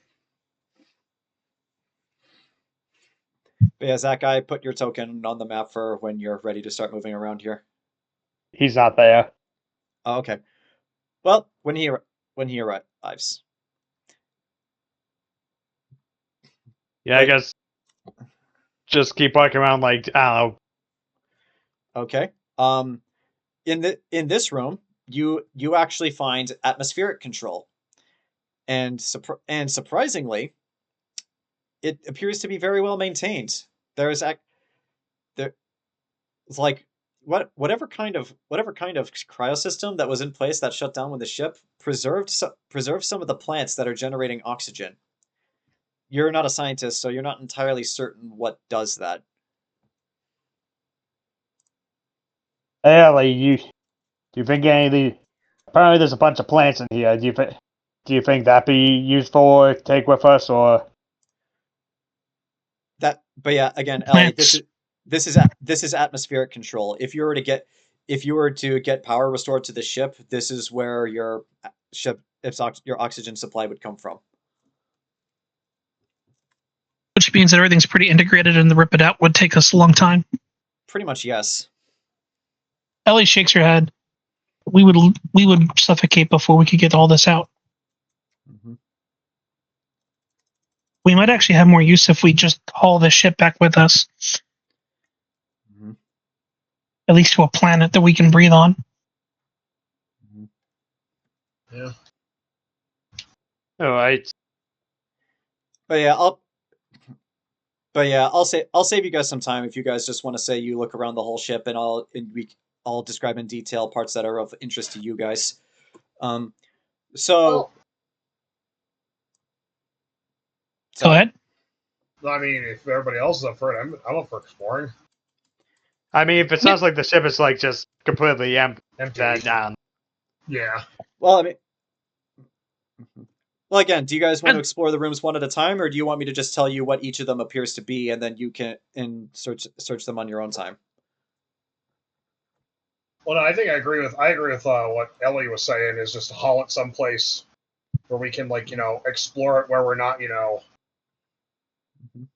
Yeah, what are our oxygen levels at right now? Yeah.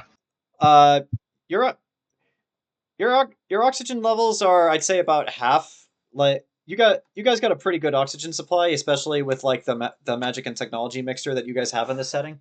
But that being said, it probably would be wise to either get back to the just good enough, or bring it here, or since the ship appears to be in pristine order, you could turn it on and then get oxygen flowing into this ship. Probably a good idea is get back to just good enough and kind of regroup and. Mm-hmm. yeah, Haul it out of here. I say go back, tell this thing, take it, and hey, brand new ship, sell it to whoever wants it. Yeah. Or we take it, like we were saying, we find some place to land that has plenty of oxygen, so we can basically, spend, More time. more time exploring it, and basically not limited to oxygen supply and the fact that we are quite literally on the edge of known space. Mm-hmm. So, and besides, anybody that would have cared about this thing is long since dead, probably. Mm-hmm. Probably. Or forgotten about it, so. Mm-hmm.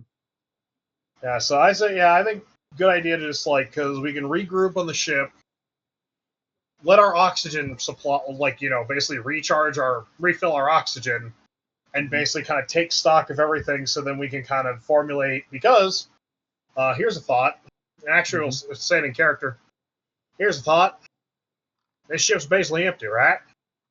Yeah. Mm-hmm. We got all this shit we want to haul. We got a whole cargo's bay worth of goodies. So just load it onto here. Damn straight, this thing's basically a fancy shipping container at this point. Load it all up with the MREs, the guns, the ammo. And if I activate the ship, I can get the I can get the life support running on this ship, giving us a refuel station for our tanks. Yeah, so I say we go back, recharge our tanks, regroup, evaluate the situation, and then we basically, spend the next several hours hauling goodies back and forth, and then we get the hell out of here, tow this thing to, I don't know, what's a What's a good close planet that we wouldn't have to worry about too many prying eyes? Well, I'll bring you guys back to the galaxy map so that you can see. So the closest planet to you guys is actually would probably be Ryugyu. It's in the next one over, but that's in Hoshimitsu space. Also, there's kind of a. Actually, you know what? Both Actuary and Ellie, I'd like for both of you to roll me an intelligence check. Straight intelligence.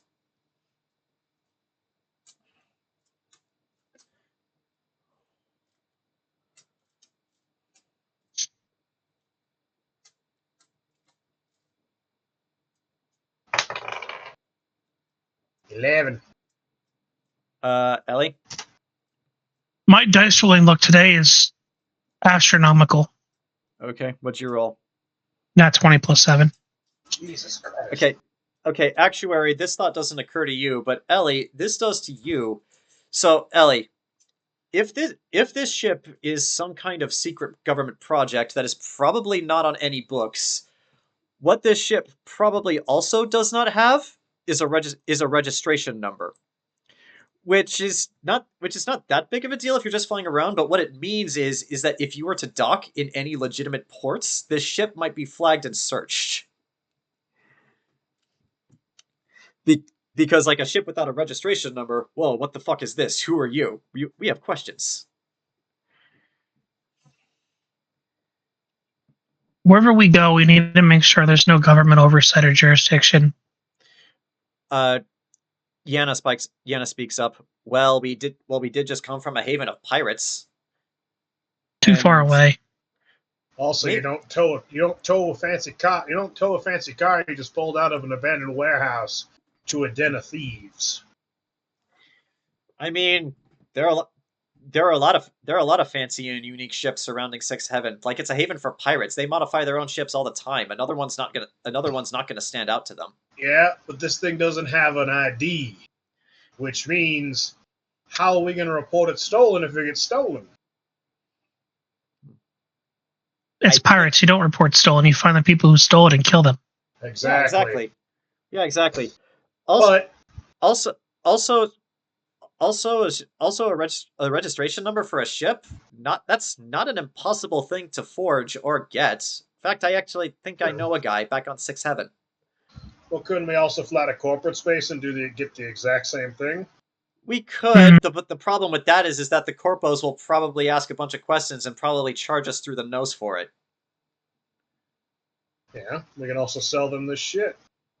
Or the corpos might try to steal the ship themselves. Well, let's say if we head to one of the main worlds, but I'm sure there are smaller places also in either corporal space or pirate space where we could do this that aren't a main hub. That's not a bad thought. But yeah, I'm actually with you. We should probably regroup on the Just Good Enough and talk as a group about what we're going to do with this thing. Because this is just me speaking, but I wouldn't want to sell this. This is amazing. You want to buy it off of us?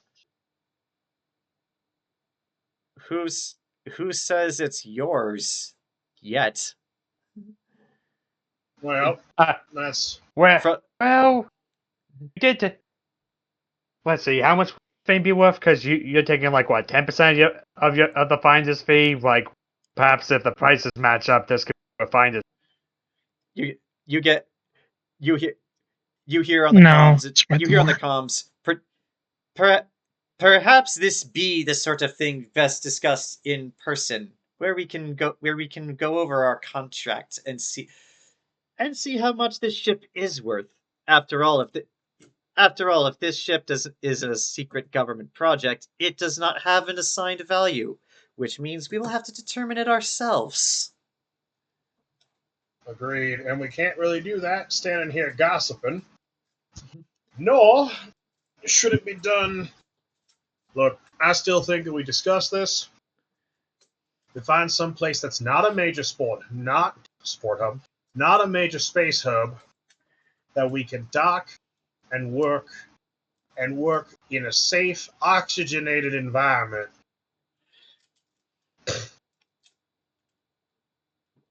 Because the other fun thing about working in spacesuits is you don't realize how tired you are until you take the damn thing off. Oh, believe me, I know. So yeah, so yeah, let's just all head out of here, get back to the ship. Well, we all have to go up the ladder, so all of you go first. Just because, it's a tight squeeze for me, so in case I get stuck, none of you are trapped as well.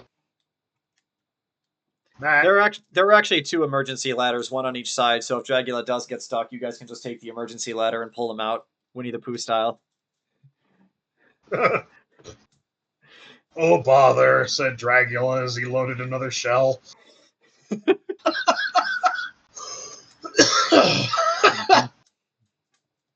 Alright, so... He bit me, pulled the trigger, Piglet. All right, took my fucking eyes. All right, so you guys here on the comms is like, but yes, if you all can go back outside and get the hangar doors open, I can simply just bring the just good enough to you, save you the walk. Hold on, let me ask the monkey. That was the monkey talking. No, I know, but Mike's been texting me. Oh, okay. Good. Call.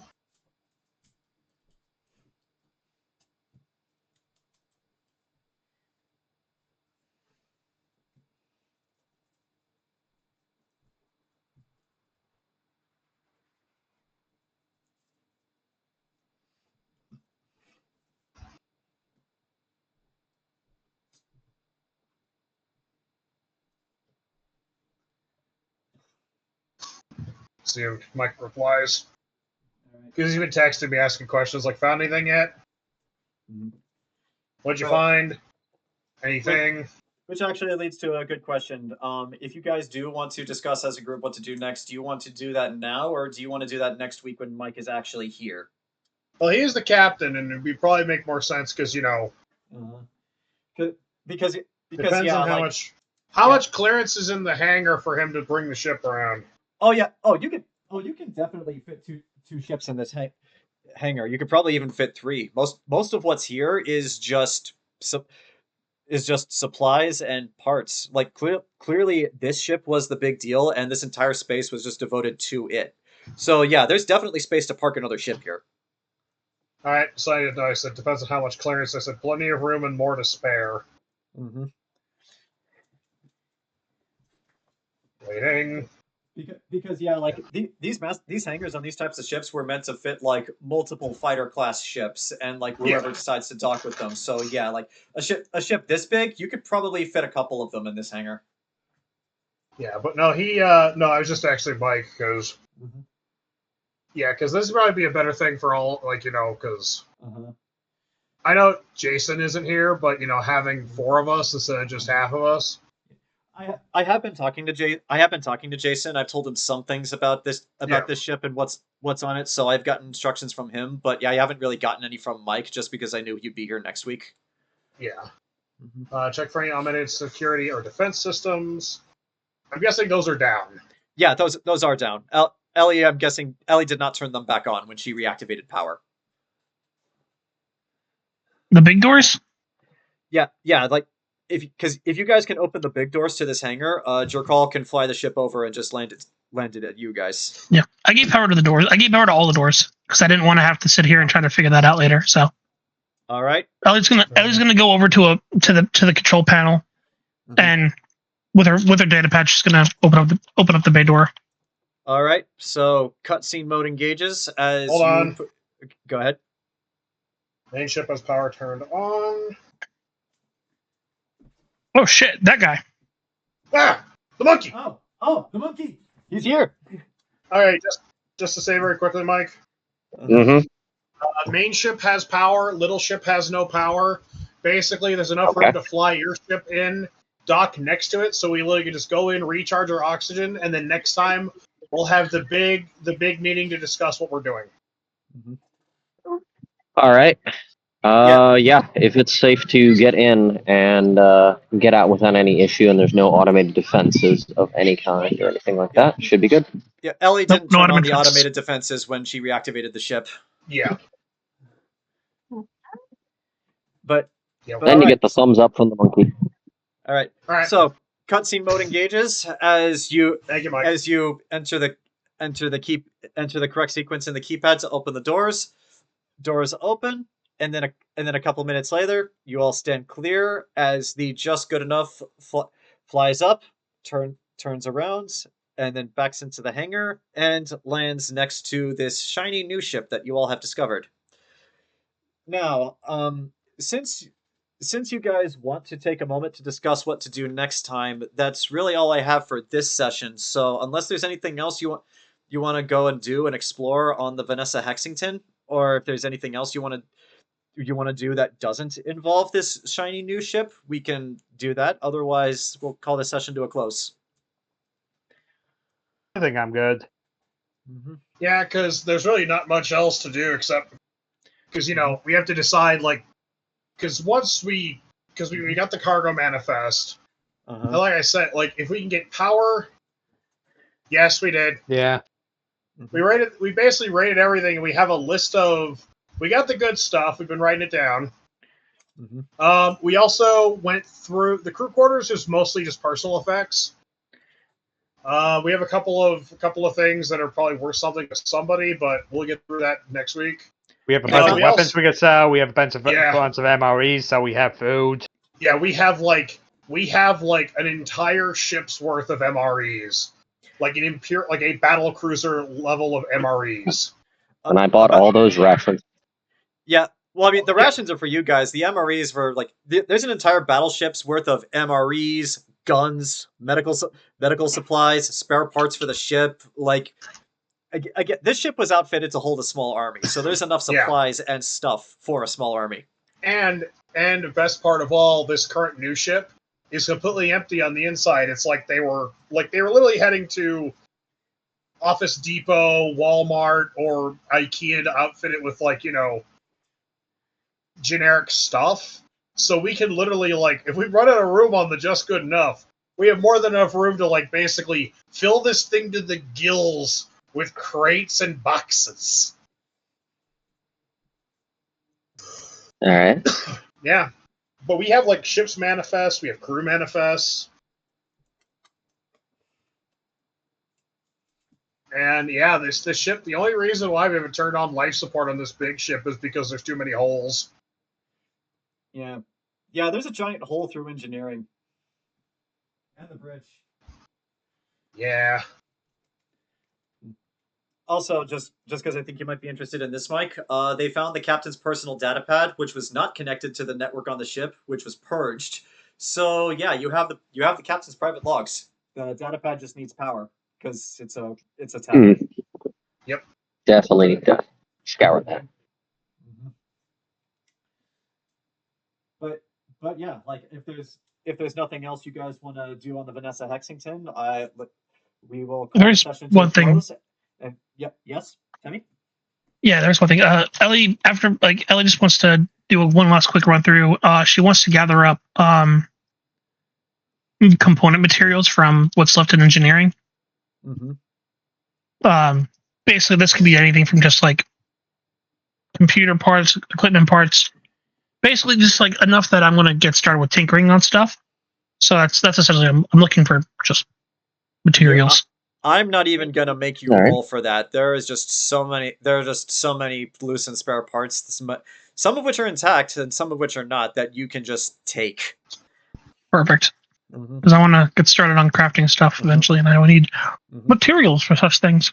But yeah, you guys basically do have an entire Pillar of Autumn size ship full of stuff that you can take from. If there's if there's anything generic and not a magic item that you guys want, you can just talk to me about it. It's probably on the ship somewhere.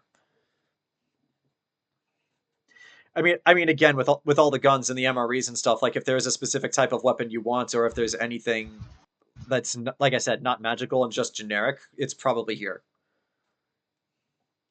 But yeah, all the good shit and all the magical shit you guys found already. Yeah. Mm-hmm. And I guess next week, Actuary will. Mm-hmm. But yeah, if you guys are going to discuss what to do next, I don't want to have that discussion without your captain. So yeah. And next week when Mike's back, that's when Actuary will debrief Jerkaul about what happened at just kind of what we did on the ship, and as well as Yana's performance. Uh-huh. So It's really weird that you jettisoned her out of the airlock, but mistakes happen. So strange. She sneezed and suddenly it's like a hole appeared to. Mm-hmm. Must be magic. See so hard she broke a hole in the ship that sucked her out. Only her. It was weird. Craziest fucking thing I ever saw. Mm-hmm. I will actually say though, Mike, at the beginning of the session, I improvised a moment where Jerkaul threatened Yana, where if she says any more sexual innuendos of any kind, her contract is null and void. So she's been trying to keep self-control this whole time.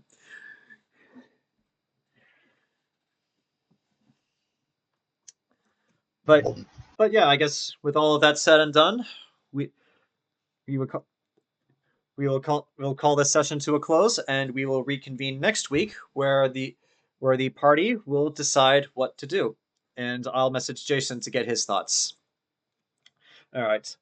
On the next episode of Beyond the Heavens, a brand new ship, completely undocumented and with no registration. And the only ones who know about it are these 6 people here. What's gonna happen to it, and how, if at all, are their fates intertwined with this ship? Find out next time on Beyond the Heavens. Where hopefully next time I'll stop doing a terrible impression of the Dragon Ball Z narrator, because I can't do that. But yeah, end of session.